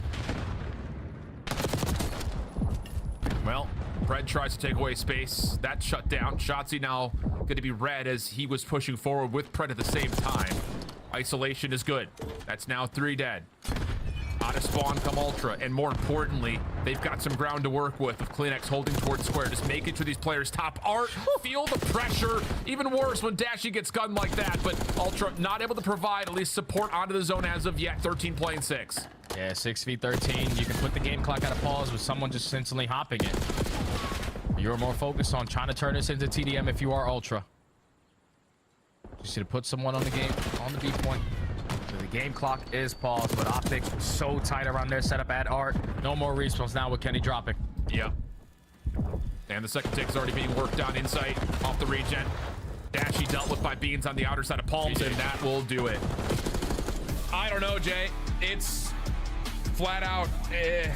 It's flat out embarrassing. And how do they go from being a team that's sitting there saying we feel so confident in our gameplay, we're gonna stream all of our scrims and still wipe the floor with teams, and then they show up in Spain, get essentially whooped, and since then it's a single win versus LAG in the minor, or at the major rather, and that was I will say a trial.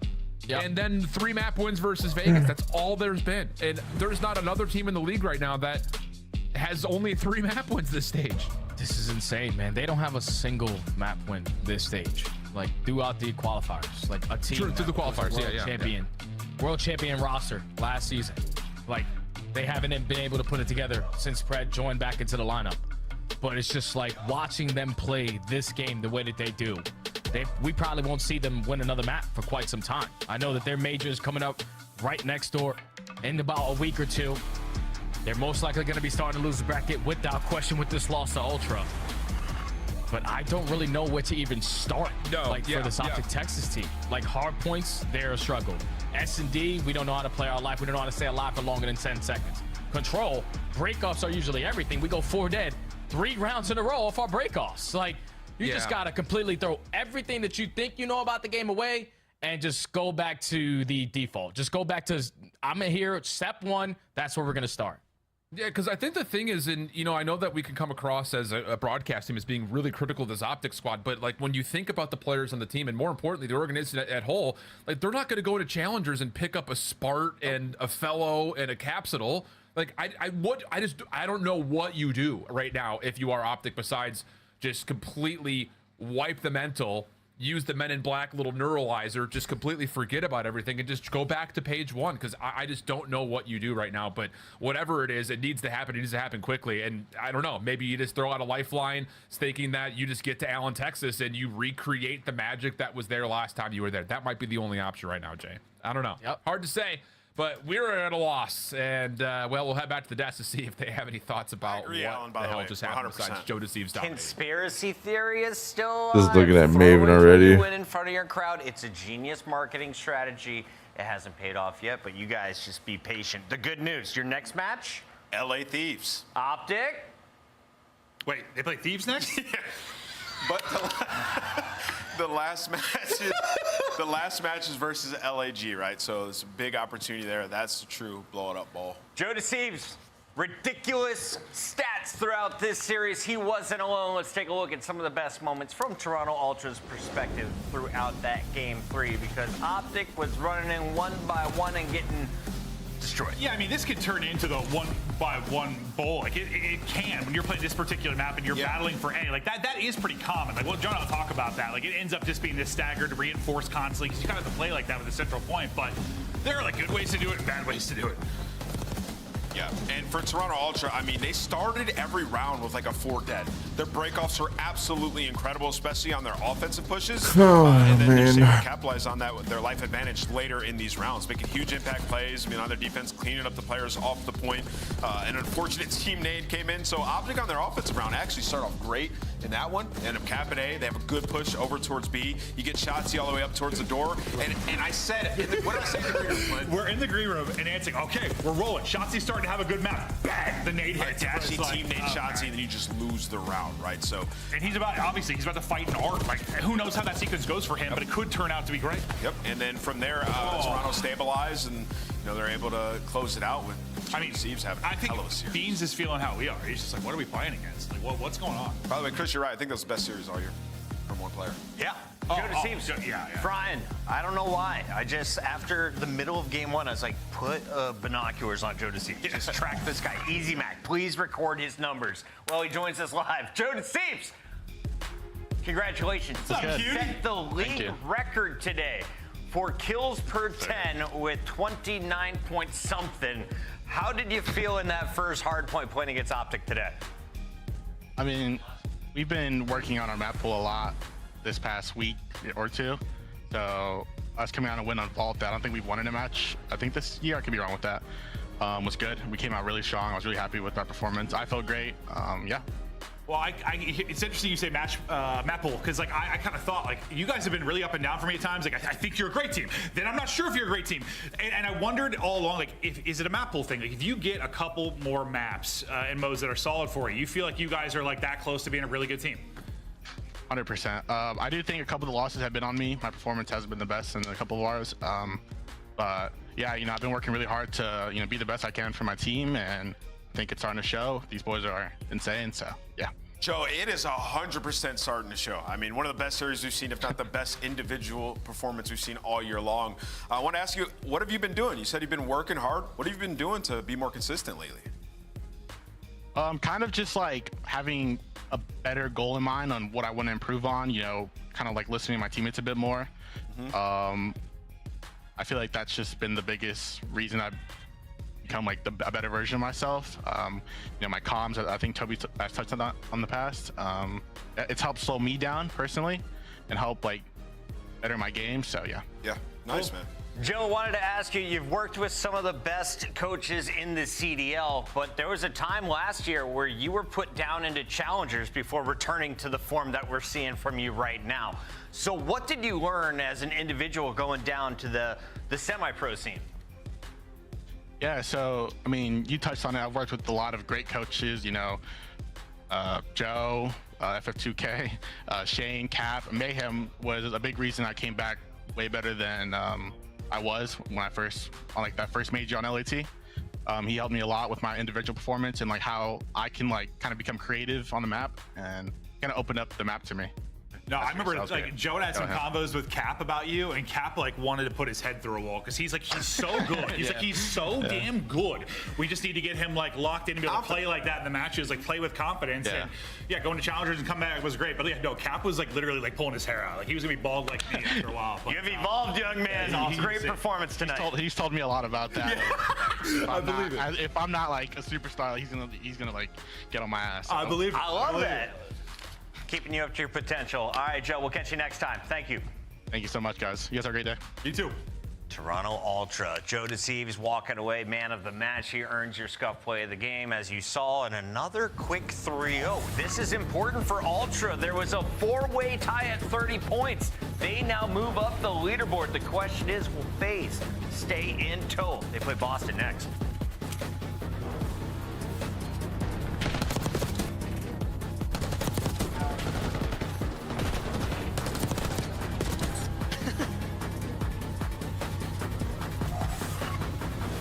Upgrade your game with the Scuff, the official controller of the Call of Duty League. The Esports World Cup is an official partner of the Call of Duty League.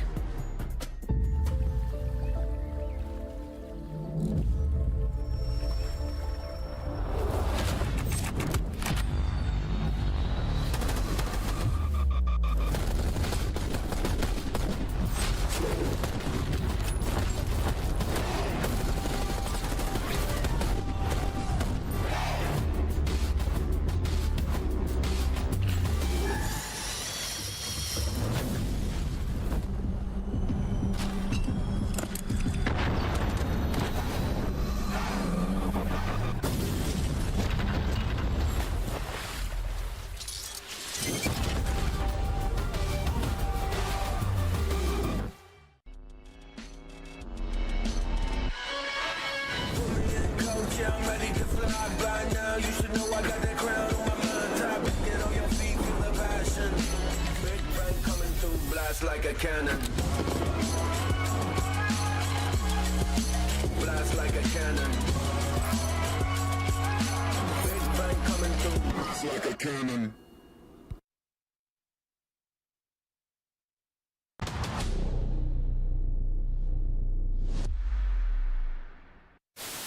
We're going to have some laughs during this match, Maven. I'm going to openly just ask, who will be the worst player we see in the All-Star game today? The worst player from all of these teams? Oh, this is hard, man. It's the All-Stars. Oh, I got to think about this. It's going to be Octane. It's going to be Octane? Yeah. He was a beast, so he was number 2 overall S&D KD. Yes, he has, but guess what? Octane's had one good event since like 2016. I'm going with Nameless just because he can probably hear me right now. He's going to choke big time. Long, that's up. I have the door push. Okay. Wait. Stay left. Long. I have the door. Use your 2 front door. Look at one. Let's get front there. Let's get front there. Watch your front. Nice job. Let's get late. Long. Stay left. Oh my god. Let's go. Baby. We're sweeping them. I promise you. God. Oh my god. Holy fuck. Got it! Oh my goodness! Vamos Celtics! I cannot believe what we've seen. Simply unbelievable. The madness in Madrid continues. The 2025 Boston Breach Team Pack is available right now. Each pack includes home and away operators, as well as this spray to help you blend the competition. Next time you boot up, suit up at the in-game shop.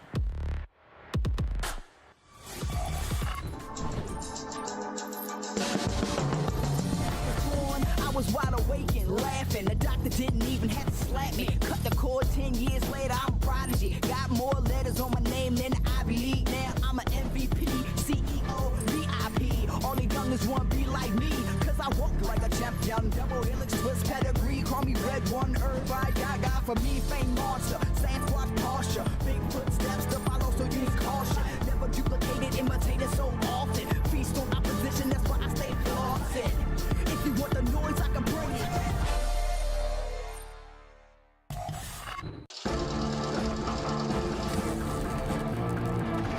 Wow. Who really stopping me?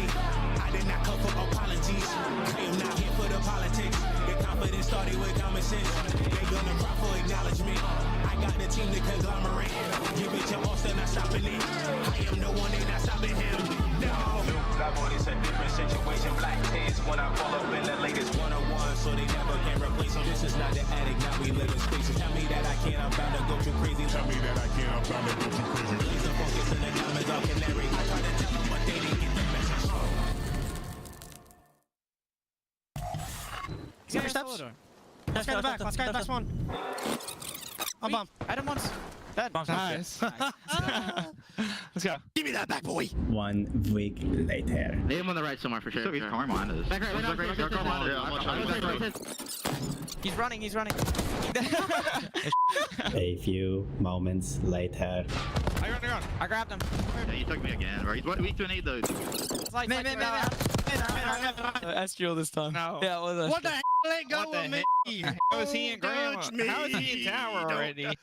You know, Maven, before I dropped out of college, I was a marketing major, and one of my great ideas for this one would be I got your back. An insurance agency, we could sell it. Every time we see one of these, those players get $1,000. I like it. Yeah. I actually finished with a marketing degree. It's a really got my good degree. idea. I went in with accounting though and changed that quickly because that was hard. Sales team, give me a cut of it. Nameless, let's talk about this match because it could be another 3-0. It's been the fastest we can remember in qualifier history. What has happened so far as we've seen teams like Atlanta FaZe pull away from the pack? Yeah, Atlanta faced a huge win over Minnesota. Just kind of tiny terrorists saying, we are going to dominate you guys. You know, they've had some struggles versus Vancouver.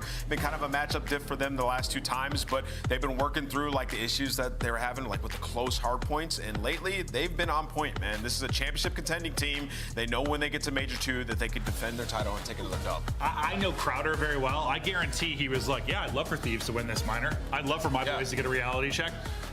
Bring it to the Major. Like, sometimes I think they've just been playing together so long. They're going to need like reminders. Yeah, win the major, win the first minor, establish dominance, then get humbled, then come back and for win. a long team, they were a team that didn't get overconfident, though. They're very good about that. I just think they're kind of past that point. It's going to happen. What I found very interesting yesterday, and, you know, I kind of harped on Simple a little bit. I said, are you guys really focused on the hard point? Because that was a huge difference in the matchup in the finals. You said, nope, we are still massively focused on search and destroy. That is what they believe is the biggest key to winning a championship. So maybe look for them to play some new search maps. To be fair, I mean, this stretch of 6 years for them, I mean, it's been search and control. Hardpoint's been this. The other two have been dominant. They're still good at hardpoint. Good enough. Yeah. Leading up to Major 1, I had faith in this squad. Since then, not so much. Purge held to just 7 kills in a game yesterday. Boston has been riding the struggle bus. You look at the recency, well, it started with the Game 5 loss to Toronto. Now it's snowballed into back-to-back 3-0s from Cloud9 and LA Thieves. Well, we talk about this every year. There's usually a team that's like a little bit ahead at the beginning or doing well online. Like, I don't know, Rocker last year with their first top 4, and then things kind of go downhill from there. To me, it's just been they were a bit ahead. They learned the game a little bit quicker, or were doing something right. They kind of, you know, succeeded early on. Now they're struggling. Well, you got to remember, like, they kept this roster from EWC last year. One of the only teams to do that, right? Yes. They had a little bit of an edge on some of the newly formed rosters. And yeah, it's just some key things. Like, it was really hardpoint that they were very good at throughout stage 1. It's fallen off. They were like top 3 in breaking, now 10th, right? So some of these small things, they're doing really well. Teams got better, and now it's different. Snoopy was already celebrating on Twitter. He and Beans no longer hold the record for most match losses in a row. That belongs to the Falcons. Today, they're looking for more celebrations, but I don't think it comes from the match. Best of luck, Atlanta FaZe 3-0. Yeah, no, I'm going FaZe, yeah. I don't think it's a 3-0. I mean, I'm looking at this. FaZe are Search? trying to expand the Hacienda S&D and Hardpoint, trying to get better at those, so they threw them in this series. One of the series they're working on stuff, it might get a little more interesting. Yeah, I think we could potentially see 5, honestly, if we get like the Boston we saw stage 1. But it's Atlanta FaZe for you? Yeah, Atlanta FaZe, yeah. Sorry. All red. We omit that part. We've been on fire with the predictions, lads. Let's go 4 for 4, shall we? Yeah, Chance is good at tickling. Let me tell you. That was a real long yap from man just to be like, no, it's going to be FaZe. Like, that was a lot. But hey, that's the job, folks. All right, Boston haven't won a map since Feb 22nd. Is today the day, Chance? They go 5. Well, now you're really asking me to sell the dream here. It's just a tough run. Like, getting 3-0'd by C9, I think, really has just been a dagger, because that just sets them up for the kill for the next 2 squads. But, I mean, you might be right. A Hacienda S&D is the prime sort of situation, I would say, for Boston to be able to get a map win. FaZe have only played it once, and they're 0-1. So, expansion of the map pool is very much in for Atlanta, but I don't know. We'll see and we'll find out. Boston looking for the bounce back performance as well, but Celium's a problem. Number 1, he's back. He's back. Here's MacArthur. And he's back and he's faster. Yeah, faster than ever, more dangerous than ever. 4 hard points in a row, Boston. Time to turn it around. And not an easy thing to do against a team like FaZe, but we will put you to the test. 2-2 split off the route FaZe. 2 towards time, 2 towards everything else. And into the feed, we dive. I mean, I think we should be just trying to guess how many victims of Easy's going to be taking this game, because there is no more joyous reaction I've ever seen in the league than when he takes a hostage. It's the equivalent of that kid that's like, Nintendo 64! Like, we're getting to that level, you know that guy? Wow. Unreal, man. Hey, look, it's the body count is 2, or the body shield count is 2. He can honestly do better in this series. I think it's possible. Breach are going to put up a fight early on in the kills department, trying to make sure that the shenanigans don't get out of hand. Celium, though, roaming the top side of the map. FaZe with an iron grip on P1. Yeah, this is already like maybe +7 or 8 in the slaying column right now, and Simp has been anchored up on spawn as well. Knew the player was there, but gets bad timing. Hey, 4-man wipe off the map. It's only Celium now by himself trying to hold down the spawns, and he gets caught as well. So, I mean, that was a brutal P1 30-second lead, but Boston found their moment to strike. Now they got to stave off this pressure. How about that for White Steps pressure? Yeah, right in, but that's a lot of kills. Look at all those skulls. White, mostly 1 green. And Abizi has somehow snuck on through. Purge, though, holds down the point. Great work. MC trying to get into the point now as well. As Boston Breach with a nice bit of time now, looking to pull things right back. Celium waits for the perfect opportunity, not only for his teammates to pull up, but now to cause as much problems as possible. Send from down low as well, Chance, and we're hitting it. Double zip, let's go. Timing is everything. Cell's gonna fall, trades are there. Good read on the mini-map, but it looks like Boston overwhelming force, and Draza gets cleaned up as well. So trade's perfectly efficient. Spawns management, though, is not. FaZe end up spawning in the back, I guess because they were first to die. and that's going to pan out well potentially to get the scrap time. But Cell hates his teammates. Be a little bit mixy for the final 5. One gunfight for 3 seconds. Congratulations, Snoopy. You got it. He's got it, and that's good though. These boys are new as well. Purge now keeping a BZ in place. Meat Shield count 2 on the series record, folks. Don't forget, we'll be keeping an eye on that as and when it happens. Snoopy still roaming. Great work, Raz. That was this. Cammy surely gets that trade. Nice job. Can Cam get 3 out of this? As Celium starting to apply the pressure towards the point. Spawns there by Grass for FaZe. As they're going to rock on forward. Boston trying to hold it together, but Celium with 2. Sim finds 1. Snoopy. Last man left alive. That's the break. I don't know if John's had help on that gunfight. That might have been one of the most diabolical AR gunfight wins we have seen this year. That was gross. And John's just keeping it up, man. He loves going to white steps. He takes 2 before he falls in Awakening. Easy trades there for Atlanta FaZe. So that constant sort of piano steps pressure has been paying off on this hill. Make sure you keep the map under control, and you're always filtering a player up top for Atlanta FaZe because you're cutting off 80% of the map when you have that position. So rotation secured. Scrap time there for Boston, but a measly few seconds. This is the opportunity for Atlanta to really run the score out. Yeah, and you're just maintaining this on scrap mostly for the Boston boys. The holds haven't been fantastic. The PT wasn't bad at all, but trying to break through the step side. Perfect work so far. Sims down as well. Cammy now from upstairs. Abe gets 2. And over the top, we're going to see Cammy fly into the fight. Now an opportunity to get right on the point. But FaZe, again, you bought so much time. You've managed to get your teammates respawned. Unable to get an efficient break here. Boston, the battle just continues with FaZe on time. And that was so much effort to make that happen as well. Snoopy's basically shooting angels in that moment. But all that fight, and it has still been super solid hill time.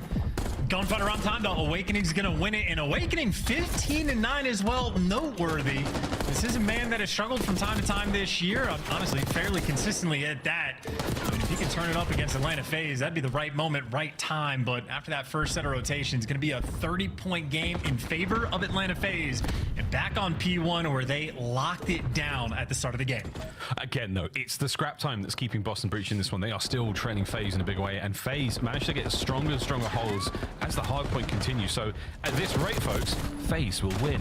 Can Boston get involved? Sure can. Purge. Hey, that's the 2 you sorely needed. Buys his teammates a little bit of time, not enough to get onto the point, and BZ, though, does slide right in, and there's his counterpart Sim with 2 immediately in the feed. At the very least, though, you do manage to get the players off time for a second. Yeah, trying to play keep away, just get him off the time. Cammy, maybe a little slide out, give for the check, but Sim, perfect angle, doesn't give anything away, draws a my fall, but now it's up to Cammy, try to make the play go over up top, and in the meantime, Awakening slipped and fell off the map. Not a team you want to be making mistakes against in Atlanta FaZe. Well, they got the time, they got the left side spawns, they got a little bit of freedom. Although Boston are, you know, bringing the heat for the most part. Selling's on a 4, should get traded out. This is a little bit of a back and forth game. Yeah, not bad at all. I mean, that P1 FaZe managed to soak so long in Jacuzzi. They're all pruny now. Great job again. It's Celium there with the 59 seconds of hardpoint time. So pruny. As a BZ prunes both Snoopy and Awakening. Draza finds Cammy as well. Another perfect 3 in the feed. Last man, Purge. He's gone as well now. So 45 seconds to rock here on P2. And FaZe, firm control, folks. Time for a listen in. I'm gonna spawn out. Yeah, top line, look home to the girl. Okay, towards that, bro. I spawn out. Stay on time, we spawn out. Stay on time. Come on, do what you can, we're coming to you one. Okay, dead. Nice, I hear you. One shot, two. Over time. Back door, dead. Piano.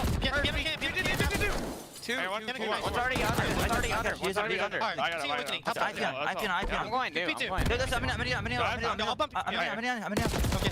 Wait, can't do one shot. Break there. I hear the left, Chris. Someone under me. I'm sitting mid. He knows you're there? Yeah, he knows. I'm planning Jim. I play power side, bros. I'm sitting stone. Nothing there. Bet me. I can be on 1-2. Front Jim. Oh, bet first. Run Jim. One shot. One shot time. Back right. On the table, on the right table. Back time. I saw right. Oh, he's still there. Right. One shot right. After one of that. Right. One in the One, I think. Two. I got one shot. Yeah, I said magic gates. Who's the I don't have it. Fire side slow. I'm with you, let's go. Play the next. Top hole. He's iron to the right. Let's play for spawn. You want ult? I got one. We have time. We have time. Here, run through.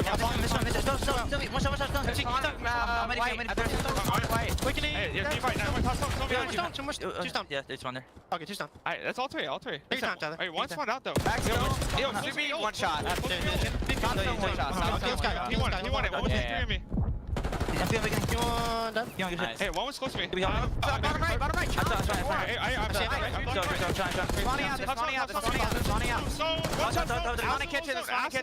He's so weak. Top awakening. I just want top left. Bottom bed. Take your time.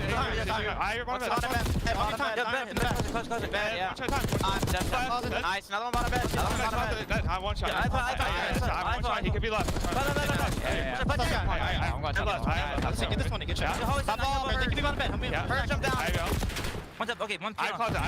Two there. One's in bottom bed. First in bottom bed. Nice. Go another one then. Bottom bed. Where's Jack? Nice. Good one. Close awakening in there. That's three there. That's all. In bed, awakening. First shot bed. I spawned you two. I have top stone. If you look right. I top left. I'll save him. I'll get time, Zach. The dizzying comms there of Atlanta FaZe. These guys play at light speed, they come at light speed, they are very difficult to deal with, but Boston, for the most part, have been holding the line. It's still working from a deficit, but they've kept the game about even for the past few hills, just looking for their moment to strike. That's the thing with the Boston again. They've been surviving off the scrap time. They're not too far away, but FaZe are still out of this world.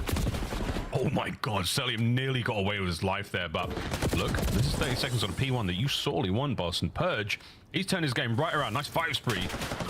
As FaZe have been pushed off the point for now. Uh-oh, that hurts. That's 2. And here goes Sim in your spawn.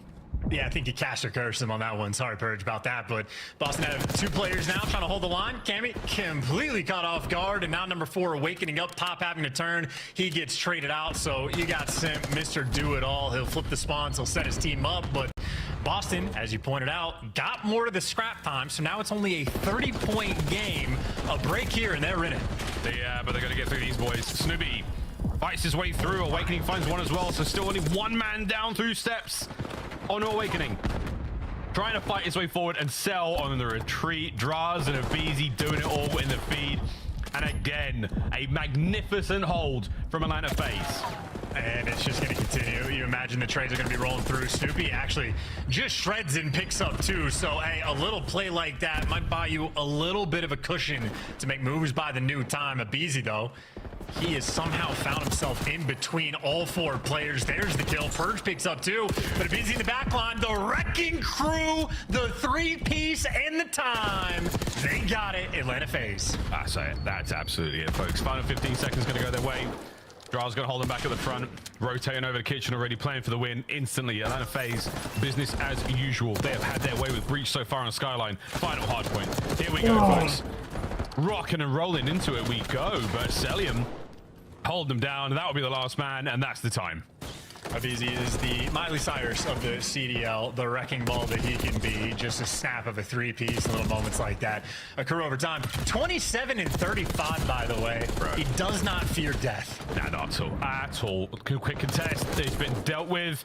Picks up the pinch as well. Trying to get the last man on time, and it's Purge who's fighting for it. It's still 5 seconds for the win here. The chances of this going the way you think it are slim to none when Draz is shooting like that. That is it, folks. The body, the mind of Breach broken here on Skyline. Map 1, a thing of the past. Yeah, and the switch that these guys have is just, I mean, not even a switch, it's just always on. Like from start to finish, a good opening break, not a moment to breathe. I mean, they seemingly have boundless energy. Even in the comms, their ability to maintain is crazy. And of course, they're doing this while making smart plays, but out of everything we've seen, Draza is the man that walks away with the best play, and it's a nice little 2-piece, and 3 and 4. Yeah, it gets the whole team wipe in one clip. Not too shabby from Draza, but did 4,400 damage. Brother. FaZe a good example of a team that don't necessarily talk too much trash out of game these days. It's all in game. It really, really is. Whether it's body shields or body shots, they've gone through a couple of different chapters in terms of the mental game. But right now, extremely solid work from Atlanta FaZe. 183 was all that Boston could muster. 34 and 32 there from Snoopy. He had a nice resurgence, awakening at a decent, consistent play. But man, you are going up against a squad right now that is just so tight, and they are so fierce in these hard points.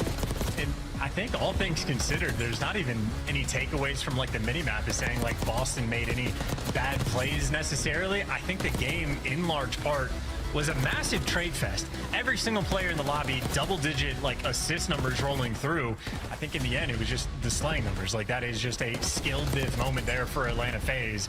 If you're playing the trade game, you're gonna have to hang with the best. And I mean, you have just a few bad lives and you're gonna get picked apart. But like ultimately, again, like Boston certainly had their moments. And as well as I think they technically played, you lose by 7 in a map like Skyline. It does not feel good. Yeah, it comes down to a couple of moments where like, all right, well, I'm watching the back. My name's Cammy, and I've got, you know, all of the bottom right-hand side of steps. But oh no, wait, aBeZy manages to somehow get through and catch me. Oh no, now the whole team's weak, and aBeZy picks up a perfect 3-piece. Like, it's little things, man. I mean, you have to play so perfectly against FaZe, and it isn't that flashy. It's not like we're doing anything crazy. Drazah's not diving into plays. He's not jumping over people's heads and stuff. He's just lining up his aim. He's got good centering. He's got perfect comms with the boys, and they're getting the shots downrange. They're hitting their mark when they need to. Fantastic gameplay from start to finish there on Skyline. Nothing crazy, nothing out there, just very smooth and very consistent. Chef's kiss. Yeah, and a small note as well, we've heard a lot from different team comms over the past few weeks of like a lot of teams not very proactive on reading spawns, but even in the comms there from Atlanta FaZe, I think it was aBeZy that is like instantly, the second they get a kill and he knows the player's coming off spawn, he's like, nope, they're spawning out over here. Completely dialed in, very aware, even on a mixed map like Skyline. Yeah. I mean, they do everything. They do the details. They micromanage all their little situations as well. There really are no complaints for Atlanta FaZe. Maybe their Hacienda S&D is not the finest in the world, but we will get to find out because Boston should bring it to them. Well, they should, but this is also why we are pushing the map pool deeper for FaZe in this series as well. Another little spawn moment there, Draz in the listening, where he was like, one guy spawning out on dot. Guy spawns out. One guy. Great stuff. Again, from start to finish, different FaZe. The glaze, though, is not quite done yet, folks. We're going to keep rolling into the search and destroy. Now, chance, Boston, good chance of making this one happen. Why do we say so? What are you feeling? What's going on here, mate? Talk to me.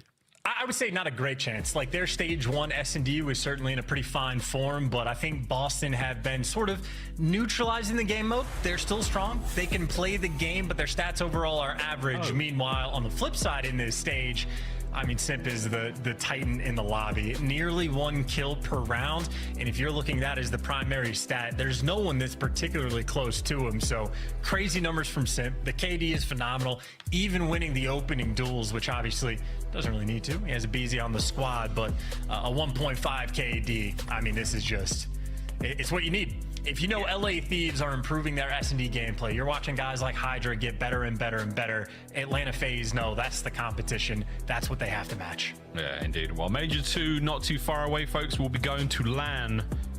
For these biased casters, you know how to spell it as well. We'll be enjoying the finest, getting it done. And the chances of it being an LA Thieves Atlanta FaZe final right now, just the way the cards are stacking up for both of our squads, are pretty high. And that truck is full of SCUF controllers being delivered to Hacienda. Great artwork too. I love how it's all this like Victorian era kind of paintings, and then I mean, well, the sharks are one thing, but then there's like the random bugs on the wall. So you get different art styles coming through on Hacienda. I think that's having a lot of fun. Absolutely. This is what a home. What a home. I don't think there's a single toilet in this building. I mean, that's tough. You got to do it outside on the flowers. Here we go, round 1. Or you just do it wherever aBeZy wants to. He'll be leading the charge, and he'll find a way to get a first blood. As players inside of dark, first man in the mix, shots rolling through. He does get stunned and back down, but the vie for the top hallway control, I think both teams sort of chalk it up and back up.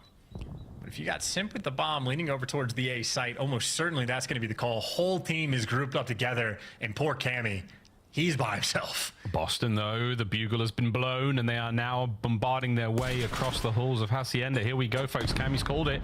Are they going to be fast enough for the wrap? No one's going to be hitting the top dark corridor, so the fight is on. Cam's got a hit point advantage in a big way here, but he does not have the manpower. Brought down, and Boston with a little bit too much back and forth now. FaZe are the entire outer perimeter of the map set. And Boston are trying to group up together for the most part or get the timing to get a guy out bomb, but Atlanta FaZe just giving them nothing. They're waiting for the information to roll through and you get the trades. Could have been a big 2-piece, but they still demand advantage. and they're gonna get the bomb down as well. I don't think Purge has the angle, or maybe he does. Spoke too soon. 2v2. Purge, though, last alive, but the clock is on his side. 15 seconds. Oh, damn. The boys were not going for the plan. Bait out Purge and solo play. And FaZe take the round, but Purge, man, he was burning the midnight oil. That clock got real low real fast. Well played all round. I mean, even for Boston, you got to watch like Cammy make the good reads. He backs down, responds to the pressure, gets tags in on Draza. He just let one player slip through because it's an atypical strat, so he gets caught. You had Snoopy getting the perfect timing on the flank, could have lined up a two-piece, but not quite there. And Atlanta FaZe a little bit too quick on the reaction time for Sim to get the kill. And even Purge, I mean, perfectly played in a sense in that moment, gives it the old college try, but as good as you are, Atlanta FaZe in that moment, a little bit better. Just a little bit. Typically is what it takes to win here in the CDO. Just a little bit better, but sometimes a lot better. Snoopy with the old circular shoulders. Incredibly difficult to do IRL. Give it a shot. You'll probably fall over. Deep water out from Purge. Spear fishing by Celium finds his second kill. The most frustrating death. I mean, you're just swimming endlessly. That's a 30-second route to die the second you get there. Now they're going to work top office. Guess who's keeping patrol? The Terrors are here, but the Terrors get back down. Someone might be in the back line, but now you get the man advantage for Boston. Good little moment. Good gunfight wins. Yeah, they're going to be keeping this pressure up, but Celium on a very difficult... Oh, the timing gets away. Reinforcements are now in position. Sim's there. And Boston going to stop, pump the brakes, make it a 2v2. Are we going over the top? Are we going to get caught? No, we're both going to go to opposite bomb sites. Nice. Simply is calculating. He gives those comms to Celium as well. He gets out of top office at the perfect moment. And the nades, I don't know if they got the contact, but certainly they have the information now. Simp gets shredded, though. Great coverage for Awakening. But here we go. Arguably the most clutch player in the league in a 1v2. He has both weapons. In a minute, he's going to have both players to deal with. Cell, over the top. Boston survive. Not only the ordnance from Simp, the super nade from way across the map, which I do think landed. A big win from Snoopy there. What a check. He's built different. Sure is. Yeah, frustrating for Cell too, because I was watching the minimap. He was making the perfect play. That nearly fell into his lap because I don't think Awakening was quite there for the trades if Snoopy loses that one. So huge gunfight win, and Snoopy does things that I never tend to expect, but he delivers. And you shut down Cell, you're feeling pretty good. Another, all things considered, well-played round by Boston. They're bringing their best. Well, you said they had a strong chance here. If we're going 5, it has to start here, Breach. Splinters and shells across Hacienda. The opening salvo doesn't yield any rewards for either team. But the bomb still dance and Sim still the carrier. And I think Boston have played this map enough and like for Atlanta FaZe to know they love their rotations. Boston group up together, they swing back and forth across the map, and I think Atlanta FaZe are waiting for some information and just trying to beat them in the mid-round adjustments. Well, this is the beginning of the mid-round adjustments. Act 1, not that impactful. Act 2, over to B. And the play call is perfect. You get Celium over in the top hall. He's locking it down. And like Purge right now and Snoopy both completely out of the play. So a 3v4 retake, an attempt, and a good gunfight win, but Abeezy's there for the trades. FaZe still have a man up. And Sim's got the flank covered as well. So Purge in a moment will be coming toe-to-toe with the Phenom. That's going to be a big one. Who walks away with the dub? Purge, big win. Now the pressure on the point. Abeezy's tagged up. Oh, an awkward timing. Whoa, it gets gunned! Snoopy! The timing was just there. What a 2v3 from Boston. Yeah, give that kid a treat. That is unreal, that timing. And I think Atlanta FaZe, speaking of mid-round adjustments, not quite there. A moment of panic, it feels like.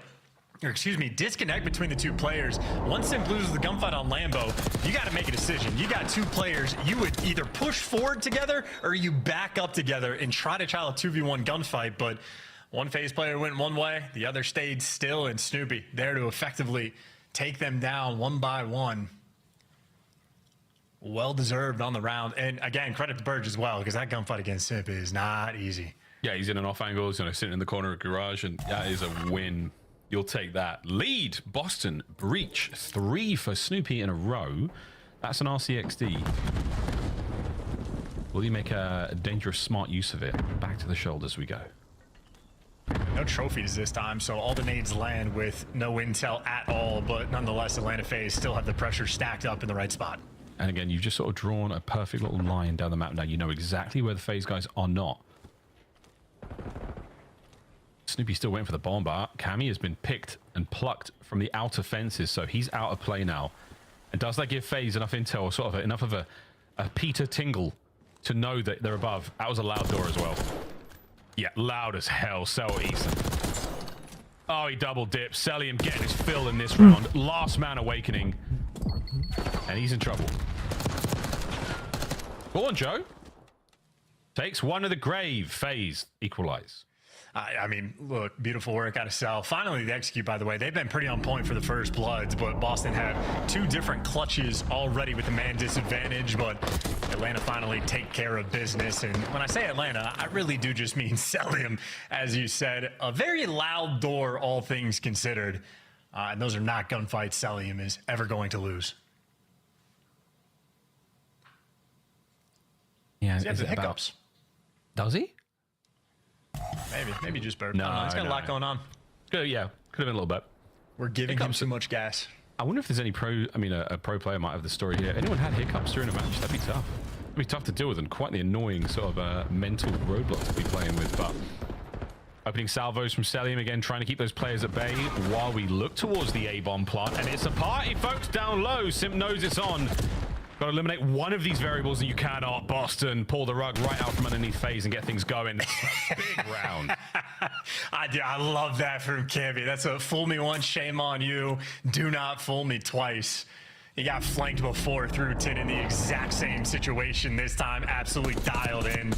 Knows he has the timing, and obviously his teammates getting the entry kills makes it a lot easier for him. But Killer Cam there for the final kill, but Boston aggressive as well, so they are confident on this map. And again, anytime you watch the Boston minimap in S&D, they are always so quick to make plays, and they play fearlessly as well. Get the intel on Simp. I'd run away. They chowed. Yeah. 3-1 split right now for the Boston boys. Cammy will be the lone man over by well, but again, they're going to reconvene in a moment. And here comes the confluence of the Boston lineup over towards the A side of the map. But again, they're absolutely on guard for any possible counter hit from FaZe now. FaZe going to back up. They're going to concede the bomb site for a moment and allow this plant to happen. 4v4 retake. Let's do it. Awakening though made the read, just posted up in the top hallway, gets the first blood, and has yet to be traded. He's got a lot of pressure on him, and Cell does win that gunfight. In the meantime, though, Draza trying to clutch the 2v3 with Cell. He manages to run into it. So now 2v2, less than 30 on the clock. No real eyes over towards the bomb. Draz is going to peek forward. Cammy, shoulder thrown, shoulder spotted, damage dealt. Celium still above. Now trying to make the play happen, but it's Snoopy on a wide and deep, long flank, helping burn the time. Eyes on Draz. Oh, and he's just going to keep going around the world, around the world. Celium now the 1v1, and that's not enough time to get it done. Nice job. As these daft punks find another round. Damn. Cammy kills him on the end of the round. Boston, another good one. You ruined my pun. I was setting up for it. All that I know is Boston Breach right now. They are just flowing through the map. So aerodynamic. Every decision they make is so fluid. The route there from Snoopy, absolutely perfect. The wind just shapes their form around them as they flow through. Such a track, man. Such a good track. And Atlanta FaZe in this moment need to get lucky, because right now, getting taken to task on Hasi. Absolutely. Getting taken in. All right, tough Boston Breach. 4-2. Cammy had a great round. FaZe, what's the game plan? Straight through the middle of the map? Go for it. Put it to test. Awakening's going to be there for the little bit of damage upstairs and Abizi. Oh, yeah, he's going straight through. Okay, here we go. 1. Oh, no. That was disgusting. How? Wait a minute. How quick did Abe go down there?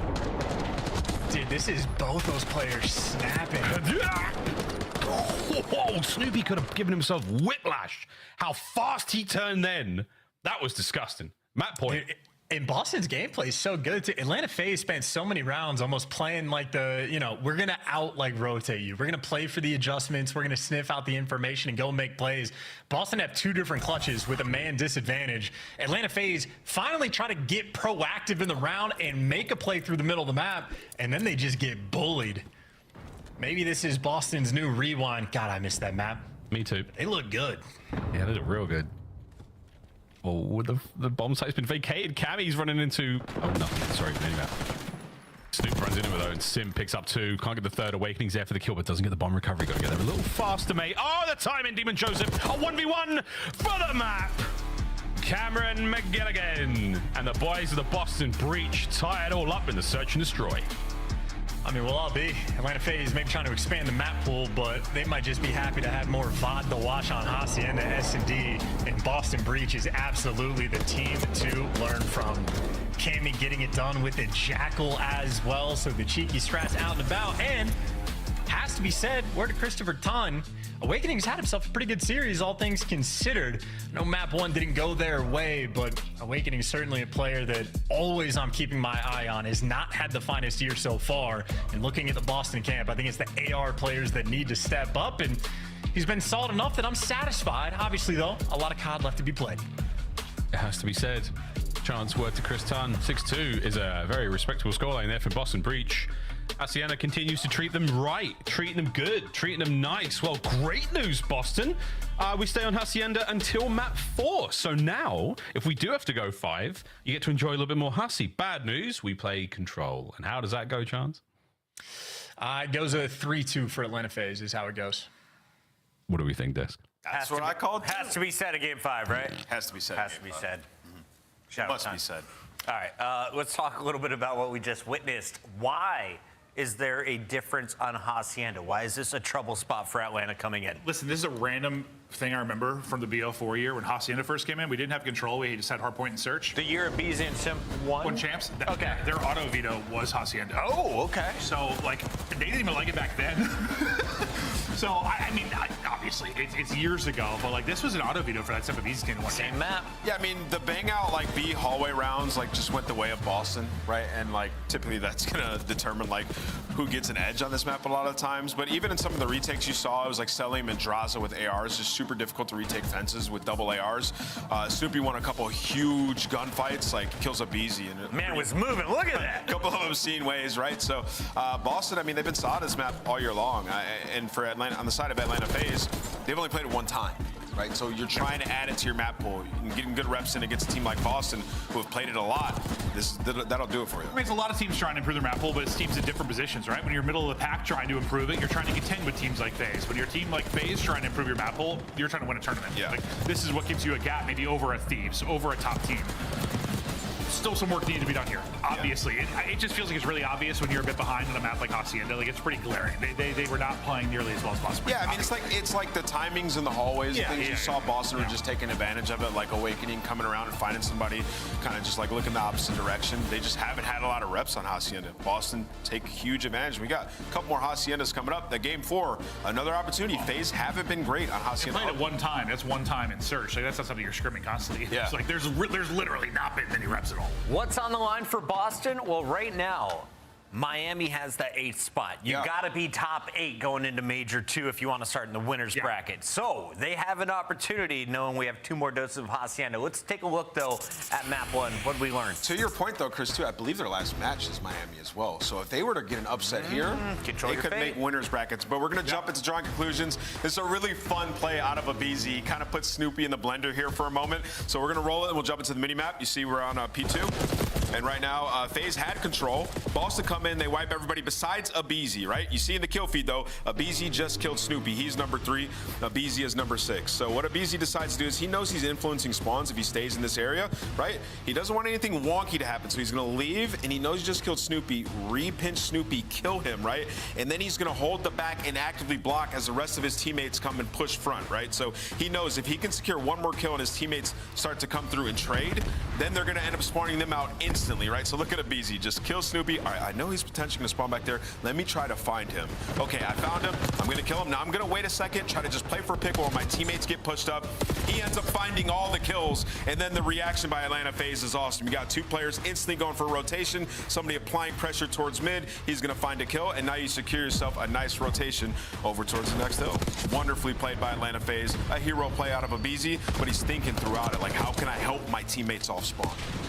And was grabbing a play from earlier in the game. I was like, hey, get rid of that. Grab this right here. BZ just called game on hardpoint. Ridiculous stuff considering he was the only one alive. But that's Atlanta FaZe doing what they normally do on maps they're good at. How did we say they fare on Control Hacienda? Well, I mean, they were the first to pull out kind of the 4 sub-meta. They can play at a pace that a lot of teams have not been able to match. I expect them to be able to take this. Well, this is Boston's worst game mode, right? So they've been struggling at Control all year long. This split alone, 1 in 5 on it, right? So not a lot of wiggle room to make mistakes. We're guaranteed a game 4 as well. So can you give me some numbers on Hacienda hardpoint? Yeah. So map that. Boston have liked, and on the side of Atlanta, one of their worst hardpoints, 3 and 3 on it, right? Games 2 and 4 were where they're testing their map pool here, and now it's given Boston opportunity in the series. Can you take advantage? Boston, is this squad going to stay together?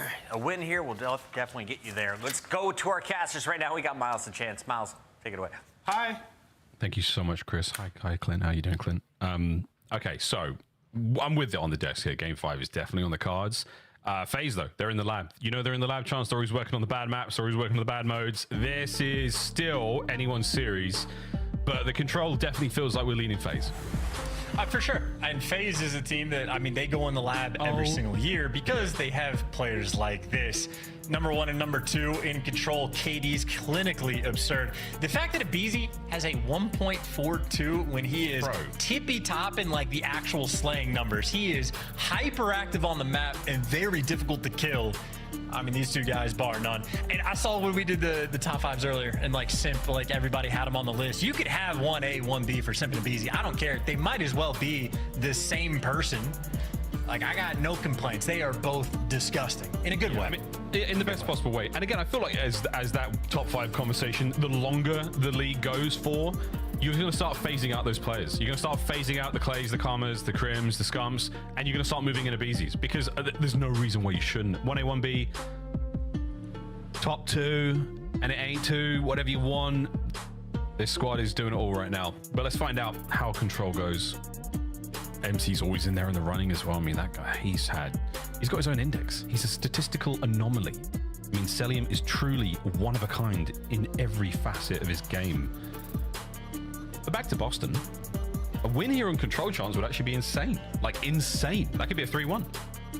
I mean, certainly they would be glowing if they're able to pull this off and get that map advantage. But see great vibes out of the boys. Cammy, I think, using his controller as a gun, him and Purge, chatting it up, and what a life those 2 had. I don't know exactly where Purge is from, but I want to play with a Scottish person. That seems like a fun teammate to have. Yeah, absolutely. Cammy, using the old Scuff as a machine gun, a classic move, folks. If you've never done it, pick up your Scuff and give it a go. It works really well, like a sort of Thompson if we're in the World War II days. Right now, more of a Jackal PDW. Boston so far, though, Chance, they've had a really tough run as far as, way back to Feb 22nd when they took Ultra down in a Game 5. Well, they were taken down by Ultra, rather, in a Game 5. That was the beginning of the end, as far as we can tell. 3 L's in a row. Now FaZe, though, they're out of the slump, and they're back into, as far as we can tell, a much, much better place. Thank God you beat the Falcons. Thank God you beat the Gorillas, mates. Because Heretics tomorrow is not going to be an easy game at all. On March 15th. Yeah, they'll be putting up a fight for sure, and we talk about this all the time. The middle of the pack fights right now for champs, those are all the matches and like series that you're going to have to win, because we have a clear-cut bottom 2 teams in the league. Maybe clear-cut bottom 3 at this point, but Optic I still think might be sitting in the 8th spot. But all the teams in and around the mix, I feel like over the course of time, no one's catching Atlanta and LAT. Those are your solidified like 1 and 2. So there's going to be like 9 or 10 teams fighting for like the final 6 spots. You have to win these battles. And if a team like Boston falters, like they did maybe against a C9 or that Game 5 against Toronto, you have to find somewhere where you can make it up and maybe make FaZe that team. Major 2 standings, folks, again, as we touch upon the bigger picture. With a slight focus here on Major 2. Again, FaZe sitting there in our top 5 as far as the wins and the points go, but Boston look how close they are to the Heretics as well. I mean, if you get a win against the Heretics on March 15th, that is an ideal scenario to be in. And FaZe as well. Losing this one puts you in the 2-4 Boston, which is not a great place to be. Again, walking away with points at the very least is a good thing. I mean, Falcons and Optic yet to get on the board. You don't want to be going too far down. The lower bracket, not a safe place, folks, here in the COD League. The winners bracket, even more dangerous. We'll see how that all goes at the major, though. That's a story for another day. Let's get back into Hacienda, get back into control. Good for FaZe. Not great for Boston. Well, good for FaZe in the game mode, not necessarily on this specific map. So that's why we're talking about the map pool being flexed a little bit. And if there's a team you want to try the newer control maps on, Boston, this has not been their finest. So big opportunity here for FaZe to get a little bit of breadth and expansion. Although I will say for Boston, I think they're playing really good Call of Duty. The S&D, obviously, clinical effort from the boys. They've been pugnificent. The gameplay has not been repugnant. No. It has not been repugnant. Woof. Salient first blood. The Beezy's on the prowl, man. You can smell something. Also, the placement of that fireplace. What is that heating? The top of a stairwell? Absolutely not. Who built this place? Big wake. And Cammy keeping the zone going here. A little bit of a contested B. We're dancing. We're shooting, and Cammy back at it again. Cammy with 3. Yeah, with the pistol, too. How about that? Why even bother? I mean, the Jackal, worst gun of the 3. Pistol's OP. Yeah. Snoop's still going with the Jackal at a massive disadvantage in that kind of gunfight using a Jackal, I presume. See, Purge should have been using his pistol. He gets absolutely rocked by Drazo, the Ames, who's now equipped to deal with nearly everything he can get thrown at him. Good job, Snoop. In the same run, Drazo's found him twice. Yeah, this is perfect gameplay as well coming in from Draza. He has had himself a series as well. Maybe struggled ever so slightly in the S&D, but still got a first blood or two, but controls the halls, gets top office, right gun for the job. He can flex, he can do it all. Cammy, last man standing, and now with double, soon to be triple stack coming through from Atlanta. And Cammy on the front line, unfortunate for him, just gets hunted down. And Simp and Abeezy, the dynamic duo in the nades. Here comes some spawn kills. Man, that was so perfect. That was like something out of a trailer. And Simp, main character energy indeed. How many more can he get from spawn? Unfortunately, no more. Over to Draz, steps up to the plate. Oh, God. Down. What damage? 3 for Zach Jordan. Oh, they're taking the rounds to their big red. Finally, well, they don't get out. 18v11 on lives. Yikes. Damn, that is a banging round so far from FaZe. I forgot all about the zones. I forgot they existed. Boston did not, though, and they're trying to counterattack right now. Snoop finding a couple. Simp on the tactical retreat, but it's only going to sting in a minute. Okay. 3 down. Okay, yeah, and wow, look at how you make up for the life deficit like that. What a moment for Boston, bringing the fight, and that's with Purge and Snoopy, the SMG duo at 5 and 14. So you wanted the ARs to step it up, and Awakening has absolutely done that this series. Ooh, what a turnaround. And you pull the life count back as well after the shenanigans in spawn. A couple going your way. A minute to rock. 2 segments at A are all that remain. And Celium and Co are now picking up all the usual spots, all the power positions you want to be in to set you up for success over towards A. But no, Persian Awakening. That's the Lego under the heel of FaZe right now, but they're tough. And they're rocking in this one still. Plenty of lives still to go, and they can start to bleed Boston out. Yeah, and FaZe doing a really good job of making sure you're getting extra bodies for every gunfight. The trades were always there. Celium, I mean, sprinting to try and trade some of these players out, and the life count was enough in the end. Boston had a nice little moment there, but only 2 lives remaining against the full squad. Yeah, there is simply no way. I mean, Purge with the dive, the last-minute dive, then the old desperation dolphin. Cam's going to run into trouble. And that is that. First round goes to FaZe. A lot of segments captured as well. Good stuff. And Abeezy just hit the fastest fist bumps I think I've ever seen. Like, dropped. He basically let go of his controller, fist bumped both of his teammates, and then caught the controller before it landed in his lap. But the insanity that was this best play delivers. The day this map came out in ranked, I got spawn trapped like this, and then I have vetoed it every single time since then. It plays out differently in pro play, but that is a ranked moment there from Simp. Again, perfect timing. The nade from Abe. Just perfect play. Straight over to Draws. Picks up the right wing. And that, again, Cammy can barely survive that situation. You're under so much pressure from Simp in spawn there. Having to pivot to taking care of Draza as well there. Nearly impossible. He finishes around at 10 and 8. And now FaZe on defense. And 3 and 10 right now from Snoopy. Wants to get back on the attack. Nice reads, though, on the pinch. Awakening is taking down a BZ in that hallway quite a few times now. So he's enjoying that gunfight. Boston, this is nearly 30 seconds off the game clock before you touch his zone. So the slow approach, I think, might end up costing you. They've lost 2 lives and 30 seconds have gone by. Yeah, not great. No touching zones. No photos, please. 3 dead, though. For a second, but look at that Sim. That is so annoying. Gets a kill, vanishes. He's gone. You're tracking down. Where have you been? Snoopy's doing absolutely everything he possibly can mechanically to find this player as Cam tries to find a couple of spawners. A quick wrap now might get him in the mix. Can he take care of Draws here? Yeah, he can. Good stuff. So now, shoes the other foot. Is Cinderella going to the ball? We are kicking. No, the slipper is made of glass. A mistake. But either way, capture and B going. And 3 kills, 2 segments though, Chance. The FaZe are here. The entire squad is here, though, for the retake. The trade fest is going to commence. Purge there. Able to give you 2. He's able to give you 3. And last man standing was the one that was shooting bodies. And he gets dropped as well. So Cammy gets his revenge from the body shots. And he gets you the B zone. Extra minute to the clock. And a 5 life advantage. Boston in firm control. Snoop sliding. Snoop. He's still going. The pistol. Snoopy. Cellium finally gets it, and there's Awakening for the trade, but nobody's home. The office is completely empty for the weekend. We have closed the doors. Oh, what shots from Big Wake. Oh, the second was 1 bullet away. Draza escapes off into dark with his life in his hands. They're making the reads, though, in the hall. Snoop's able to get that kill, so they're keeping every single player in Atlanta. They know where the pressure's from, but knowledge is one thing. Gunny is a different one. Simp with a big win just to open up the map there for FaZe, and patrolling on the outer patrol. Well, Abizi wins his one as well. Yeah, Snoopy's having one of those maps where it's not a gunfight going his way, and he really needs that. It's the way he sort of plays, and he's not such a red dot hound. He's taking those gunfights up front, and he's getting banged up. Tough scenes. If you can turn it around, it's certainly going to help the Boston boys. But right now, Cammy is winning his ones. The trades are absolutely perfect there for the FaZe boys.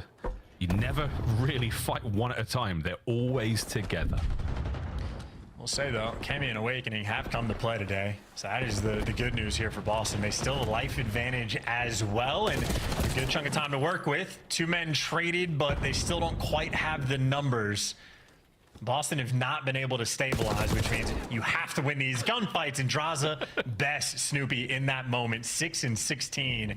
He has not found his flow. Well, unlikely, though, for the breach. All square, lucky 7s. And Cammy's trying to hold it together. Draws now with the pressure up front. And here we go. Reinforcement sharp. Here comes the cavalry. 20 seconds to go. Draws brought down, but Cammy, not a lot of hit points there as a Beezy keeps them trapped into that fatal funnel over by the bottom side of you. An unfortunate team stun, but are you able to get forward, lads? Are you able to get upstairs? As your teammates are getting banged up around you, final 10. This should be the round. FaZe should be going up by 2. Crazier things that happen. Here comes Snoopy. You've got time to get out the window. There it is. Purge. Awakening! Cellium! Awakening! Cellium! FaZe. 2-0.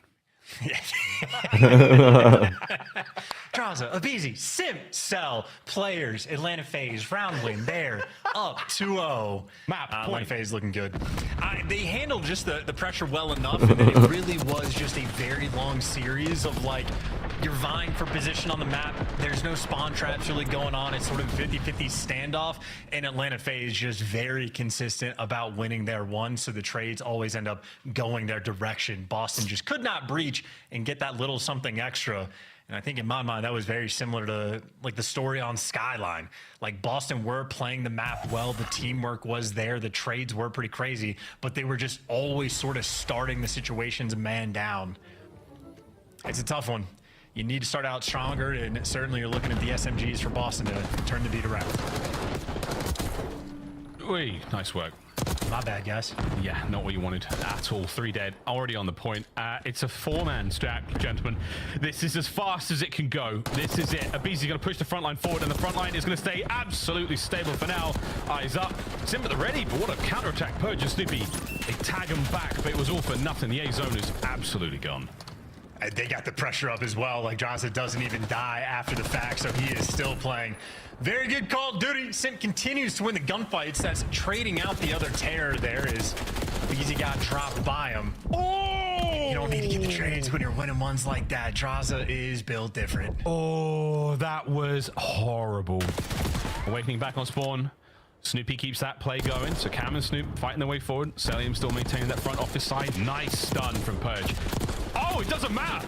How is he alive? Celium, what a pain in the ass he is. Big life lead right now for FaZe. They're fighting. Yeah, Boston probably saying the same thing. How does this dude able to pull stuff like that off? Celium produces magical little moments. Pretty consistently on the map. High sensitivity as well, so it looks even fancier. But now Atlanta FaZe grouping up on the pinch, but they're getting red. And I think Boston, I mean, they've handled this pressure quite well. So the map awareness is certainly there. Still got to get the trades. And Abizi back down in one shot.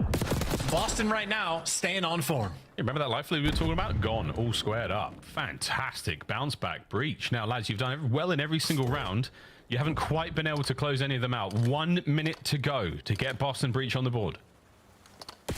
Touch the zone just for a he was getting up. I was about to say that's some crazy awareness, but trade still rolling through in favor of Atlanta. They get a little bit extra, and Sully the man watching Rock Hall, and like a ghost in the night, he is out and back into the action.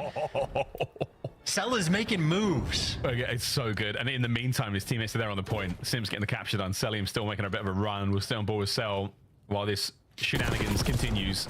Okay, get out of here. Purge finds another big win. Over to Abe. The capture's not continuing now. 30 seconds on the game clock, and he has been dealt with. So Boston, a lovely line of defense here, as Awakening has won a couple of sensational 1v1s. And he is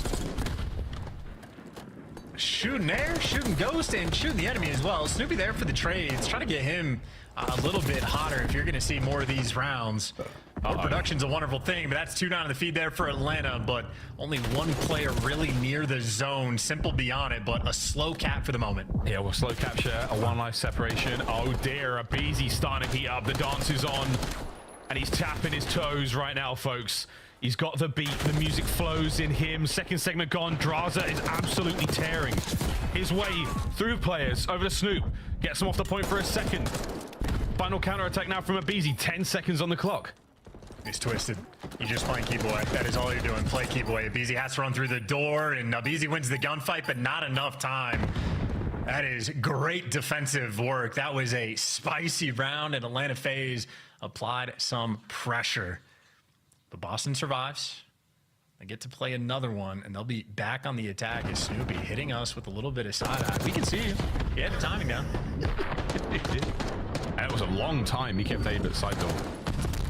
Or rock door. Water hop. Many names. Or played Snoopy. Not always about getting the kills. Sometimes it's about just not letting that player get in a position. Good job, Snoop. Again, a player who has come leaps and bounds mentally. The mechanics have always been there. Heads up plays when you absolutely need them. Again, right now, getting bodied. 15-24, getting bodied. No doubt about it, but you got a round. It's gone through the net. Here we go. Well, I think also this past round, he was staying even on production. So very slow. I mean, 3 and 10 in round number 1. Since then, he's been decent. His team gets 3 of the kills as well. Signing his last man standing, and this is going to be a double stack for the moment. Purge watching the flank, and then he's going to get top office. The amount of dancing that him and Celium have been doing has been pretty nutty to see, but either way, the B progress nearly done. Yeah, great work. The tangos here on Hacienda have been a sight to behold. No one there to contest. You were so close to BZ. You're going to get 2 kills. You're only going to get that. B-zone gone. Over to A. 2 minutes to party, folks, and 26 lives for Breach. FaZe were able to do it in the previous round. Can we do it here? Go on, Snoop. Joy. Draza once again. Purge with it down low. Disgusting gunfights. Now Purge in position to get some spawners, but maybe not the gun for the job. And they're going to be flanking out towards the old A or the old B zone. So if he gets the fights, it's not going to be favorable ones. Well, Purge right now is facilitating. He's able to calm all 4 players on the map. So he doesn't get a kill in that moment, but he's able to tell you 2 swung out left side, number 5 draws it. That's who fell. So his teammates pick up that kill, and he's really slowed the pace down as well. And that is nearly 2 ticks of progress. So a facilitating moment. Boston able to deliver a good chunk of progress, and Atlanta FaZe is not decapping that segment that is nearly completed. Oh, someone just dive in there quick. Secure it at the very least. Yeah, no one from FaZe really in position to do this one. It might be a BZ who doubles back. Selling from upstairs is all good. And Purge, we're certainly playing a lot harder now for the kills, and that's not great. You're back to spawn. FaZe still not going for it. It's almost bait. But it's not like there's a player there to watch it. So a 2-life advantage right now for Boston. You're doing fine. Awakening. What direction does he want to look? Those are great shots rolling through for the trades.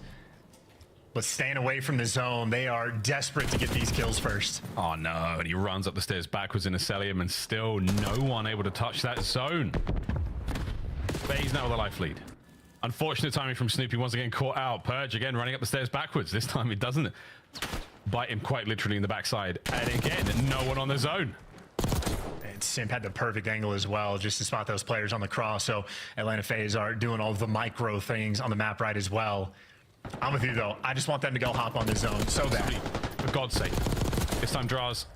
Gets taken care of here at 10 to 12, 30 seconds, and still no one on the zone. Awakening wins it. FaZe get in. They remember that the objective exists.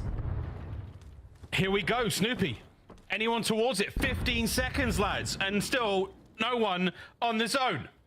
Well, they're just, I mean, they need the kills. They don't have the hallway control. That's 2, though. 2 in the feed. 2 in the feed. Salim, you got to trade him out. And Simp, you know where both these players are. You, at the very least, are going to get it done. 7 seconds. There's the stun for Purge. He's doing it alone. Here come reinforcements. Oh, that's your teammate. No, shoot your teammate. Oh, that's it. It's chalk, boys and girls. That is that. FaZe about to take the lead. Unless Snoopy can do something absolutely insane, and he will not be doing that at all, ladies and gentlemen. FaZe 3-1 on control. And that is good. The GG to FaZe. They take the lead in the series. It just feels overwhelming because, again, in terms of like the way the map was progressing, I think Boston overall did play it pretty well. Like, there's no cataclysmic mistakes. They're setting up the spawn trap moments. They're making good reads. They're trying to control what they can. Just struggling to win those extra gunfights, and with the mounting pressure, well, you have those tweak I'll be right back. towards the end. And of course, the zone. We're talking about jumping on it for the single segment, but it feels like a death trap. You have to worry about 3 different spots from rock call, 8 different windows. It feels like nades coming from everywhere, flanks through secret. So it is a nightmare to actually be able to get control of it. So easier said than done. And has to be said, damn, he's in my head, Ton. Can't believe it. Snoopy, 19 and 33, absolutely struggled on that map. It was 1 minute and 24 seconds. The zone remained untouched by either team there on Hacienda, while the A zone has cuties, as my American colleagues would say. Highlights, boys and girls, we saw a lot here. Crazy highlights, mostly Sim over to Draws right away on the alley-oop. He sets him up for that right flank. On the left, Sim down the middle, probably Abe, and there on the right, Draws. So what a run this was. Hey, look at the life count, by the way, 19 to 11 in that moment. And Boston fought back and actually made that round interesting. So again, that's why I'm trying to pay your respects to the Boston gameplay, because they're bringing the fight. Awakening and Cammy have stepped up for the team. So signs of life indeed. And I just know it's 2 maps. Like, look, they struggle in control. I think 1 in 5 now throughout the stage. So that is something obviously they're going to have to be working on. But in terms of playing against Atlanta, the point Nameless has continued to make, and he made the right read early on, is the Hacienda map number 2. You got the dub there. In map number 4, there is so much potential to force this series to the depths. So I'm liking the gameplay. I respect the gameplay. We've had some tough Call of Duty today, Miles. It's been a rough day. This is the palate cleanser. This is such a good palate cleanser. Again, when it comes to watching FaZe play, it's always nice. But Boston, we're getting to see some nice maps out of them against the top squad, so they're bringing their A game. And we saw it in the Surge. We get to stay on Hacienda. We finish out this trilogy on Hardpoint. Here we go, back and forth. It's an AF-BAF so far. Will it be an AF, or will it be, it's A? I don't know. You know, I'm That's tough. This is tricky. It's going to be a BAF.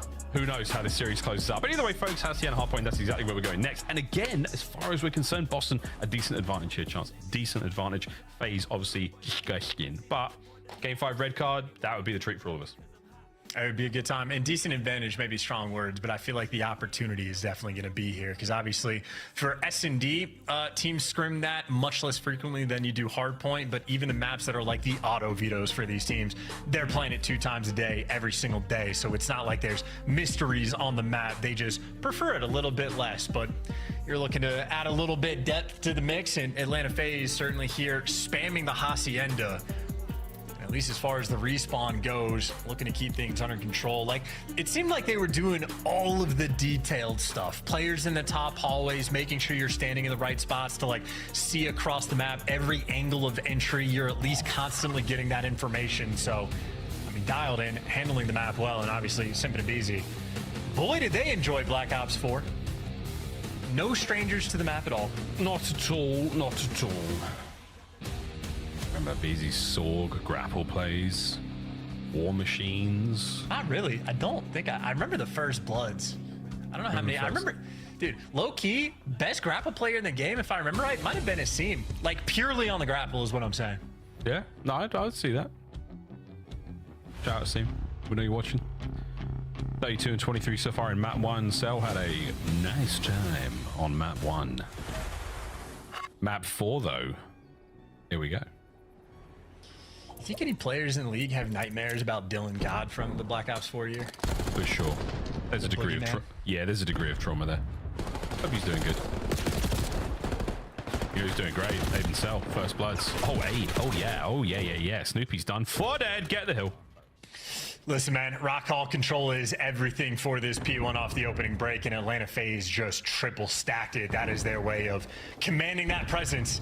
And if you're flanking potentially to flip spawns for your team just to break this time, I mean, that is just a sign. Things are not ideal. You do get the kills, however, but unfortunately, you are not going to have the spawns long term. But Purge, I mean, he's going global. Around the world once again. This time, Draza. There is a record scratch and a full stop on the end of that sentence. Damn. Get rid of that trophy, maybe. Get rid of Cellium first. The shots pushed him down.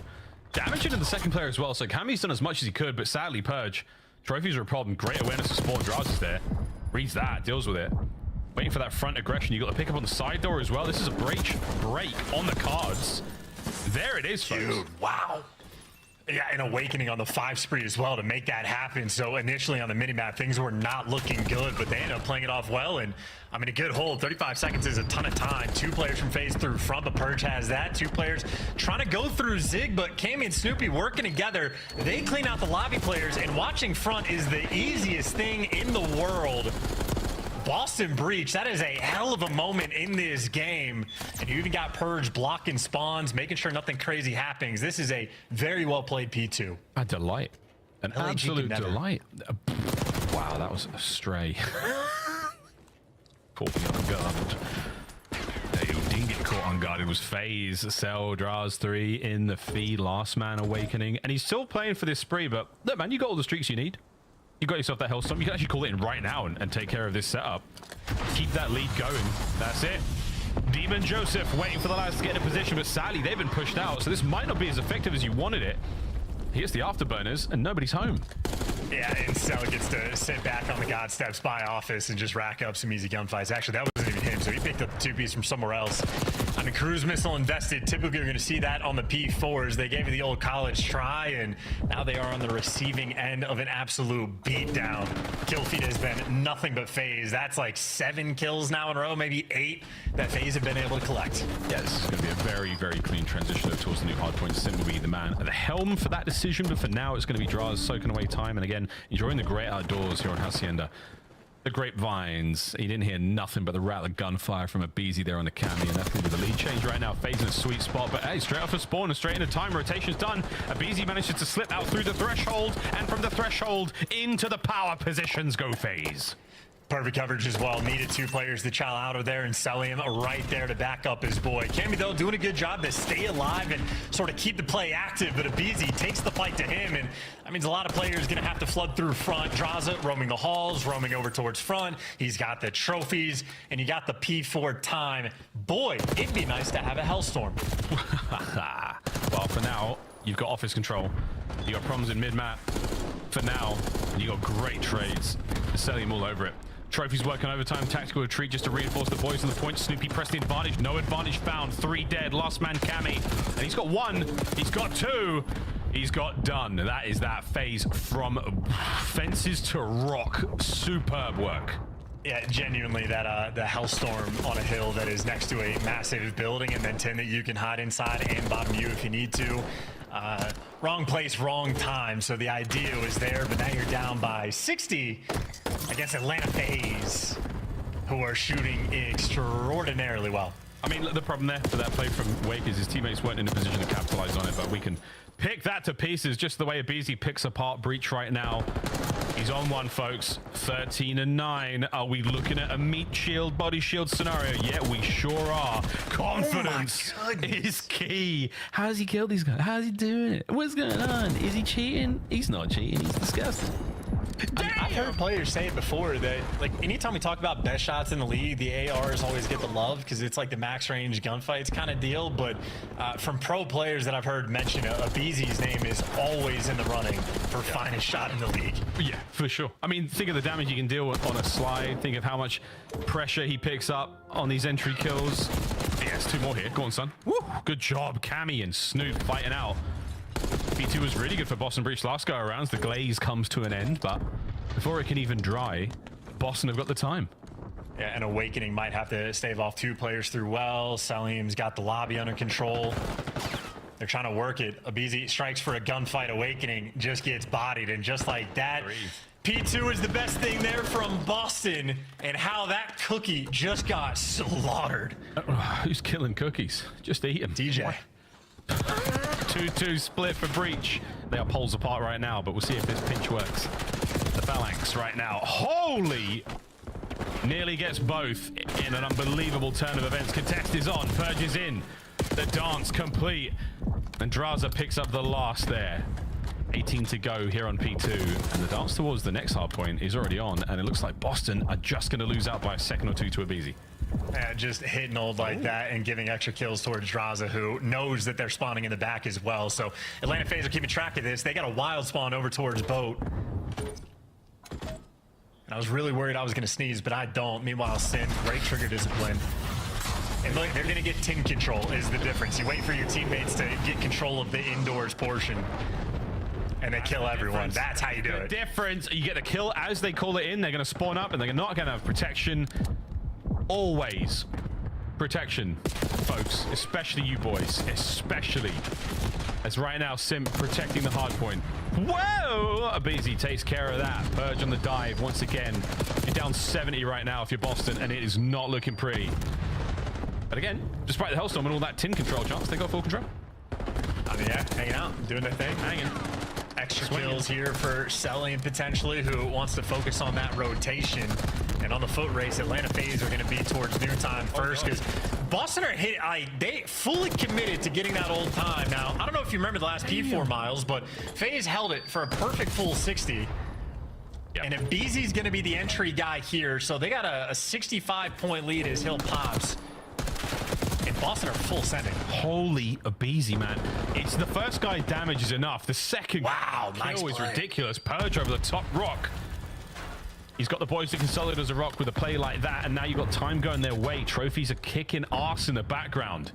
Breach, you've had so many good holds, so many good breaks. Can you keep it together here and make this hard point look that bit easier? Yes. They're doing God's work. Yeah, no, I was going to say that is, in my mind, a very dangerous way to play this map. Very risky to be hitting old like that and maybe giving up the rotation, but Purge snapped in that moment. Snoopy, though, still unfortunately on the receiving end of a beat down, but clean 4 in the feed. And I mean, they were down by 65 going into the hill. They're going to come out of it only down by 20. So just like the skyline, Atlanta FaZe primarily in the driver's seat, but Boston pretty on point. Boston way on point. Let's see how the comms are going.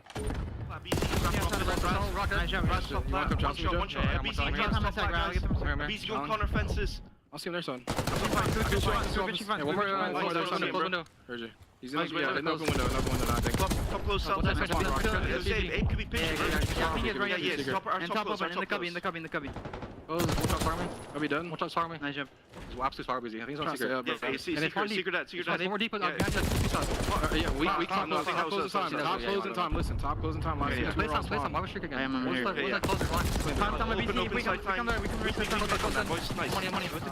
pitching open. Can't see Ape on time, bro. Open nice. Could be one. Challenge. Nice. Time. Shit, this one, come here on left. I've left. You can hit the right. I'm backing up too. You gotta figure front. Yo, I got nade off forward. No, He's going to the back. You have one bullet drive. no, Ape's already back, bro. I'm just gonna streak there. Someone hold me pinch. I can hold it. You're in the water. Oh, you see me, bro. On the heady. I'm the buddy. Yeah, I'm trying Lambo. Lambo, one shot. I'm under. Absolutely. Strong. Nice. Open up. Side draft steps. Side free card. Side really weak, boys. Side already. Nice. In the back. Watch out. I'm all side. All to the back. I stun Lambo for you, Joe. I stunned 3 Yeah, last guy Abe. Could have pinched front. I'm front. I blocked the back. I hear you. He's gonna spawn front. He could be side. Was like well spawn.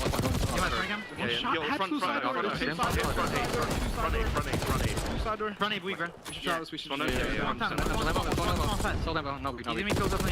Lambo. You can cure. One shot on Lambo. Absolute then. 2-0. Yeah, we still spawned here. Yeah. It's not flying, Simp. It's falling with style. As this story continues, FaZe on a big rotate, Breach with a ridiculous comeback. I mean, players for Boston are dying at old with -5 seconds on the old time. So I'm getting stressed out by how hard they are fighting for scrap, but it's worked out for them in a sense. You're just playing a dangerous game, and Draza, well, he's happy for it. Another 3 spree for him, another 3 spree from Cell, and now 10 seconds away, FaZe in the series. You'll get him off the time. He's the last guy. Draza's going to be there on the reinforcements, but that's it. 10 seconds for the Dubski, folks. Breach. Hold it together. Purge has got office control now to top plat. He's dancing. We've said dancing quite a lot this series, Chance. We best stop. But Abizi and Co, they're now playing for the absolute guarantee. They're playing for the win. No more streaks unless something has happened in the hard point. But again, FaZe, full control. Abizi with just a corner, and now they will sit pretty. Not a trophy in sight, but that's not going to be a problem. Wait, Cammy is in. Are we getting the damage? Are we getting the kills? Oh my goodness, the break. The game goes on. These guys are just full sent. I mean, they're just sprinting. Draza trying to make a heads-up play here on the pinch. He's wanting to time this with his teammates for the game. Yeah, look at this. Here we go. Lead change. One more break's all it's going to take. Purge with a sweet corner. All bases covered. That's the mid-map safe. Eyes towards the front. The contest is done. The lead has changed. Simp through side door. And we have got a game 5. Unbelievable, these guys. Tenacious. The resolve. Maybe they've stolen that Minnesota grade. That was, I mean, I really, not trying to mince words here, that is an unbelievable hard point in my mind to make that comeback, and the way they did it, especially. Like, you're having Purge to go and break this rock call. He gets there 10 seconds before his teammates, and he just dies. He gives you nothing. In Atlanta FaZe, you'd think have the full setup. And then Boston just keeps sending bodies towards the hill, and then Snoopy walks away with the 2-piece, and then all of a sudden, boom, you've got the time. 2 different P4s where Boston were able to pull that off. 2 different cruise missiles that Awakening was able to collect, and he didn't do it because he was slaying. He did it because he had damn near 3 minutes in the hill. That's how you get the Hellstorms, ladies and gentlemen. And is it a Hellstorm? Is it a cruise? I have no idea. But if you get 2, you call whatever you want. Wow, 20 non-traded helps as well, but man, that was some hard point. Hacienda didn't disappoint, and our oracle's on the desk. Well, Nameless. Nameless is the oracle. Our oracle on the desk saw the game 5 in his crystal ball. There was a FaZe victory in the prophecy, but will the prophecy come true? Back and forth we go. in this badass series. Red card, search and destroy on the other side of the break, but Chance, where are you going for this one? Quick analysis before we go to the break? I'm just happy we as a community can enjoy some good Call of Duty being played on the main stage. That's what I'm excited for, because today has been rough. It feels like it's been a long time, folks. Believe it or not, on the other side of this break, no, it's not the end of the show. It's Game 5, Boston Breach, Atlanta FaZe. The showdown continues. Can Boston get one on the board for the green teams, or will Atlanta FaZe continue their reign of terror? Find out after the break.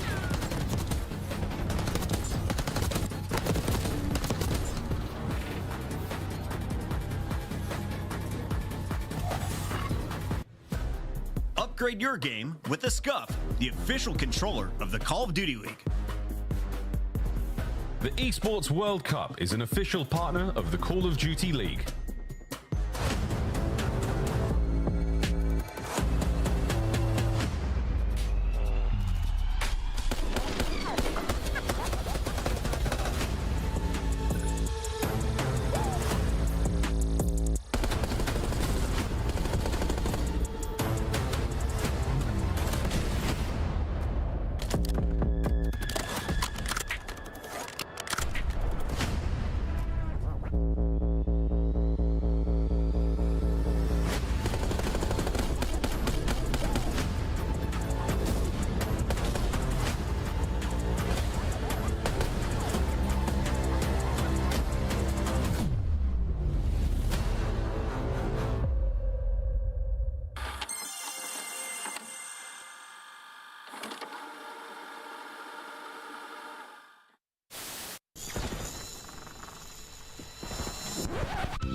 And this weekend, we will find out which team will take the largest portion of that $1 million prize pool and etch their names into Call of Duty history forever. Ladies and gentlemen, live from Las Vegas, the World Series of Warzone Global Final.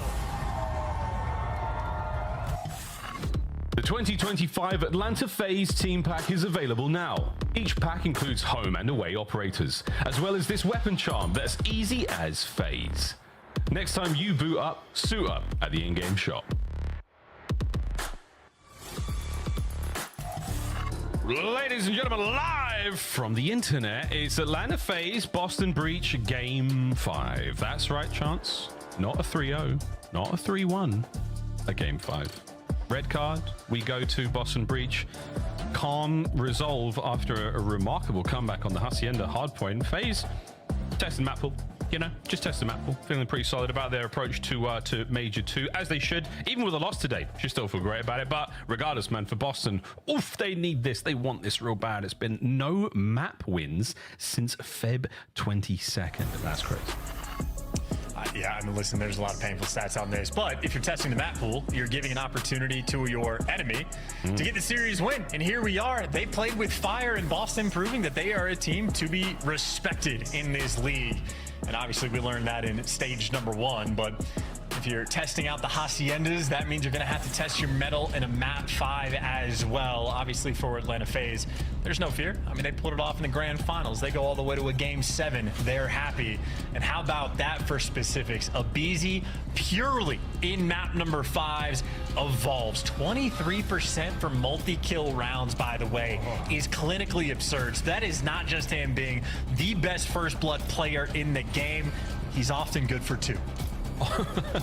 He's good for 2 is one of the most brilliant things you can have affixed to your player, affixed to your aura, to your legacy.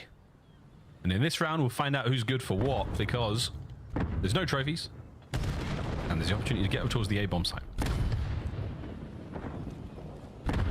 And Boston have stacked this up wrong. Almost similar to Hacienda, but this time Awakening instead of Cammy. Lone defender towards A, but they're trying to get active on the bench, and Abizi's here.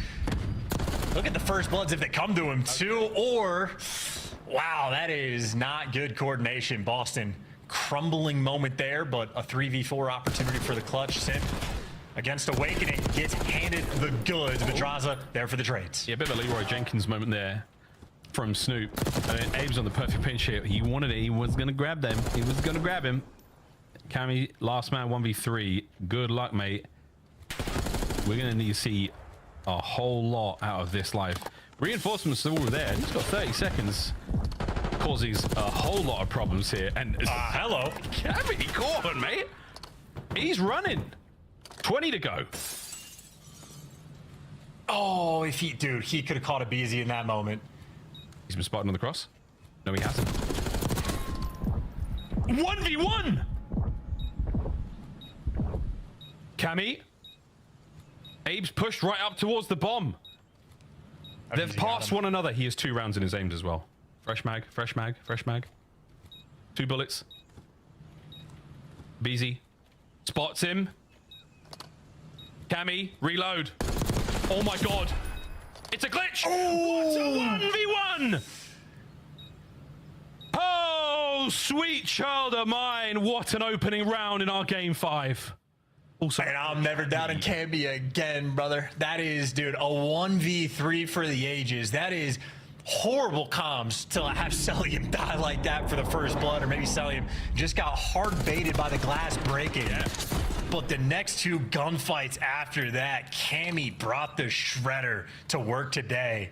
How about that? Also, I was tweaking over the 2 bullets. Concaster glitch. Yeah, I didn't want to say it, but yeah, for sure. Because I was like, at what point did he reload? He didn't. He just picked it up. But regardless, Draza gets destroyed. That was unbelievable as well.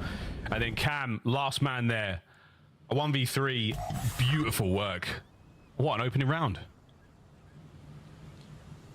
Still got to execute, though. I mean, for how that started, by the way, shout out to Cammy just bailing out Purge, I suppose, because the first blood, not ideal. And I say Purge, could have been a Snoopy thing, maybe just a miscomm, but Abizi active on the map, aggressive for the first blood, and he's always good for 1, but this time, not good for 2. Got a 3v3. Yeah, right under the B-bomb side we go immediately. Celium and Banks are at the back end, but Snoopy, such pace.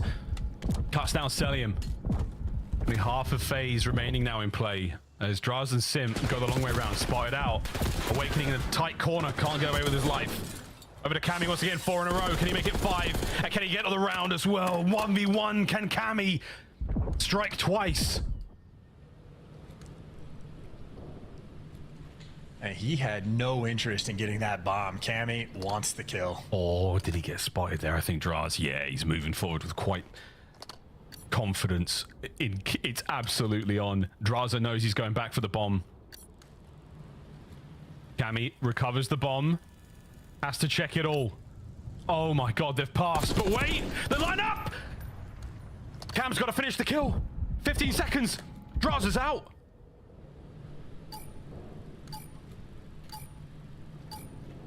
Is Draz looking for it? Doesn't see Cammy yet. The 1v1 continues. And the unreadable, once again. Here comes the fight. Cammy! Back-to-back rounds. He can't believe it either.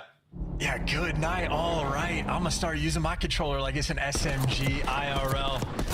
Whatever he is doing, he has got it. Those are unbelievable clutches as well. Like, this is not FaZe giving it away in any way, shape, or form. Atlanta are making good plays against him, and he is just dropping them. Shooting nukes for the moment. Keep it up. Go Chow, brother. Stop laughing. Go Chow. Well, 5-0. Oh, game's paused. Okay, well, that's... Yeah, they're trying to ice him up. You gotta ice up Cammy. I see how it is. And he's laughing. He's laughing with good reason. I mean, the entire fight against Straza, I think it was nothing but headshots. I truly believe that.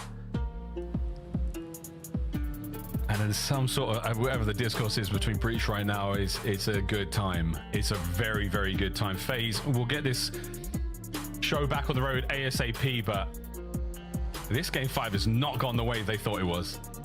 I just love Snoopy looking over. He wants to be a part of like the crew dynamic. There's like, these guys are laughing, having fun. Let me crane my neck over and get involved. It's a fun dynamic, and Snoopy right now the only player catching any degree of sunlight, or he plays with his brightness maxed. Oh, my guy's crying. Well, we're gonna get the lobby back up and running fast. Cameron McGilligan though. Maybe Ricochet kicked in, dude. He wins too many clutches like that. The shots are just too clean. Ricochet boots him. Pew! Booted from the lobby. That's insane, man. Okay, well, a quick opportunity now to ice Cammy, basically. After the first 2 rounds, he's just rancid, man. Cam, it's the shades of Cold War. It's such a cliche now, but we're gonna go to a quick break. We're gonna resolve this issue as fast as possible and get back to the Cammy show. Don't go too far, folks. This is the COD League, and this is, believe it or not, a Game 5. Upgrade your game with the Scuff, the official controller of the Call of Duty League. The Esports World Cup is an official partner of the Call of Duty League.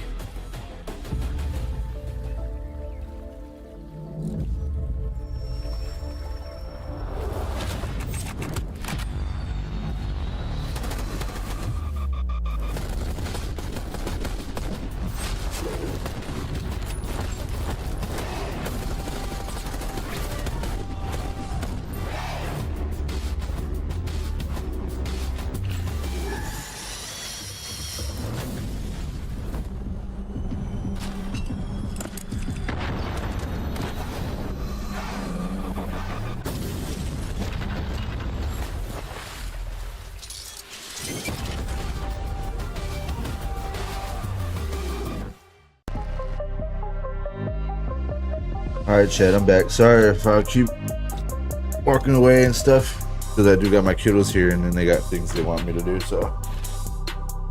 But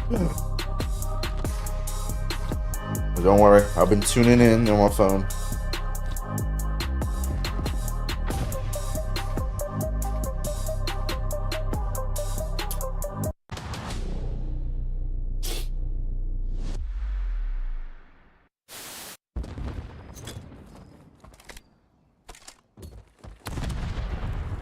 Doge does it all now. Oh, Kobe.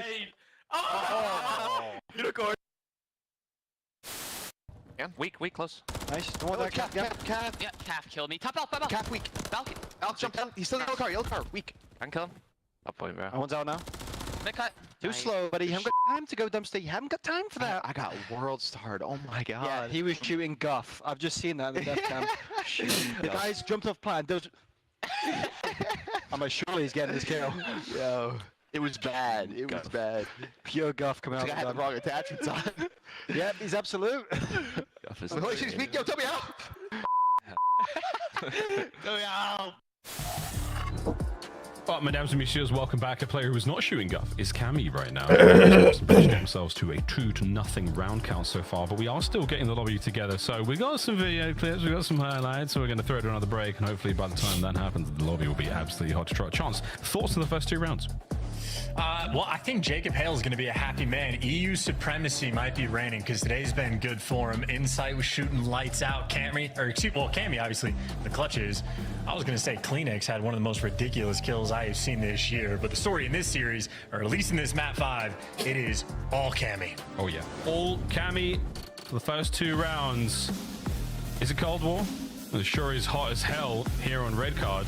The first kill was fantastic, and then the second on Draz, again, a ridiculous gunfight win. Those bomb sites are a deadly place to be. And then the dance, man, back and forth, round and round, looking for a BZ, catches him out, and that is such a stinger. Still got to hit the shots, though, and the team explode after that one. But that was just the first round chance. Yeah, and he's having to work for them as well, because, like, you know, if he catches a BZ out in the window, that would be great. If Draz is making some horrible play, then, like, it falls into his lap. That's not the case. He's having to work for every single kill, other than the first one against Celium. Celium, I don't know what he was doing. He's pre-firing doors. The comms for Atlanta, they can be weird from time to time. I also just think that Celium is like, I'm going to watch this. I've got my teammates all around me, and they're doing their best to keep me covered in this situation. And if I go down, at the very least, they should be able to trade me out. But not that round. Well, looking at the standings again, folks, this is an important matchup for Boston. 2 and 3 so far in the run-up towards Major 2. This victory against FaZe would be something. Now pushes FaZe down the ladder quite a bit, below the Ravens, below Rocker. Still above the Miami Heretics. And the Heretics, again, will be the team that Boston Breach play up next. March 15th, getting your calendars, Breach fans. But again, Charles, a great place to be if you're Boston right now. Not necessarily in terms of where you're at standings-wise, but the form. Form is back. We're back. Well, by the looks of it, if they don't get this win, then they might literally have the battle against Miami Heretics for like the 8th seed, and you absolutely want to be in the winners bracket, because if you start in losers, you're going to be sent a good team no matter what. But if you start in winners, you got a 75% chance you get a free dub and some CDL points and like momentum in the tournament. So the battle right now to get in the winners bracket, I think, is one of the most important we have had at any major. But if I see a phone in Purge's hand, that means the lobby's not quite ready. Not ideal. Sorry, mate. Not ideal. It does indeed mean the lobby is not ready, folks. Another quick commercial break while our techs get on it and try to get this lobby going. Something's happening, guys. You can blame Abe, you can blame Draz all you want, but at the same time, we're trying to get back in this game. Breach still 2-0 so far in the game 5. We'll be right back after this.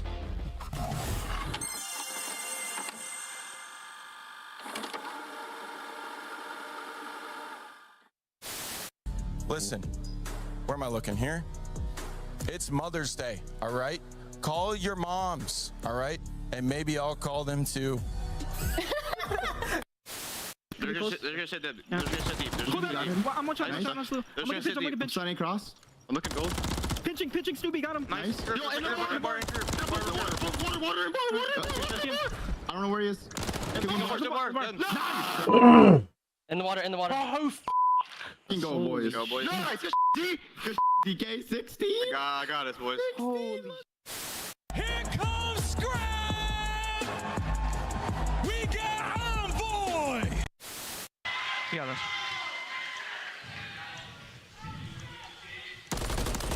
Push me. I already pushed. I'm a forklift. Take your time. Probably won't hop in this situation.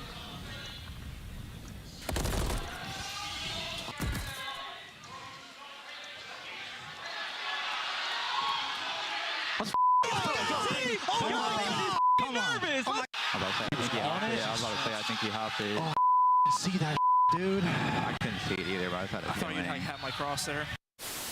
Man, Wixels is just gonna have to slide up with ARs. Nice little deep shoulder coming through. Oh! Wow! No way! He gets the one through the drop, and then all.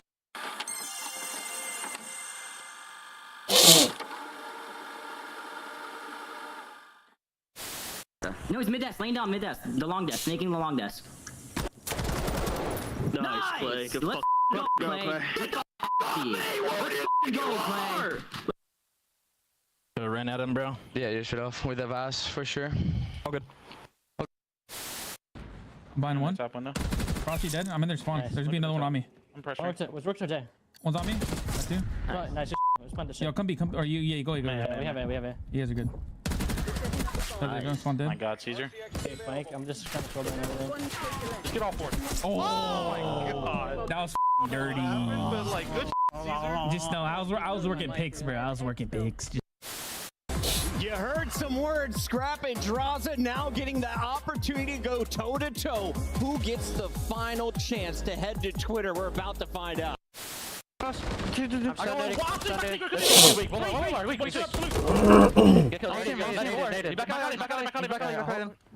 We can refill your secret in a second. She's one more back door. I know your secret. Back door. Holy Eric. Nice one, nice one. Nice, Eric. Good, good story, man. You can't kill me. What the What the I have a streak. Nice, good shit. I have it. Dead. Nice! Dead. Let's go, guys! Let's go! Let's go, Bruce!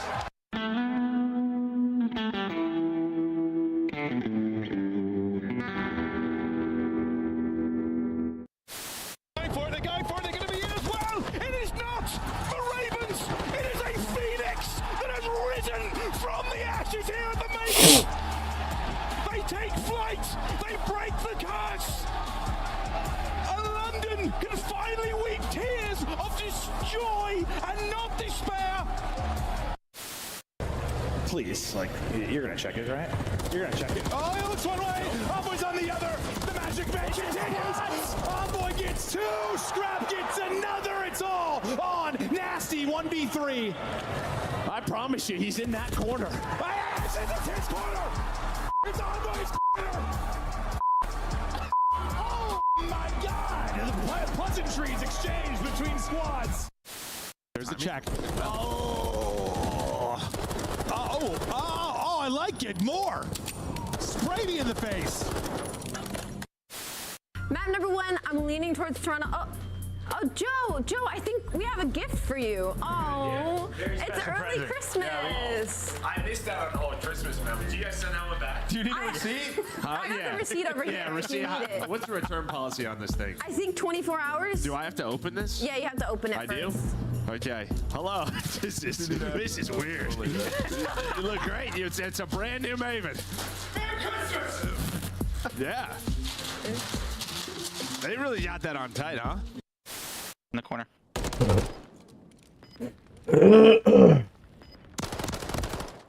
Nice. Bro, I would have killed him. I just f***ed ammo. This is ugly, bro. What are they doing on the map?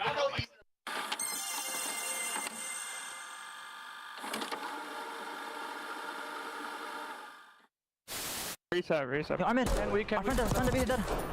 And we can heady. One more me. I'm mid, dashing, one shot dead. I'm in, one shot. Dead. What?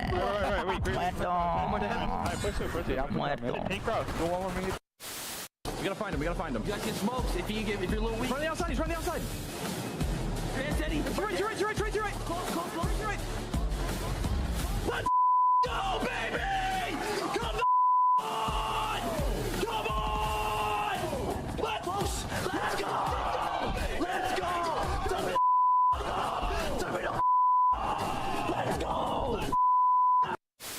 But the Miami Heretics are hungry for a win. Can they end this streak? Then, Toronto squares off against Minnesota. The Rocker will need a masterclass from the rookie Lindsay. What is Ben doing here? Can you walk us through what kind of y'all situation? Yeah, what's the setup you got going? Apartment? So we have a kind of like a penthouse apartment and a whole bunch of setups in here. Do you guys all live together in this penthouse? Who's cooking? Who's whipping up the meals after a win? So Brian gets the penthouse. We're all staying at a different apartment. Okay. Still pretty nice, not quite a penthouse, but you know, we spend every day here. It's Brian Saints living in a penthouse? Call of Duty can make dreams come true, children. You heard it here first. All right.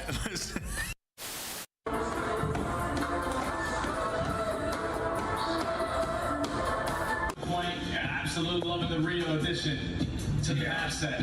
And you get into the Karachi SD just so.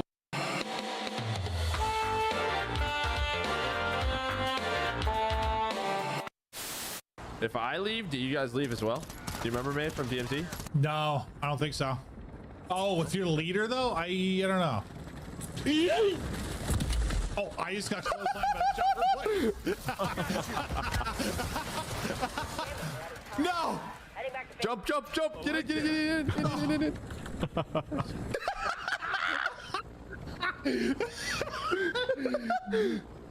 I'll be honest, that didn't cross my mind. I was trying to send it in, boys. They sound with a very quick listen in. Last one. Missing Zach. Missing Zach. Got you. He told me. No, he didn't get to me last time. My bad if I need you. You're good. We're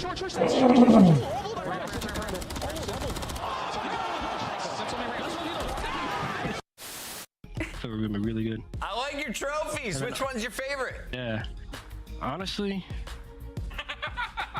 I don't know. This one seems like insane. Look at this one too. Like this is crazy. Like Golden nut, baby. The diamond nut. Excuse me. You know what I'm saying? How could I not be like? How could I not feel like I'm not gonna lose? You know what I'm saying? Like, come on. Yeah, and that's what I was gonna ask you. Is like, Sib, you're coming into a winning culture. These guys won champs. We obviously. Second tick is done. Abizi is cheesing. Abizi is cheesing. That is filth. Series isn't over yet. FaZe now a chance to smile. Nice pickle. Right by Jen. Pickle's like close to on you somewhere. He's on the door. Pickle's gonna be close. Yep. All right.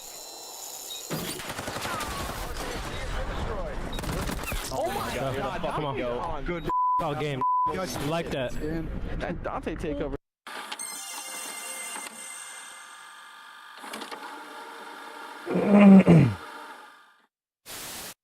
Weak. One shot low. Nice. Rug was weak. He was weak. I'm just holding the iron. I couldn't get him. He's one off a streak, Teach. He's working bomb quick. He's playing confident. You saw him. You can't get on till 8. Oh, frag. Wait, what? Alright, we gotta regain. He's one off a streak. Come on, Teach. Let's go. All good. He's one off a streak. Ain't no other frag on, bro. All good.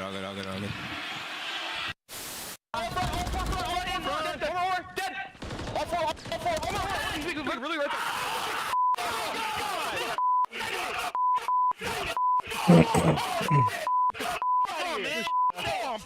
Yeah, got me. Don't even worry about it, guys. These guys on. It's all good. Go next. Don't worry about it. Yeah, Did you go next? Just go next. Yeah, we're good. Oh, we gotta laugh that one off, boys. Oh, Yeah, we got that one off. I'm bad. We gotta laugh that one off. God. Do you think you could beat Kenny in a dance-off? Yeah. Oh, he's lying. Wait, did I? Really? Yeah. In my head, I'm thinking he's unstable on his feet. He's lying. No, this is broken because I'm dead ass not lying. I could smoke him. I'm just thinking about his front door porch where he was like trying to control his legs and he crippled on the floor. That's like the first thing I got. Damn, I'm lying on that? That's bullshit. What? I mean, I smoke him. Where is he? That you and Karma and crew at the top are feeling safe with 3 ranks. Karma, Crim, 6, and Clay all with 3. Eggs, JCap, Apathy, and Arsities, as well as Simpa and Abizi with 2. And that list should stay the same. We're safe for now. Nobody's catching us this champ, so I'm happy about that. We do have quite a few world champions up on that stage. We got 4 of them up there. I had to bust their rings out. I had to bring them out back to their natural habitat. They were forged in arenas like this at Call of Duty Champs. I've got to go with the New York subliners in this one. FaZe warmed up the subliners. Go vibe check, bro. Dang, man. Paco has carried me in a rank. I'm gonna go with the New York subliners. That's crazy.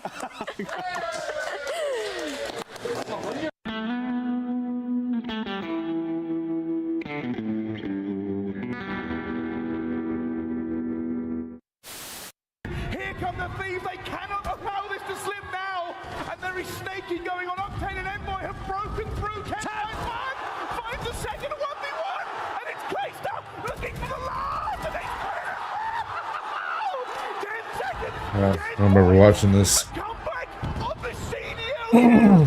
Can they do it? The Thieves are moving. But they are moving into the kill feed. And Legion has just made the greatest comeback in halfway. You will ever see. No, it was like the worst time. Time short. Wall bang him. Put your head down and secure the target.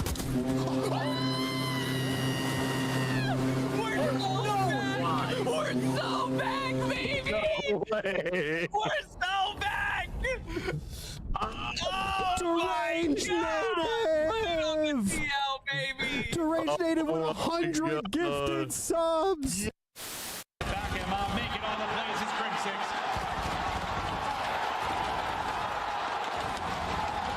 The curse has been broken. The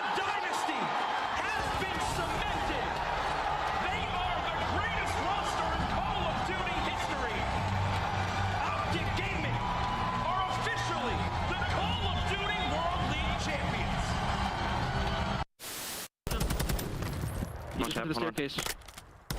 We're gonna be getting pinched. I have no ammo. I had to push up. Yeah, you just push. Dead. Umbrellas. And just don't line up with me.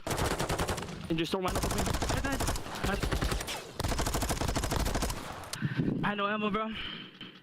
Dude, that's so tough, bro. I had no ammo, bro. Did you feel bad about eliminating Vegas Legion from Champs? Yes and no, but yes. They're seeing them like, ugh. I don't know, actually. You are lying. I'm lying? You are lying. Them guys. Yeah. My bad, Clay. I keep that together.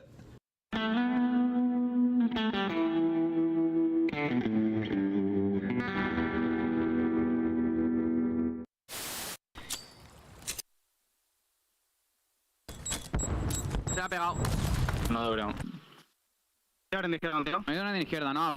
No, ahora está por medio. Pícalo. I'm trying to cut. Purpose up, cut in, shot up. Oh, we can't trouble this? Well, that's tragic. At least slow to middle. Oh yeah, I forgot. I think that this side. Nade hit one a couple times and stunned mid cut. What am I doing, bro? One guy's Mid cut.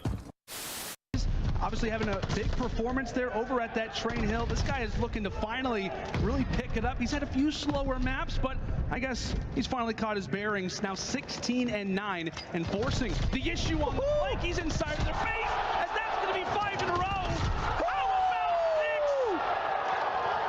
6? It's 6 for Capsidal. He is woken up and erupting right now on the Subliners, making 8 in a row.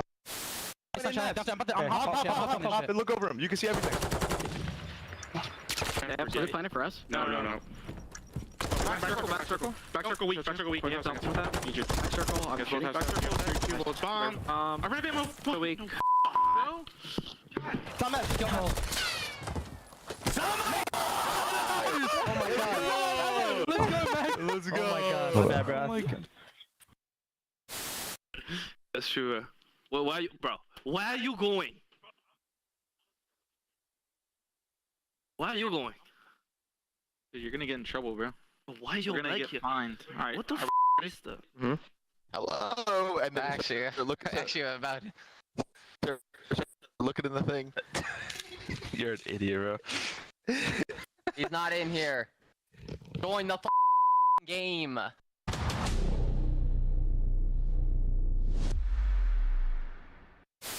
One tractor for sure, okay? Oh, bomb, one shot. Heard you. Bomb dead. Nice, good job.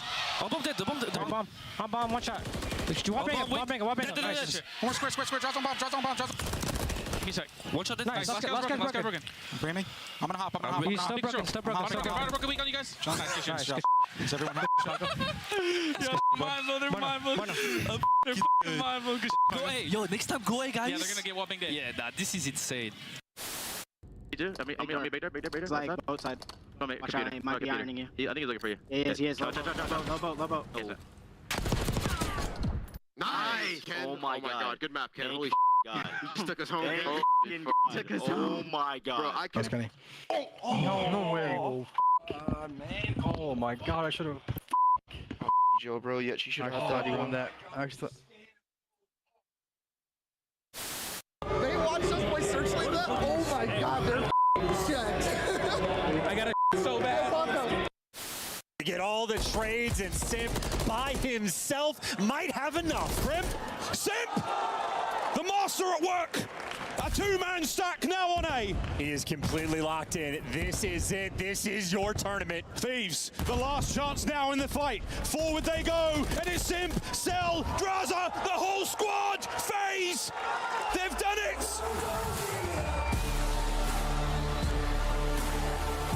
Destiny manifest. FaZe fans, the hype squad in the front row, they make it to nearly every single event. That poor guy that hit the deck today outside the venue, is he here? Saw that. That was tough. Hey! What is that poor guy ate concrete for breakfast? Tough one.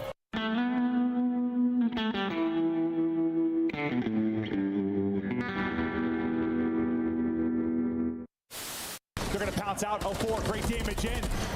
It's going to be all in 04, they drop them! Lucky with both! Fickle is roaring and Heretics win! And he lets the crowd know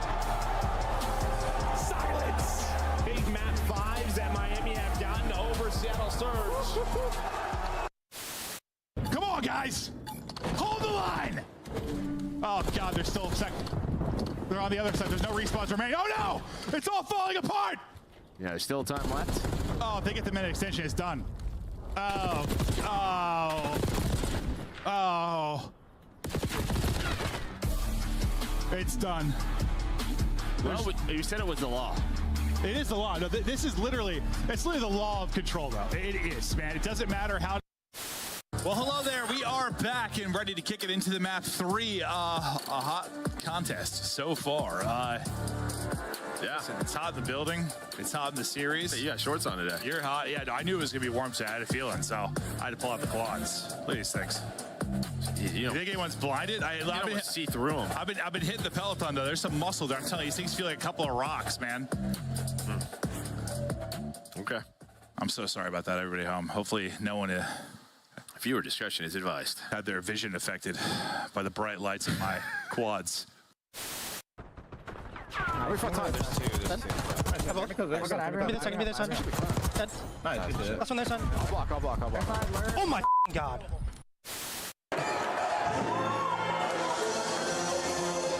No way. They're doing the CDL song. No way. Are we about to get started? Yeah. Are we about to get started?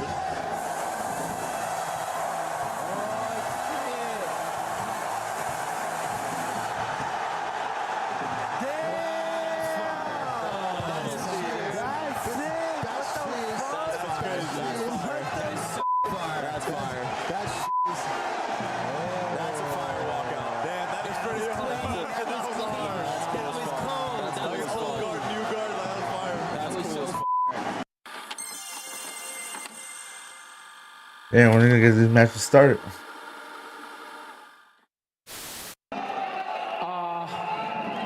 Don't sterilate Hydra, please.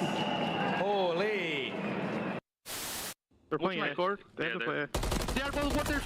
One shot. There's two water. They went red. They went red, Clay. Did they? Yeah, they went red. Both red. Both in shade red. Both in shade red. They went front door. They went front door. He's hopping. Watch his water. I had your word. Back door. They didn't see you yet.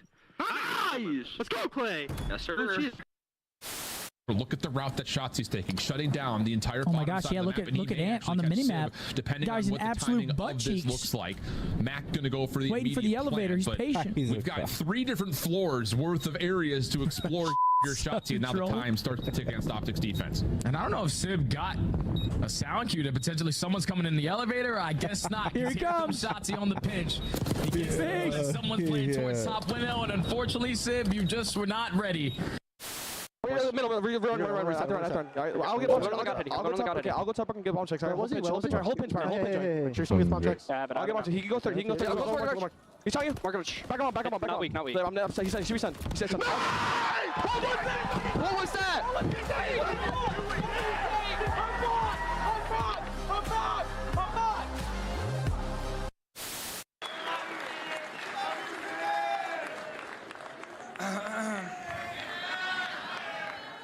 I'm gonna do my best not to break down right now. This game changed my life. I was an overweight 15-year-old kid who didn't feel like I had much purpose, and then this game, this community legitimately changed my life and gave me confidence and made me feel like someone. I have my family here today, so I can't think of a better way to say goodbye than on this stage in front of my family. They've made so many sacrifices for me. I mean, my dad was driving me to tournaments anywhere and everywhere. My mom, she flew to Chicago with me for my first ever tournament. And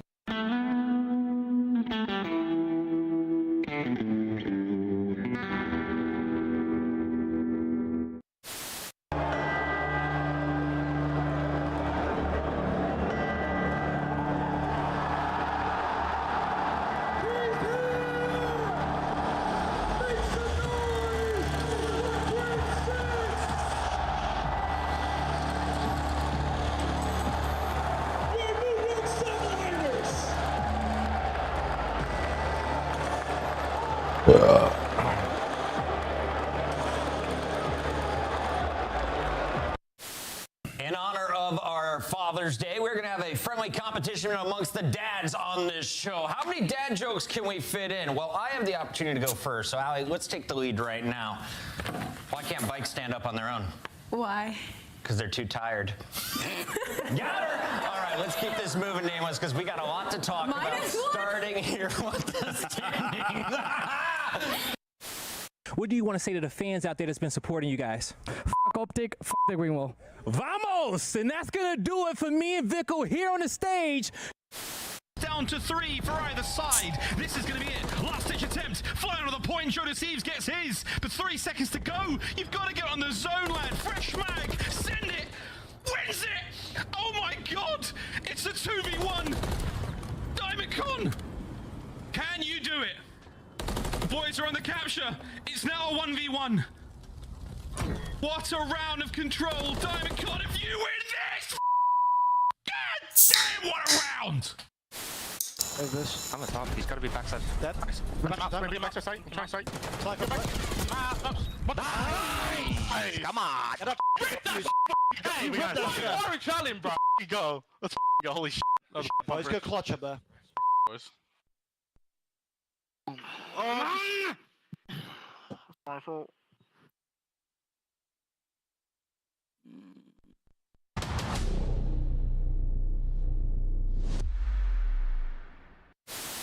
As well. Ball down to the smoke play from up high. He's going for a joke. Johnny down. 1v1. And Real singing across the stage. Yeah, I'm feeling great. Those guys are frauds. It's Sunday. We're on land. Reverse sweep. It's easy. I don't see anything, bro. I literally top up. Put your head down and secure the target. Planting the bomb. I need him top left. He's in the little thing. Come in. Come back in. I'm already bombs out. Yeah, bombs out. Yeah, that way. I can kill that guy. Nice. Above you on the gear. No man. No man's right now. Now, hit them again before they baby. Hey, bro, I'm on Mars, right? I'm on Mars. In the City of Angels, these Devils have just torn Toronto. Oh, we got Fame here. Fame, how you feeling, man? I'm feeling good. Happy to be here. Fantastic interview as always from Fame. Wonderful lad.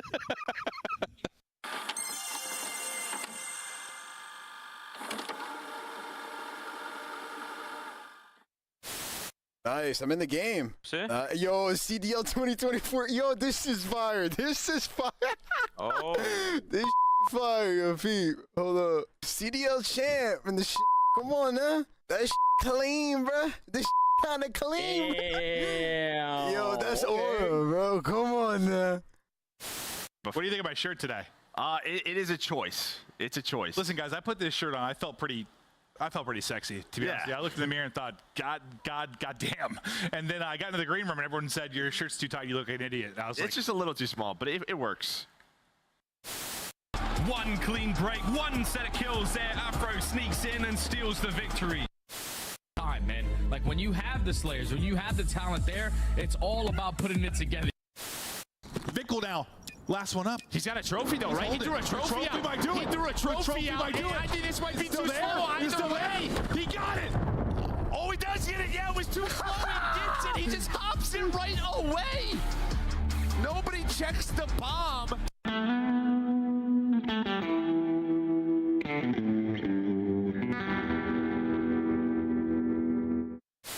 Skies dies, and then in a 3v4, effectively, New York Subminer slid on through. Or setting it up. Oh, look at that! Absolute athlete! You're f***ing dog, kid. How did get? I'm not winning a map at Chance Finals. Go! Let's go! Go! Come on, bro! You're humble! You're f***ing humble! Walko, I told you you're f***ing ass! Soy tu papa! Come on! Soy tu pinche papa! Raptor stood up, celebrated, took off his headset. You got another round! You're so mierda! Mierda!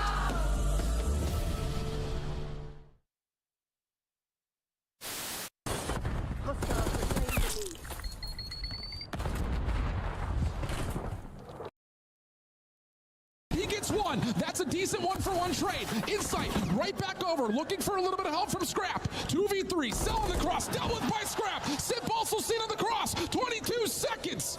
Draza trying to work this with Scrap able to turn this down to a 2v1. Just down to Sip. Not gonna happen. Shut your mouth. Toronto in the grand finals here at home. That will be the game. Just get into P2. Get the final second. 250 to 110. Are you kidding? And you got the Bulldog already out his chair. You know when he's in that mode, he usually gets it done with the SMG, but his AR was simply uncontested.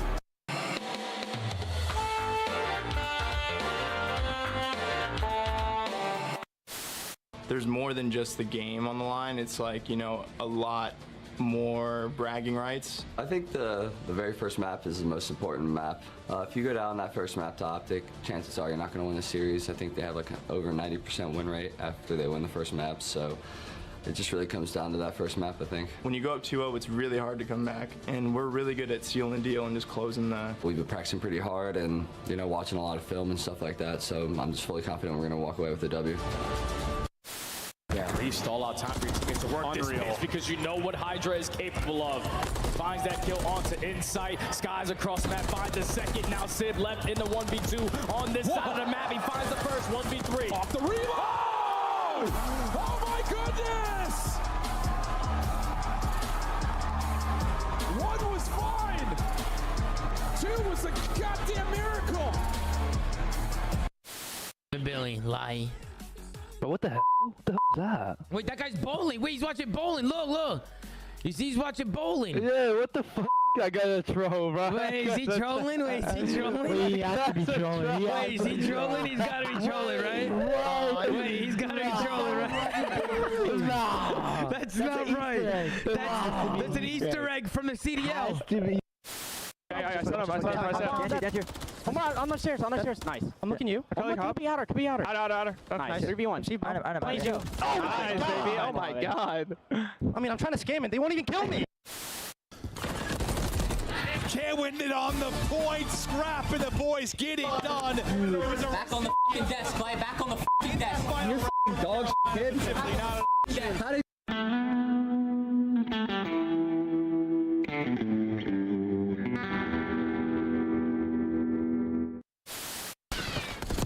You're better, bro. You're so much fucking better.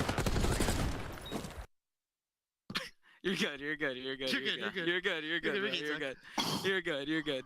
Oh my god. You're good, bro. You're good. You're good. It doesn't matter. It doesn't matter. Yeah, I'm gonna Zach. You weren't meant to win that. You weren't meant to win it. Nice. Go, baby.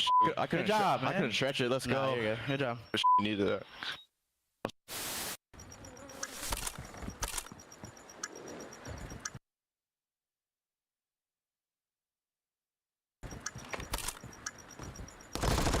He just pushed you out. Push you up. To your right. Oh my god. He jumped right in front of you, my boy. That was unlucky. He literally jumped in front of you. That's him. Bro.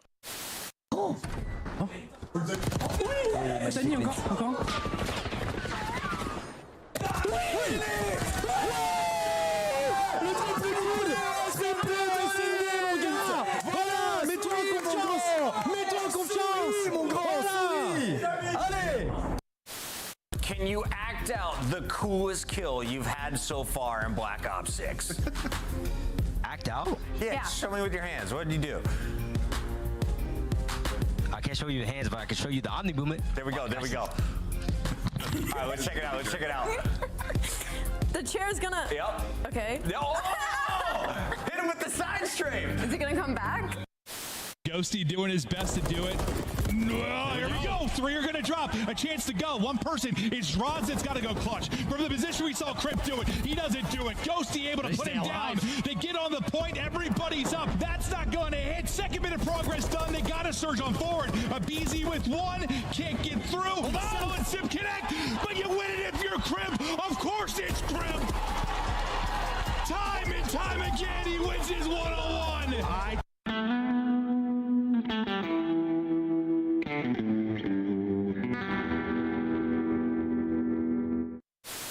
Standy will get free info here onto Assault. Quickly finds the kill. No. Whoa! He's going for the assassination.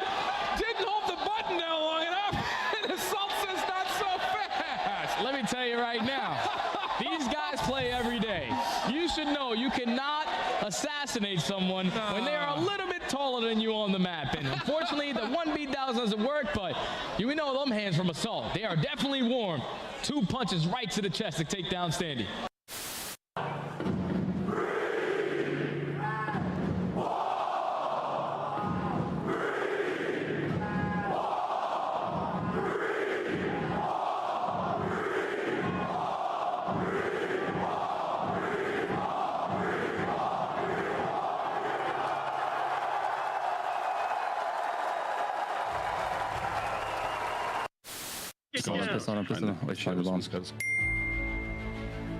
We're playing the bomb. Oh my god. God, ball, come on, give it to me. Bomb is armed. No, I don't think it's behind you, behind you.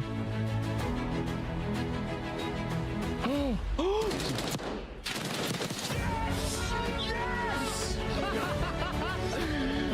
Come on, run! Now, as hot as the game may seem, I know one thing that won't be that crazy, and that's the comms of Toronto Ultra. We kill him? God damn it, chat. You ever get an issue in your hand and you just can't fucking find it? Calm as ever, Toronto Ultra. Now to the other side of the stage. Oh no, oh no, oh no, no, no, I'm dead. I'm dead. No way. Did myself revive? Nope. Honestly, it works out. I'm starving.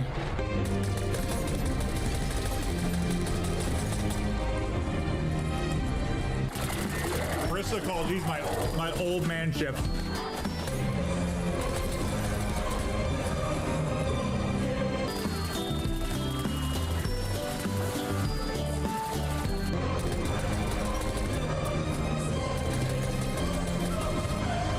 Go out and Joe, I eat a bunch of tacos.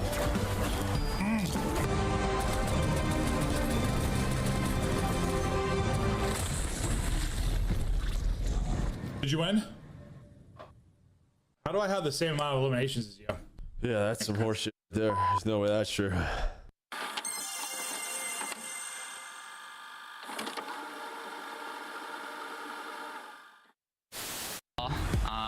You know, we knew we were going to come in and handle business. You know, they're a pretty team.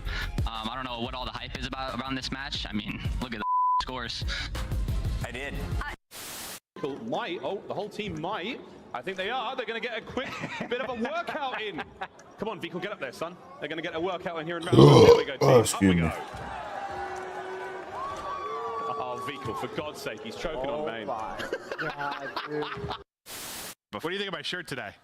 It is a choice. It's a choice. Listen, guys, I put this shirt on. I felt pretty sexy, to be honest. Yeah, I looked in the mirror and thought, God damn. And then I got into the green room and everyone said, your shirt's too tight, you look like an idiot. And I was like, It's just a little too small, but it works. He's getting caught. 9 seconds to go. Just has to stay alive. Can he get back to it? I don't know. It is so close. He might have it. He might have this.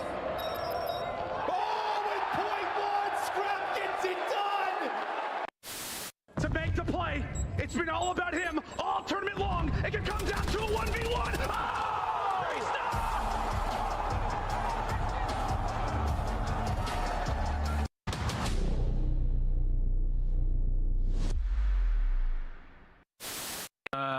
4v1, I think it was, the clutch, something like that.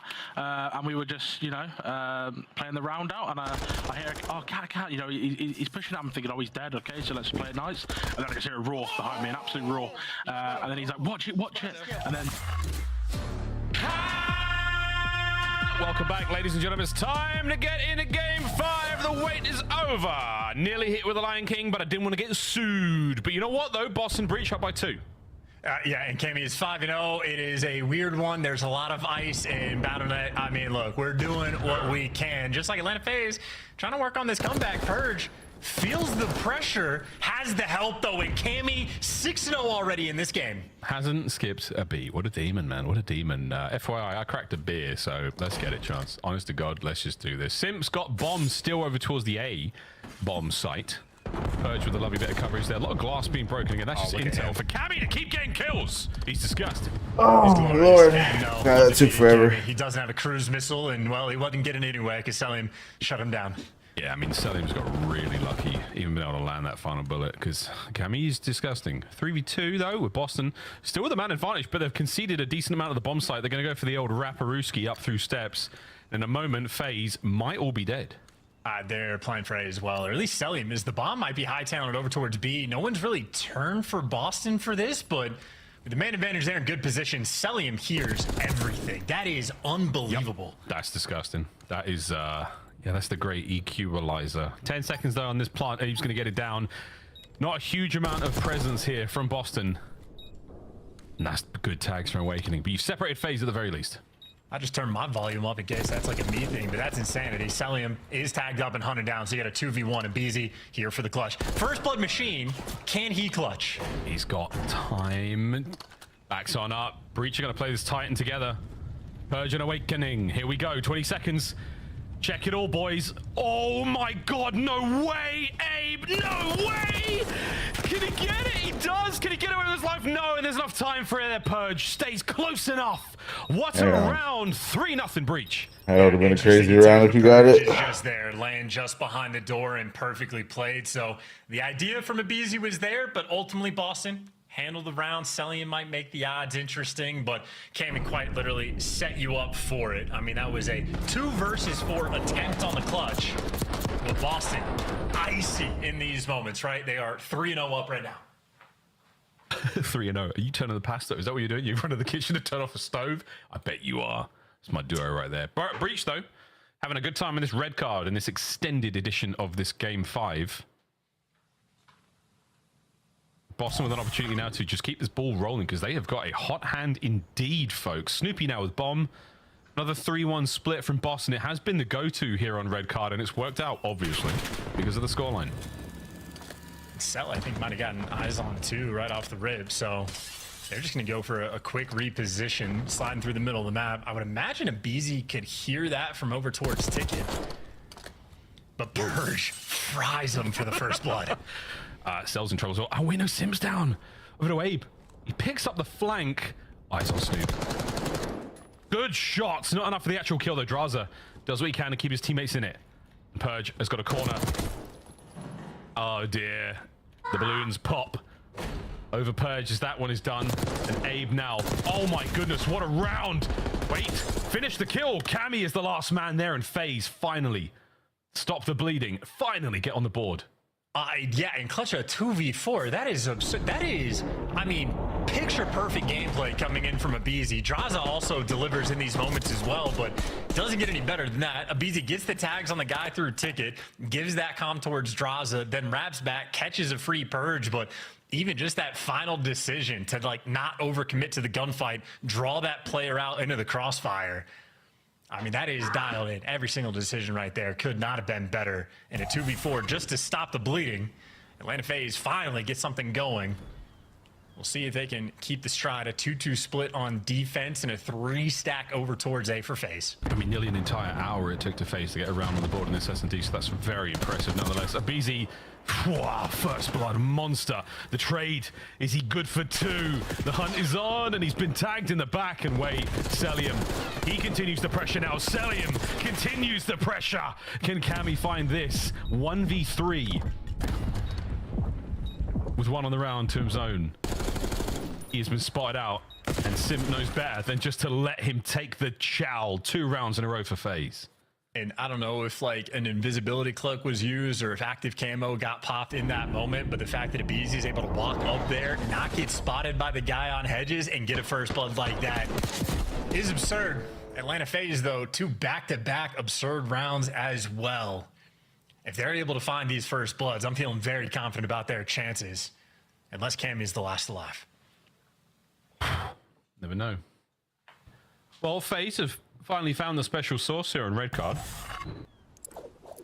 And the good COD continues, 3-2.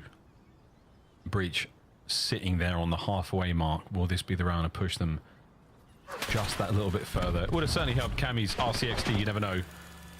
Draz, though, The last 2 rounds has accumulated an RC of his own, so we'll see if that comes into play. Boston on the deep wrap, back over towards B, but they've got to get the move on.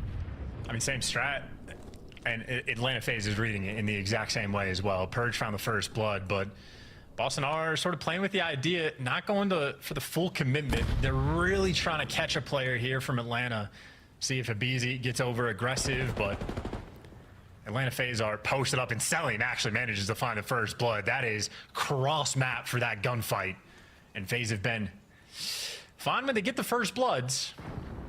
Cammy is still alive though. I think it was 8 rounds Selim let fly there on the cross, but regardless, Draza spots out another. Purge on the move, unfortunately caught up by Selim, who finds his second kill of the round now.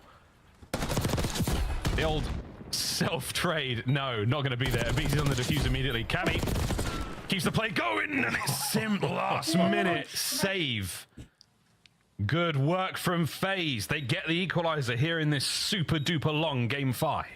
Yeah, and these are snappy rounds as well. Selim, again, just a gunfight that is not easy to win, finding any pick at all in that type of circumstance, but he delivers, and I like the adjustment from Atlanta FaZe. You know, they're going for the sort of wrap in, wrap out, trying to play the mind games, but on Hacienda, there's a lot of fluidity to it. You can make a lot of plays on that map. Red card, very easy to lock down on the defensive end, at least by comparison. So Boston really just spending a lot of time in their spawn.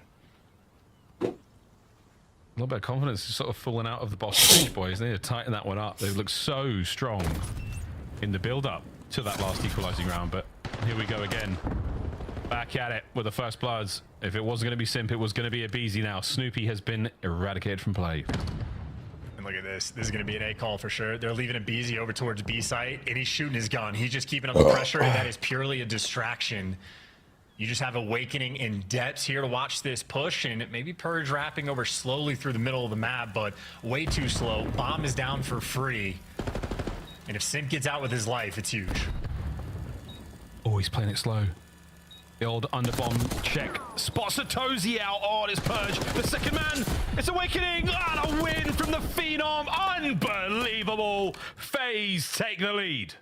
That spot is OP, and the first bloods are just too clean, and Simp even better after the fact. Using the bomb spot, it is great when you can let it fall into your lap like that, and on the mid-round adjustments as well, Atlanta FaZe, very confident, very calm, easy first bloods. They're just handling business.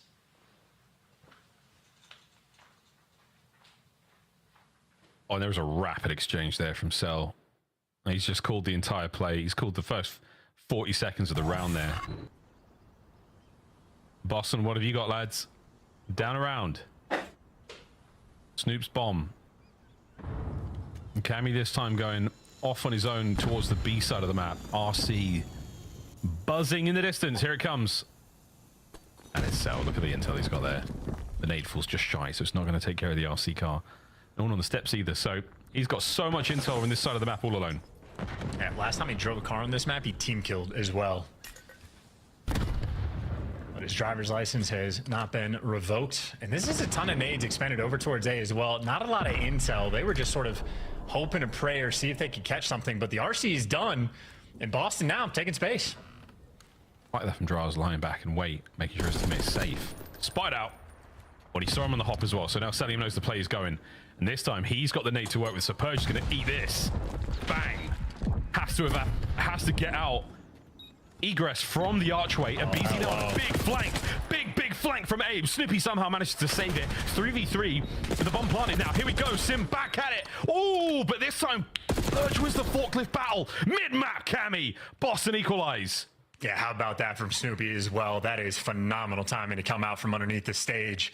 Almost a whack-a-mole moment there from Abizi, but Snoopy not only gets that kill, picks up the AR from his fallen teammate and immediately wins another gunfight. So Snoopy remains untraded, and Purge wins a huge gunfight as well. Cammy, all things considered, I believe he is maybe 9-2 or 9-3 overall in this game. Take your word for it, mate. All I do know is we're going deep here, folks. We have been, we've been owed a good series for so long now. Thank God. FaZe Up Eskies, over towards B. Lickety split. Here we go. A little bit of an exchange, and Purge knows. Here they come. Oh, the first goes to Abizi. The trades are now done. Can Snoop get another one? He just sends it on no HP. Can Cammy now fly in and save the day? Gets the damage. No kill. Celium on the immediate counter. Awakening on the pinch. It is absolutely going down to the B-bomb site. Oh, they're hunting. They are hunting. Abizi got the call, and look at the decision making too. So wise. Doesn't have the kill in his sights. Backs down. And now you play a tried and true, standard retake, and they got this set up for it as well. FaZe in prime position to take the lead. The table is set. FaZe have got 40 seconds to enjoy themselves here on the inside of the B-bomb site. Before the meal comes to a close, Boston Breach are chomping at the bit to make entry, and make entry they do to the buffet table, where Abizi devours them. I'm going to make it too. Yeah, mincemeat of it as well. They are frying, cooking something up good here, and it's similar shades of the Hasi as well. Atlanta FaZe spent so many rounds like taking your time, getting the information, playing off the nades, using everything properly, and then they flip the switch halfway through the game and just go for a bang out on that B site. So aggression, the name of the game, and Snoopy close to being ready for that second gunfight, but got dished out the goods and the man advantage. Atlanta FaZe, no mistakes being made. Mistake-free COD, match point, Atlanta FaZe. Good God, the opening duels there for the FaZe boys as well. It has been a difference maker. Mother RC. Back to the tried and true, where so much intel gained from this position, but this time, eyes poked out, and now Boston advance.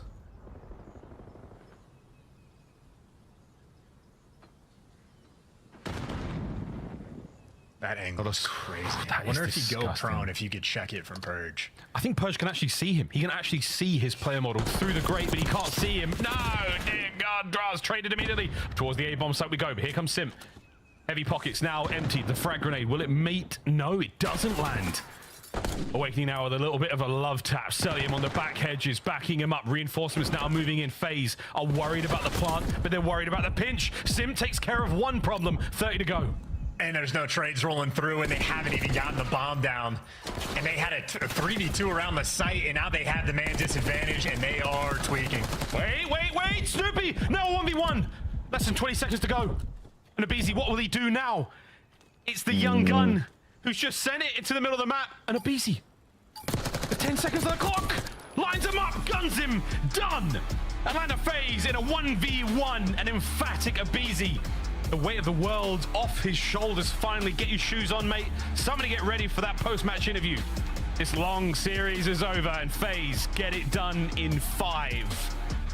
Oracle Nameless. His crystal ball still working. Sin nombre, the all-knower, the all-seer, but for Boston Breach, gonna be unhappy about that reset cheese. Funnily enough, on the reset, they won the first round. Cammy kept like the flow state going as well, but then they just started to crumble round after round at Atlanta FaZe, excuse me. Just played a clean game. Red card, super solid, a couple different strats, mostly standard stuff, but they choose their moments right. Watching Abizi play, whether it be for the first blood or after. I mean, some people can say it's reset cheese and shit, but they still had the 3-0 lead. Top 5 all time.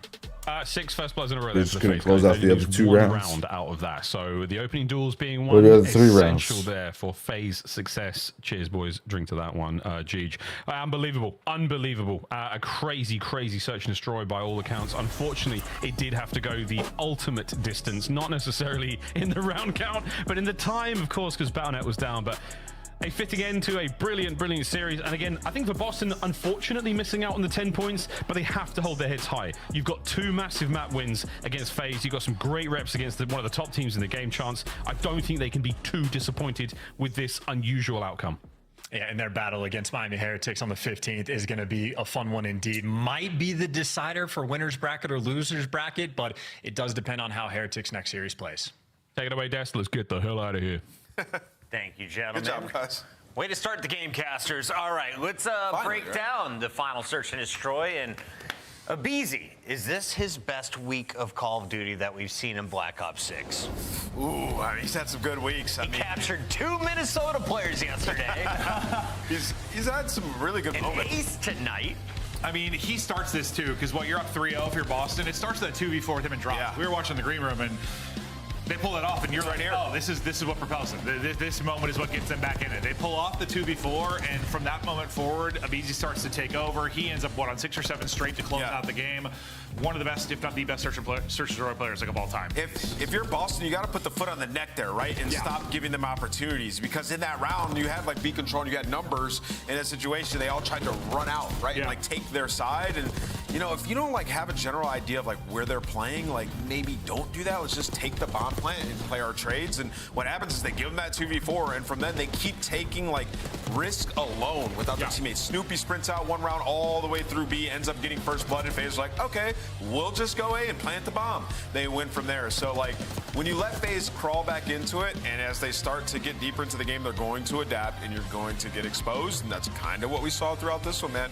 Yeah, it's a massive opportunity for Breach. It's weird. I just don't. You don't really feel good if you're like either team, probably, because like if you're Breach, you know, this is like your advantage, your chance to take advantage of like 2 weak maps for FaZe. If you're FaZe, like, and if you're FaZe, let's ask Sellium right now. He joins us live in the winner's circle. Go ahead, Maven. Yeah, I guess Sel, what's up, baby? How are you? What's going on? What's going on? I'm doing good. How about you? I'm doing great, man. All right, so you guys play some of your weaker maps in this. You talk about the Hacienda Search and Destroy and the Hacienda Hardpoint. You guys are trying to improve there. Haven't played much of the Search. You're like 3-3. Well, now 3-4 in the Hacienda Hardpoint. That's where you're trying to improve. It didn't seem like you found many improvements. Like, what's your takeaway from this series? Like, you won it, but the 2 things you're trying to work on weren't too great. Yeah, well, I feel like for the maps we lost, it was like very sloppy. Even though it was like very close, it was like very sloppy like out of us. But I think map 2, I think they just outplayed us. But I think map 4, I think we like just it was so sloppy the entire time, to be honest. MC, the search and destroy throughout this stage, I didn't even notice until I saw the stat. I was like, you guys are like 2-5 coming into the series in S&D. And now that makes sense why Simp said you guys have been putting in work there in practice. In your opinion, what has happened in that game mode throughout this stage so far? I honestly just think teams have caught up in Search a little bit, and I mean, all of us are trying to like find new strats and find new stuff to do in the map. So it's definitely a process, you know. Yep, absolutely. And to be fair, with these maps right now, it's like it's tough to find new strats. It is, like with this current map set. But I know Simp said like S&D is like your single most important thing you're working on. What do you think though, as an individual? Is there something maybe for your gameplay or the team that you think is the most important going forward before Major 2? For me personally, I feel like Search. I've been trying to work on Search for this major because I feel like everyone knows what I do in the map pretty much. So I'm trying to switch it up and just be more active on the map. Yeah, you got your cell spots. So you need to find some more cell spots. Yeah, pretty much. So, final question. We will see you on land in just 2 weeks as we all head down to Allen, Texas. Where does FaZe like to eat? Any suggestions of places to order from? Well, I love a spot called Chewy's in Texas, and I'm gonna for sure get Cane's, so I'm gonna get Cane's over there. I've been to Chewy's about 1,000 times. I get my Post Malone, Dallas Cowboys Cup. It's great down there in Texas. I have been to Chewy's so many times. Yeah, that's good. We gotta let you go because they need to end the show. I love you. Thank you. You're very All right, sounds good, guys. Peace out. Have a good night. Fantastic human. What is So why the fuck you asking that? Yeah, get some tacos, bro. Yeah. All right, we got to break down everything that we saw, including the best moments. This is your scuffed play of the game. Let's take a look at it. What the fuck? That's weird. Game 3. I didn't even hear you. Simp, Draza, call it. Is it going to be the spawn trap? I mean, they had them in a dirty Must have been a Discord thing. It is absolutely gross. Atlanta FaZe on control. No, yeah, I was here. I was watching the game. And, right when this map got added, we were worried that this would happen way more often. We just haven't seen anybody get all the way up to Boathouse and on the bushes and trapping them. FaZe were able to do it, but to Boston's credit, they responded really well within the round. No, they really did. But like we've seen someone get to that bush heading, and kill 2 or 3 people. I've never seen like 3 people pinning it. That literally looked like a ranked game. In barn, in Boathouse, and on bush. But then I think it was like 7 straight kills for Boston, and they got out of it pretty well. But ultimately, FaZe able to take it. But still, I don't know. Yeah, they're as much as like we're getting on Optic and some teams are sloppy play. Like FaZe, as good as they are, like they've got some shooters. There still are, dude. There are some sloppy moments. There is spawn, like 100%. They're guilty of some misplays, and it's going to cost them against a team like Thieves is playing so well. If we get to that like a final again, I think our seeds are kind of started to sort FaZe win themselves game 5 out, though. and all of the top squads today win their matches. Let's go back. wasn't really close here. Number 11 versus number 12. LAG. Optic playing like fucking gold ring players today. Was the first win for either squad in our Major 2 qualifier. Well, I mean, the first 2 maps should have went the way of Falcons, honestly. I feel like the nerves just simply got to them. Like this is something where like it was if bad. This is in a couple of months from now, like I feel like Falcons, the nerves will have subsided and they'll just outright win. I disagree, just because like. You think they're going to still 19 times, until you like win a hard point? You've lost. Like today was I just just feel like they ramp up. Even if it's a month feeling of all of my faith being crushed. So often you're going to be in these moments. You're going to be like, all right, I have to figure out a way to control my emotions here, and they're going to end up close enough. That's how today was. Better than the Gorillas in the search and in the hard point. Like majority of the time to the very end where they just throw it away. So, but either way, Gorillas getting a much-needed win today. Kismet was a dirty dog in that game 3, and the UCA 3-0 from LAG. My big takeaway: Linz had a great day, silenced a lot of haters, and also his English really improved. The man crushed it in the interview tonight. He did, man. Linz, you know, trying to be a star in this league, man. On his way, definitely has the talent. Keep your eye the question. on the youngster. He's got a lion on his arm. Let's take a look, though, at the blonde-haired demon that goes by the name of Neptune. Today, he faces off against Rancor and Miami Heretics. The Heretics run. It's kind of tough. My fucking my sister-in-law going to Vegas. Rancor has been disgusting. Rookie of the year. Like, I mean, granted, there's not a lot of competition right now for that particular position. It's like him and Falcons. So, like, Rancor's got it. And Lunars, yeah. Yeah, Lunar. Well, yeah, true, as of late. But I thought Vancouver would take this one. They ultimately were able to. Heretics played them tough pretty early in the series. They really did. They honestly played them tougher than I expected them to, especially when what Surge. All right, YouTube, that's gonna go ahead and do for me. I will catch you guys over on Twitch here in a little second. We're gonna be playing some repo with the boys. They moved up into the top If you guys are looking for just some funny entertainment with some crazy little characters and stuff, then we'll be doing that. More likely, I probably won't have the cam on, just because it's you know, for Miami though, yeah, I mean, probably more better that way. Really good control improvements today, especially on that protocol But map. That I will catch you guys over on the YouTube side, man. Squad, because we know how good they can be. They're still sitting on just 20 points, 2 wins for the qualifiers. They are on the edge I guess of so. the winners bracket. This man though has locked up his spot with his team. Vancouver will be starting in the winners bracket. A 7-1 performance, ridiculous 7.0. Yeah, though, YouTube. That's gonna go ahead and do for me. I will catch you guys next weekend with some more CDO. I know Optic's got LA Thieves next week. We'll see. Man, I put all my hopes into everything today, man, and like I told Ghostly, it's just like all my faith got crushed today. So we shall see what goes. All right. But like I said, I'll catch you guys over on Twitch here in a little while, and we're gonna be playing some Reaper with the boys. So if y'all looking for some funny content, I'll see y'all there. All right. Love y'all faces. Have a good one, and I'll see y'all next weekend here on YouTube, baby. Peace.